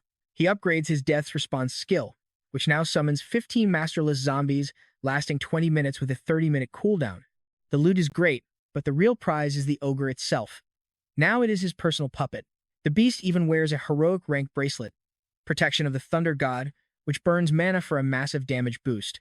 The catch is the wearer loses mana for 24 hours after one use. But since the ogre has 0 mana anyway, it is a perfect match. Now, both giant boss minions fight on his side. The captive werewolf stares in utter shock. Sung Woo casually remarks that he is great at recruiting monsters, then plunges his scythe down, declaring the jokes are over. But the beast dies before he can ask questions. Ju suggests their leaders placed a curse to prevent them from speaking. The prosecutor is frustrated, since this beast held key secrets about their mysterious enemy. But Sung Woo remembers his memory fragment's skill. He resurrects the werewolf, dives into its mind, and realizes the system is steering them somewhere specific. First vampires, now beasts. Pay attention to this memory, because it reveals exactly what is coming next. He sees the werewolf heading to Yongdeongpo Station, watching a live stream until another monster orders him to turn it off. Suddenly, Sung Woo gets why the werewolf missed the stream's ending. Another beast mentions rumors that their mission is not just about attacking the Liberation Guild. The other monster dismisses it completely. The werewolf questions what the leaders are actually planning, but his partner snaps back, saying their only duty is to hit the Liberation Guild while they are vulnerable. Then the werewolf mentions Yui Island, where mad scientists were setting up a secret lab. This shocks Sung Woo, because that is where the second bad ending occurred. The werewolf continues discussing the plan, but just as he is about to leak critical details about those scientists, the other beast cuts him off. Returning to reality, the others ask what he saw. He explains the beastman struck Yeongdeongpo Station to secure Yui Island, and he found tracks leading straight to Sindorim Station. He needs to figure out their goal there. Sindorim Station is the massive main transfer hub between Seoul subway lines 1 and 2. It is usually packed with thousands of humans daily, making it a goldmine of test subjects. One mad scientist laughs, praising the beasts for setting up nearby. To him, this means an endless supply of victims, a total dream scenario. His assistant complains they need more freezers and groans about the terrible stench of rotting corpses, but the scientist tells him to get used to it. The rat monster whines that it is easy for him to say since a beast's nose is highly sensitive. Annoyed, the scientist mockingly asks if he wants to become human again. The rat creature eagerly agrees, claiming he never wanted this curse. Without even looking back, the cold scientist suggests he volunteer as a subject for the chief researcher. The rat starts trembling, asking if he is serious. The scientist laughs it off as a joke, but reminds him that rat beasts are considered the absolute lowest class anyway. Suddenly, a dog beast bursts in, screaming that a giant dragon is tearing up buildings outside. The scientist looks annoyed, asking if he is high, but the guard frantically shakes his head. Realizing it is real, the scientist demands to be taken to the beast. As they rush out fully buffed, one minion admits their entire raid has completely failed. Facing the drake, they are stunned by its colossal size. The scientist nearly passes out, never expecting to witness an actual living dinosaur. Sung Woo's squad charges ahead with the drake. The scientist recognizes them from the island raid and, knowing he cannot win, flees while ordering his guards to buy time. Let's pause here. As they flee down the stairs, the rat stops, smelling something familiar. The scientist screams at him to keep moving. They have too much gear to pack. As they run, The rat senses immediate danger and leaps, saving the scientists from falling crates, just as Sung-woo corners them. He jokes that their delivery was wrong, so he is here for a refund. The scientist plays dumb, so Sung-woo summons the giant orc sent to kill him. Scanning the lab, he finds piles of human and monster corpses. The memory fragments hinted at this horror, but seeing it in person is far worse. He asks if the scientist feels any shame for this sick hobby. The man snaps, shouting that he is creating a superior human race, but Sung-woo shuts him up with a swift bolt to the leg. The rat rushes to help, but the scientist injects him with a volatile experimental serum. Instantly, the beast's body mutates and swells with raw, unstable power. Sung-woo uses his ring to summon a clone, and both fire their crossbows. The mutated rat tears the clone apart with massive damage, but the giant orc boss steps in, crushing it instantly. He gains 13,000 gold for the kill, while the crippled scientist frantically tries to inject himself with the serum. Before he can, Sung-woo slices off his arm, warning that the next cut will be much lower. Foaming at the mouth, the scientist confesses he used the rat to buy time for his own injection. As the man fades, he sneers that his partners will turn Sung-woo into a specimen. Sung-woo just smiles, noting he has no need for physical torture. He plans to revive him as a minion to read his mind, but the system displays an error saying living targets cannot be resurrected. The rat was faking it. Annoyed, Sung-woo strikes a sensitive spot. The scientist screams and breaks, offering every single invention in exchange for his life. Sung-woo is done playing games and finishes him off, immediately reviving him to scan his memories. In the memory, a mysterious figure tells the scientist it is time to earn his doctorate and lead the division. Sung-woo recognizes him as the shadow behind the wandering merchants. The man demands massive quantities of gas. The scientist proudly boasts about his invention, asking if he should prepare enough poison to blanket the entire Yeongdam-po district. The mastermind replies that won't be necessary, as they only need to eliminate the weaklings. As Beast sorcerers teleport in 3 captured raid bosses, Sung-woo is utterly stunned. The scientist questions if these wild beastmen can truly be trusted with a mission of this magnitude. The mysterious leader warns him to watch his mouth. They need them for the plan. He mentions 4 beast lords stronger than top-ranked players who will be summoned later. Sung-woo cannot fathom how beasts could surpass top-ranking players. They never drew cards and lagged behind, which makes no sense. But then, a sudden realization hits him. These monsters are not human. They level up differently than players, and they also receive special quests. And trust me, you and I need to be ready, because these hidden quests can make someone powerful in no time. Get ready, because you and I are diving into a world where crazy scientists want to dissect players. Luckily, his partner reminds him they only need to squish a few ants. Ecstatic, the researcher yells that humanity is ready to evolve into a brand new species. Sung-woo realizes this must be tied to the man's exclusive quest, right as a massive white werewolf spots them. Sung-woo instantly recognizes him from an old memory. The scientist claims this beast is a legendary grand sorcerer, but the giant wolf quickly snaps back that he is no mage. Step by step, the beast approaches while the terrified doctor cowers behind the boss. He explains people only assume he is a magic user because of his staff, then suddenly blasts him with a terrifying flash of light. He tells the panicked scientist to chill out, claiming they will share warnings in danger. But that touch was a trick to activate psychometry, allowing him to peer straight at Sung-woo's projection. Sung-woo freezes, shocked the creature can actually perceive him. The werewolf already knows his identity, wondering how the main character tracked down this hidden syndrome branch so quickly. This has to be high-tier magic. Locking eyes with our hero, the beast asks if he truly reads the memories of the dead. Sung-woo mentions the branch was completely empty, demanding to know where the real base is. The wolf simply warns him to abandon Yeongdam-po before things get worse, claiming victory is already theirs. Though shaken, our main character presses for answers. The wolf reveals their group name, the Evolution Society. He unleashes a spell, declaring that this single name will soon drag all of humanity to its absolute ruin. Snapping back to reality, Sung-woo realizes the enemy has memory-reading abilities too.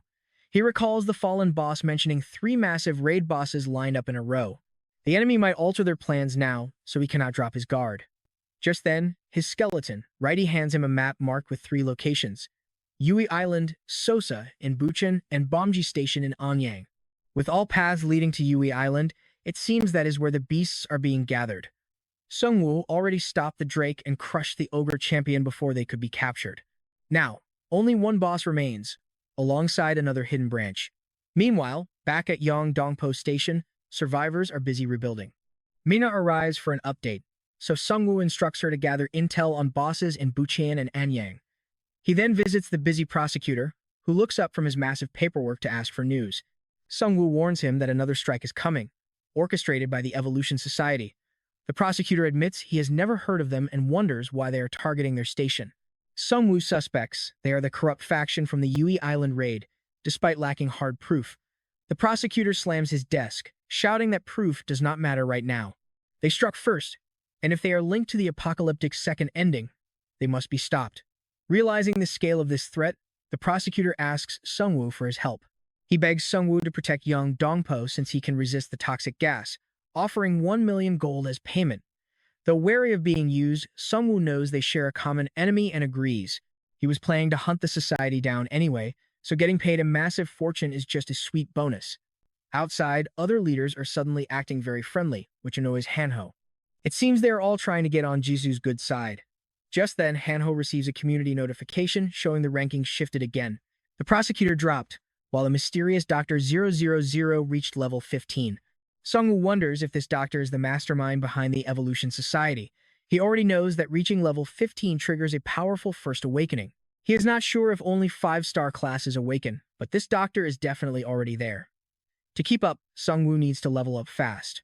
Jisoo soon returns after dealing with the guilds. When Sungwoo asks how it went, she shrugs it off as awkward. Hanho dramatically chimes in, telling him she would never betray him because she cried her eyes out when Sungwoo went missing. Meanwhile, the blindfolded guy from the Liberation Guild passes out cold after foolishly opening one of the strange jars his minions were carrying. These jars contain a lethal poison called Breath of the Abyss. After Sungwoo warns Minhum never to touch them again, the guy proudly points to himself, declaring he is now their official liaison. He brags about squeezing them into his pack schedule because they are VIPs, though he actually got demoted to grunt work. He adds his guild is actively gathering the intel Sungwoo requested. Walking away, Sungwoo asks if Jisoo truly cried when they thought he died. Hanho whispers that she shed a few tears, but admits he only cried when Righty passed away. That makes Sungwoo realize if both he and Righty were in danger, Hanho would save the skeleton first. Watch closely, because things are about to get serious. Meanwhile, the prosecutor broods over the failed raid. He knows he made a massive rookie mistake by rushing the boss head-on without clearing out the wave of minions first. If word gets out, his reputation will crumble, especially since players now look up to Sungwoo and Righty. Luckily, he receives a promotion quest, train 30 Crusaders to level 10 to unlock his awakening. He needs to clear this fast to stay ahead of rival 5-star players, but having lost 6 Crusaders in the last fight, he only has 14 left, making this mission incredibly brutal. Still, he is determined to grow stronger. Resolving to train new recruits, he gathers his entire guild and announces an all-out hunting expedition starting tomorrow morning.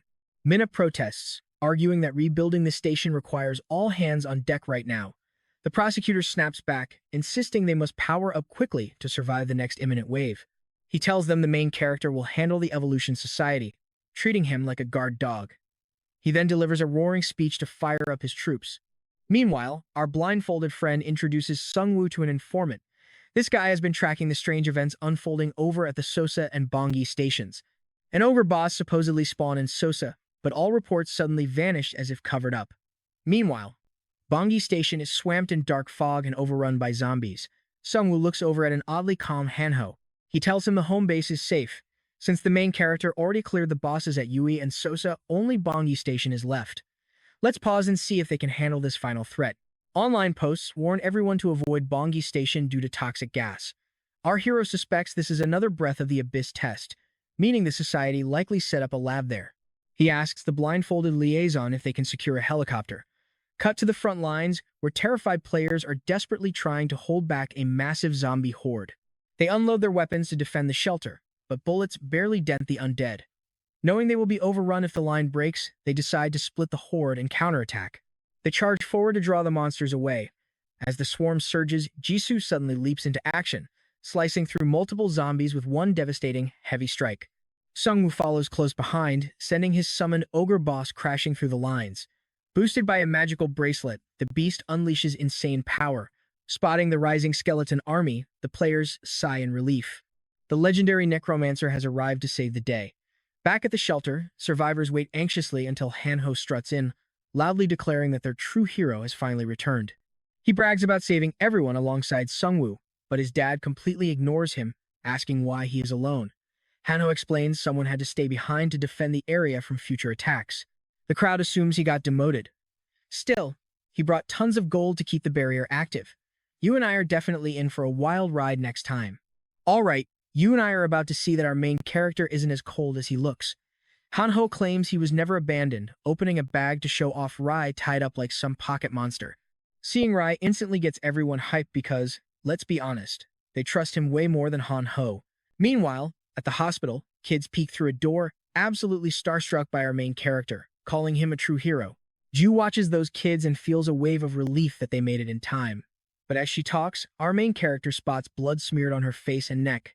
She casually shrugs it off, wiping it with her coat. They have survived brutal life and death struggles together, yet they barely talk.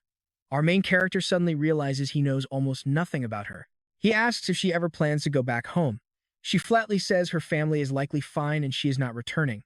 They were terrible people anyway, and she was glad to escape. Honestly, life was perfect for her after leaving, right until the apocalypse ruined everything. Hearing this makes him feel guilty, but secretly glad she is staying. Just then, a guy in a white lab coat slides the door open. He introduces himself as Minsak-an, apologizes for the long wait, and claims he is the leader. As Sung-woo shakes his hand, Minsak admits he already knows exactly who he is. He knows Ju as well, even though her nickname is kind of embarrassing. Seeing her confused face, he explains the kids made it up and apologizes. She smiles it off, but she is dying to know who started it. Seriously, whoever gave her that name is about to disappear. After joking about the nicknames, the leader warns that they have to move. He explains that hordes of zombies have trapped them here for 3 days. When Ju asks why they do not just run, he reveals a local quest has locked everyone in place. They walk outside to see. Zombies are hunting them, and staying outside only draws more. Escaping is too dangerous with kids and the elderly around. Our main character quickly realizes this group is just too weak. Pay attention here, because this is where the desperation sets in. They wanted to save lives but had no plan for this quest. The leader begs them to go before midnight, but his eyes scream for help. Despite telling them to run, the leader says he is staying behind. Our heroes refuse to leave, promising to protect this station. The leader's wife then asks if the two want to share a room. Hearing that, Ju's face turns completely bright red, and both of them awkwardly demand separate rooms. Later that night, the kids knock on Ju's door, and she warmly welcomes them inside. The children are ecstatic to meet the legendary necromancer and the red demon. One kid asks if he can summon a skeleton, and Sung-woo knows just the guy for the job. He summons Rai, and the kids immediately fall in love with him. Resting in bed later, our main character remembers their happy faces. He cannot believe such pure joy still exists in this dark world. Suddenly, a new quest pops up, called Death Comes for the City. He can try to run or fight, but death will chase him either way. The moment he steps outside, the hunt begins. Then, the system detects a player above level 15, ramping up the difficulty. Our main character bolts upright. Ju rushes in right after, warning him that something massive is happening across the entire city. Using her sharp senses, she feels heavy vibrations shaking the ground. Thousands of zombies have surrounded the hospital. A terrifying new alert declares that survivors will be hunted both inside and outside. Min-sok rushes over, panicking that zombies have never attacked indoors before. Sung-woo explains the difficulty scaled up because of high-level players. It feels like the system is literally playing mind games with them. He begins summoning his undead minions, ready to push back against the system. The leader quickly suggests moving all the civilians up to the roof. They can manage normal zombies, but if ghouls show up, they are in deep trouble. Ghouls are terrifying, flesh-eating beasts, ranked far above common undead in this world. As they prepare for battle, the leader's crying kids run to him instead of heading to the roof. Terrified, they ask if the monsters are going to eat them. He gently promises to protect them, telling them not to worry. He reassures them that they have the legendary necromancer on their side. The kids wish them luck and head up, while fighters on the first floor struggle to hold the doors. They pile chairs and tables into a massive barricade, but it looks incredibly flimsy. The leader estimates over 200 zombies are swarming in. As they swarm closer, Sung-woo realizes this tight space restricts his best skills. He orders everyone to move out since fighting in this cramped hallway is suicide. The leader trusts his call, but just as they move, zombies shatter the glass doors and flood inside. Now, I know what you are thinking. Why not just blow them up? Well, he can't use corpse explosion yet because they are not dead. Instead, he summons beast skeletons with shields. The horde strikes hard, but the skeletons hold firm thanks to that perfect synergy. Even with a 30% stat drop, the virus cannot infect his immune undead army. With shields raised, his minions successfully lock down the horde. The leader leaps in, unleashing pressure of valor and carving through the crowd with tornado blade. Our main character is impressed, guessing the leader is at least a 4-star knight. He commands his shielded units to fall back, then detonates the fallen zombies to clear the entrance. But he quickly realizes he has to be careful. With kids inside, constant explosions could collapse the entire building. As more zombies pile up outside, they push through to fight in the open streets. Now free to unleash his full magic, our main character summons his mighty Drake, which begins tearing through zombies. He tells Minsak to evacuate everyone from the roof now that the path is clear. Minsak shouts that 2 escape buses are waiting in the underground garage. Suddenly, a notification warns our main character that a minion has been destroyed. Even for him, this endless swarm is getting overwhelming. He wants to save Death's response and the Reaper's scythe for stronger threats. Turning to Ju, he tells her it is her turn. She has been waiting for this, putting on the mask from Mr. Kim as she charges in, slicing through zombies like butter. Watching her move, he realizes her close combat skills are top tier. Soon, the buses arrive and survivors quickly scramble inside. Then, a system alert warns that the scent of survivors is drawing in deadly ghouls. Minsak warns that ghouls are incredibly fast, hyper-aggressive, and target children first. They have to protect the kids. He reveals that a ghoul once smashed his car window, snatching his youngest son away. Sung-woo pats his shoulder, firmly promising that it won't happen again. They move out with the buses guarded by the Drake and skeletons. Forced to move slowly, Sung-woo knows completing the quest is their only escape, but the eerie silence is terrifying. They pass several fresh corpses, realizing others were ambushed right here. As they march, Ju quietly warns him that something is stalking them. The other players instantly panic, fearing ghouls. Suddenly, a beast leaps right out at them. Ju screams a warning, but it is too late. The ghoul brutally kills a player and charges the bus. She leaps in, slicing it down before it can reach the kids. Sung-woo realizes these ghouls are insanely fast. Only Ju can react fast enough. Suddenly, more ghouls emerge alongside a massive wave of zombies. Minsak stares at the incoming monsters in horror, asking if players retain their minds when revived as skeletons. Sung-woo realizes the man is asking to be resurrected if he falls in battle. But before the leader can finish his plea, ghouls launch another surprise strike. Everyone rushes to defend the kids. The children are the main target. Even with his giant Drake, the necromancer struggles against the ghouls' erratic, blinding speed. A few leap onto the bus, but his werewolf skeletons rip them off. But the ghouls fight back fiercely, tearing the skeletons to pieces. One defender blasts a ghoul with magic, but fails to notice another beast sneaking up from behind, barely blocking it with his shield. Meanwhile, Sung-woo revives a fallen ghoul as his new minion, amazed by its insane healing. He tells the leader he has got this, summoning the Reaper's scythe. Trust me, you and I are about to see a bloodbath. You and I are diving into a wild survival story. To save mana, our hero unleashes the Lich King's power to enslave the ghouls, realizing Mechok is a natural-born fighter. His strikes are incredibly precise, constantly targeting vital weak spots. His style might be rough, but his martial skills are on par with a top prosecutor. Together with the Drake and Ogre boss, they hold the line. Our hero realizes they are only holding the line because these survivors are fighting for their families. He knows he needs to grow much stronger to protect everyone. But even with their desperate defense, a rogue ghoul slips into one of the buses, targeting Minsk's wife and kids. An elderly man bravely steps in to protect them, but the monster kills him instantly. Mok desperately wants to activate Wall of Bravery, but it is on cooldown. Refusing to let anyone else die, he tackles the beasts, throwing them both down the stairs. The ghoul dies, but Mak is mortally wounded. Sung-woo rushes over with a healing potion, but Minsk stops him. It is far too late. With his final breath, he begs our hero to watch over his family and raise his body to keep fighting. Just like that, a rare quest triggers. Mok died in battle without fulfilling his duty. The system allows Sung-woo to raise Minsk's corpse, but only if he vows to protect the knight's family. Succeed, and he wins the absolute loyalty of a legendary knight. Refusing is an option, but that means letting him die. Sung-woo is furious at the system for throwing another tragic quest at him, just like back at the campus. With no other choice, he accepts the dying man's request. Mechok opens his eyes to a void of endless darkness, wondering if he has passed on. Suddenly, a Grim Reaper appears, telling him his journey isn't over yet. Minsk is devastated, fearing he will never see his family again. He only wanted to keep them safe, yet this cruel world took everything from him. But the Reaper offers a twist. The necromancer is raising him, and his family will be protected under their new master. The Reaper tells him to accept his death and let go of his heartbreak. Minsk desperately begs to keep his memories to protect his family, but the Reaper reminds him that someone far stronger will guard them now. But Minsk refuses to yield. Guarding his family is his ultimate duty. Moved by his resolve, the Grim Reaper grants his wish, transforming him into a powerful skeleton knight with all his human memories completely intact. Now, check this out. This is where things get truly insane. Sung-woo gets a notification that Minsk is back as a Death Knight, and somehow, he still has all of his human memories. Though Sung-woo is flooded with questions, there is no time to chat with the ghouls still swarming. They plunge straight back into the chaos, where Ju is absolutely shredding through monsters with her blazing sword.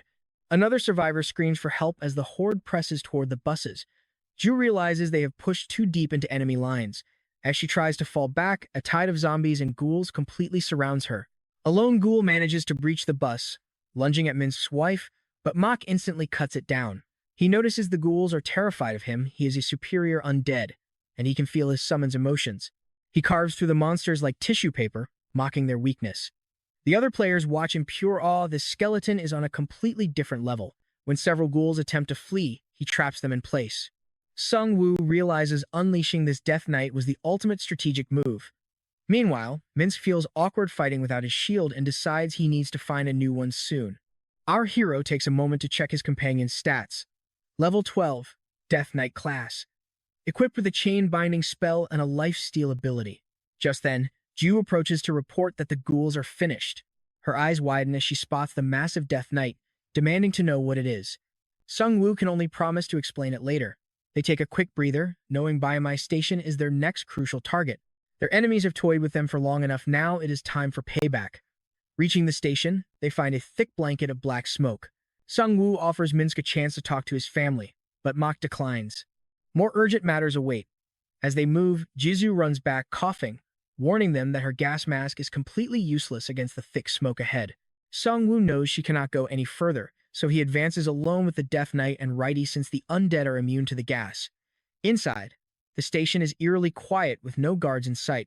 He reasons that the toxic smoke makes posting guards impossible. Still, he is baffled by how the enemies are keeping the raid bosses captive. He assumes they must be using powerful magic seals to trap them alive. The Death Knight urges him to pick up the pace, wanting to clear the quest quickly. Sung-woo asks if his family is on his mind, but Minsk assures him that Ju is guarding them.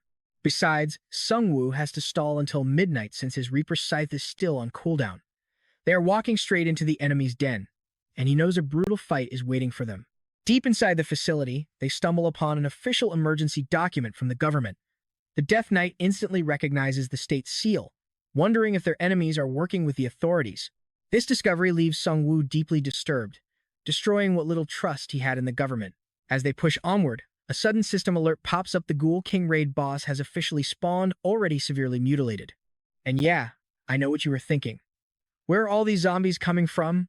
Well, we finally have our answer as an abyss rupture opens, letting an endless horde pour in.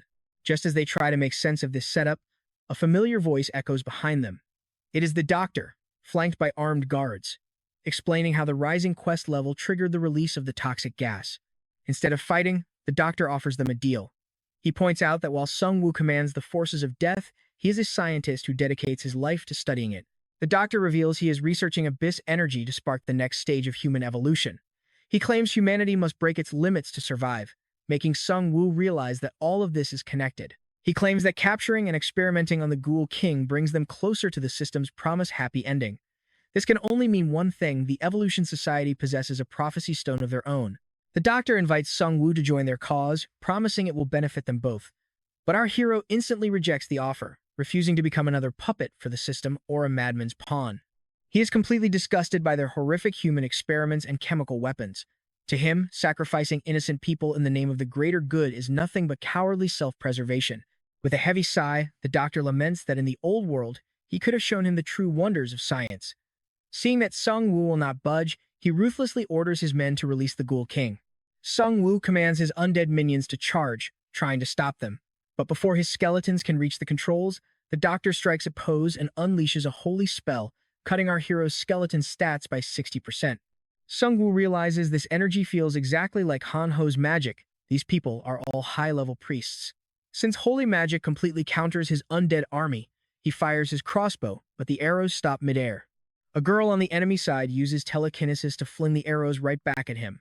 He quickly conjures a shield to block them, while the Death Knight charges forward, only to be blasted by intense holy pressure. The devastating blast shatters his shield and throws him into an adjacent room. The girl frantically warns her allies to be careful, as her primary test subject is inside that very chamber. Shaken, the Death Knight scans the room and spots a tiny child's shoe inside one of the massive fluid-filled tanks holding human specimens. Realizing his own child is trapped inside, he snaps, violently strangling two guards to death. He declares that these monsters do not deserve to live. The priests try to incinerate him with holy light, but Sung-woo quickly summons heavy armor, triggering a synergy that makes the knight completely immune to debuffs. Panic spreads through the enemy ranks as their holy magic fails to halt the Death Knight's advance. Even though he is taking damage, the spell cannot push him back, allowing him to ruthlessly slice them down. Meanwhile, Sung-woo's ghouls easily clean up the remaining forces. The female scientist stares in absolute disbelief, her precise calculations completely ruined despite having every possible advantage. So, what do you and I make of this? A father's rage is unstoppable. As he corners the scientist, she tries to stop him, but nothing will keep him from getting answers about his child. Trust me, you and I are jumping right into the heat of battle as our main character instantly slices her down for 12,000 gold. With his allies falling, the Mad Doctor tries to flee, summoning a bizarre tree beast to rout his pursuers. Sung-woo realizes he has to end this before the Doctor can summon any more tricks, so he unleashes his Lich King skill and shreds right through the roots. The Doctor chucks a flashbang, but the blinding light does absolutely nothing to our main character. He drives his Grim Reaper scythe deep into the villain, who gasps that Sung-woo picked a great solo class, though his friends will pay. With his dying breath, the Doctor reveals he already unleashed a massive horde of undead outside, prompting the furious Death Knight to slice him to ribbons. Even while fading, the Doctor keeps babbling about crafting game-breaking weapons, while the Ghoul King starts regenerating. The madman laughs, mocking their resolve once everyone they care about is dead. Fed up with the noise, Sung-woo commands the Death Knight to finish him, and Ma takes his head in one clean swipe. But then a system message pops up this Doctor was just a clone, prompting our hero to check the forums. The 5th-ranked player spot is completely blank now, confirming the death of the clone. They quickly realize this guy has 5 more clones hiding in the top 20, which explains how his guild expanded so ridiculously fast. Before Sung-woo can process the mystery, the Death Knight drags him back to reality because they have a massive problem, the giant Ghoul King outside. Meanwhile, Ju wipes out another wave of undead with the help of the Wandering Drake and the Ogre Champion. The survivors hope it's finally over, but Ju senses a massive wave approaching, sending everyone back into panic. They've cut down so many monsters, but Ju refuses to let anyone die on her watch. Sung-woo trusted her to keep everyone safe, and even if he is still way stronger, she is giving everything she has to catch up. Now don't blink because she charges headfirst straight into the horde. Skeletons are crumbling without the main character's support, but watch closely. One of those fallen minions is suddenly rising back up. Ju spots it and realizes Sung-woo must have activated his Lich ability, using the moment to push the monsters back. Witnessing her power, the players start hyping her up as the main character's girlfriend and Korea's strongest couple. The sudden gossip makes Ju flustered, but she keeps tearing through ghouls. Suddenly, players spot some beasts slipping past the defenses and heading straight for the buses. The monsters break the defensive line and charge the children, but right before they reach them, the Death Knight intercepts, obliterating them with his chains. He then checks on his kids, asking if they are all right. The children recognize his voice instantly and ask why he looks like a skeleton now. After a brief pause, he explains the necromancer transformed him, making the kids super excited to become skeletons themselves. To them, our main character is basically a symbol of ultimate justice. Soon after, Sung-woo meets up with Ju, telling her he was never worried because he knew she would handle things, even though she looks exhausted. She smiles, saying he must be tired as well after battling the Ghoul King with his Death Knight, which triggers a funny memory for him. In reality, they did not even fight the Ghoul King. The massive boss was so severely drained and injured that it died without landing a single blow, but to keep her impressed, he tells her it was a brutal showdown. Just then, a system notification pops up. Chapter 2 of the main storyline has ended unexpectedly, and the system announces a major balance patch while congratulating everyone for surviving. It also displays the global leaderboard for raid boss kills. Gang Sukan holds first place with 4 kills, while Sung-woo is second with 3. The system praises Korea's impressive progress, revealing their server now boasts the 4th highest average level globally. Because of this achievement, a hidden chapter will open during the remaining time limit. However, a warning follows: massive monster armies led by powerful warlords will invade Korea, and the event won't end until they are defeated. The Death Knight grunts, realizing this early victory was more of a curse than a blessing, but Sung-woo remains optimistic. He knows this game has a final destination, having witnessed it in the Prophecy Stone. You're probably thinking what I am: is the system really trying to challenge a broken necromancer? Because if so, he is going to absolutely crush them. Back at the shelter, Han-ho is annoyed by the new system alerts. As he chops down monster minions, he grumbles that the system is clearly trying to wipe out Koreans. When the goblin forces start piling up too high, he retreats inside. Everyone braces themselves as the vicious green monsters keep battering the barrier. Han-ho's dad asks why he is running away after bragging about slaying 1,000 goblins by himself. Annoyed, Han-ho claims he only retreated to protect the others, though he secretly just hates the goblin smell. While they wait, the monsters steadily wear down the shield, prompting Kyung-gu to tell everyone to hold formation. They can't rely solely on the main character anymore as the goblins relentlessly hammer the barrier. Suddenly, Han-ho thanks his dad for everything. His father, assuming these are their final moments, wipes away tears and says they will go down together, but Han-ho just looks at him like he's crazy and says nobody is dying. He scoffs that goblins are nothing to him, and the moment the barrier shatters, he chucks a dagger, instantly killing one. Activating his personal force field, he laughs maniacally and charges, dreaming of becoming a legend. Han-ho goes full superhero, tackling the entire goblin army single-handedly. He gets completely carried away with the hype, imagining himself as South Korea's greatest badass. When the goblins try surrounding him, he spins and blasts them back. Sergeant Kim is highly impressed by the kid's moves, but Han-ho's dad feels deeply embarrassed watching his son slice through enemies like a Chunabu demon. Honestly, he's got a point. Han-ho genuinely looks like a straight-up monster, but as he slaughters goblins left and right, Righty suddenly jumps in to help, right before our main character arrives riding his epic Drake. Han-ho is thrilled to see them, but his joy vanishes when he spots the Death Knight, instantly worrying this new summon might steal his spotlight. Later, the council discusses the brutal new chapter updates. Safe zones are weakening, monsters are growing stronger, and survivor shelters across the country are failing. Even the powerful Liberation Guild is locked in a massive war against thousands of orcs. Kyung-soo begs the main character for help, and Sung-woo agrees, knowing the Liberation Guild is their only trustworthy ally in this madness. If the Evolution Society strikes now, it'll be a complete disaster, though they seem preoccupied with their own monster issues. Sergeant Kim arrives with intel, revealing they have located the mountain base of the goblins. While other regions deal with deadly red orcs, their zone only has goblins, but Kim warns that nearly 3,000 monsters are preparing to march from the mountain peaks. Kim suggests a cautious approach, since there is no urgent reason to fight, but Sung-woo explains survival isn't his only goal. He wants to harvest all the gold and experience points these goblins can offer. Kyung-soo likes the sound of that, but worries about how they will handle such massive numbers. Sung-woo just smiles, pointing at the survivors, explaining that they will be the ones farming the monsters, not him. He wants to use this raid as a massive leveling opportunity. That night, 2 goblin sentries watch over a mountain factory, but our main character sneaks behind them and silent kills both instantly. He discovers the goblin chieftains are all gathered inside, which saves him from hunting them down individually.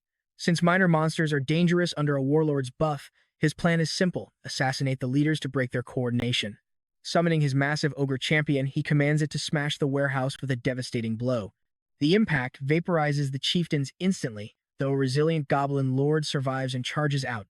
The Death Knight admits he hasn't fought a goblin lord in ages, asking to take this one, so Sung-woo hands him the Reaper Scythe. The Death Knight makes incredibly quick work of the goblin warlord. Afterwards, the main character resurrects the fallen goblins, turning them into his personal army while the human players construct a sturdy defensive barricade. Kyung-gu reminds everyone these are just leaderless stragglers, and as they easily sweep them aside, their confidence skyrockets. And that is where we leave it, trust me. You won't want to miss what comes next. Alright, you and I are watching these leaderless goblins get hit with massive debuffs as the main character helps the town level up. Most players are still too weak, and with the difficulty spiking, the pressure is real. That is why our main character sent Han-ho back. He knows even the injured and weak still have a shot at growing stronger. They're even helping kids and seniors grind levels to survive. One little kid finally takes down a goblin and just bursts into tears. Just like that, the goblin army is completely wiped out. Sung-woo snags the top contributor award while everyone else gets a sweet gold bonus. Our hero watches the whole celebration from up on a rooftop. He admits going solo is way easier, but honestly, he does not mind this teamwork vibe either. The next day, he tells Kyangu that everyone better be at least level 8 by the time he returns. Look, he cannot protect them forever. They have to grind and survive on their own. Right then, Han Ho announces the helicopter is here. His deal with the Liberation Guild was temporary, but he is still stepping up to help in this crisis. The next morning, buses packed with crusaders roll out. The prosecutor immediately asks his scout for a head count on the monsters. The scout tells him to hold on as they reach the northern border. He launches a magic drone to scout ahead and spots about 200 trolls marching in. But as he zooms in, a troll spots the drone and smashes it with a giant rock. Manhwa argues they have to blow the bridge. Thousands of orcs are marching from Gimpo, and there is no way they can handle two massive armies at once. But the prosecutor insists on fighting the trolls so his crusaders can level up. It is incredibly risky, but he needs them at level 10 for an exclusive quest. Plus, he is desperate to close the massive power gap between him and our main character. Manhwa obeys and drafts every single guard, leaving the station completely bare. Just then, the blindfolded guy walks in with some great news. The helicopter carrying our main character is almost here, and Manhwa finally breathes a sigh of relief. She figures with him on their side, they can easily crush both the orcs and the trolls. But the blindfolded guy drops a bomb. The main character actually wants them to meet him right where the orc army is. A totally confused Manhwa asks if he even knows what is going on. Apparently, the main character just wanted to farm some bones. Suddenly, the helicopter hovers overhead, and Sung Woo drops his undead minions straight from the sky to rip those trolls apart. Alongside his Drake and the orc boss, our necromancer now commands the Ghoul King. The blindfolded guy and the prosecutor can only watch in absolute shock as Sung Woo's massive army makes those giant trolls look like total ants. Now pay attention to this prosecutor's face. He watches Sung Woo turn trolls into skeletons and wonders if he will ever surpass him. Distant players watch in awe, wondering if the Liberation Guild actually summoned this legendary necromancer. They are live-streaming the madness as Sung Woo unlocks a new achievement for having over 20 giant minions, cutting incoming damage by 30%. That is when the massive troll warlord storms onto the battlefield. The crowd watches him charge straight at the undead army, desperately wondering if even Sung Woo can handle a beast this terrifying. But Sung Woo's ogre champion and the rest of his undead crew completely swarm the troll chief. The mighty warlord cannot even land a hit before getting absolutely crushed to pieces.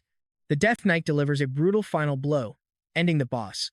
Naturally, Sung Woo raises the troll chief's corpse right up, adds him to his terrifying squad, and commands everyone to pack up and meet the Liberation Guild. The prosecutor thanks our hero for the assist. He originally wanted to use Sung Woo to buy time and level up, but it is clear the necromancer is on a whole different level. He warns him that a massive orc army is heading for the only bridge left. The prosecutor wants to flex his own power in the upcoming clash. They have blocked off all other routes with items, knowing the entire Korean server will be watching this live-streamed battle. If he slips up now, his reputation is ruined, so he takes the charge. Meanwhile, as hype about our main character floods the online forums, tons of players are begging to join the raid. They view him as their ultimate savior and want to back him up.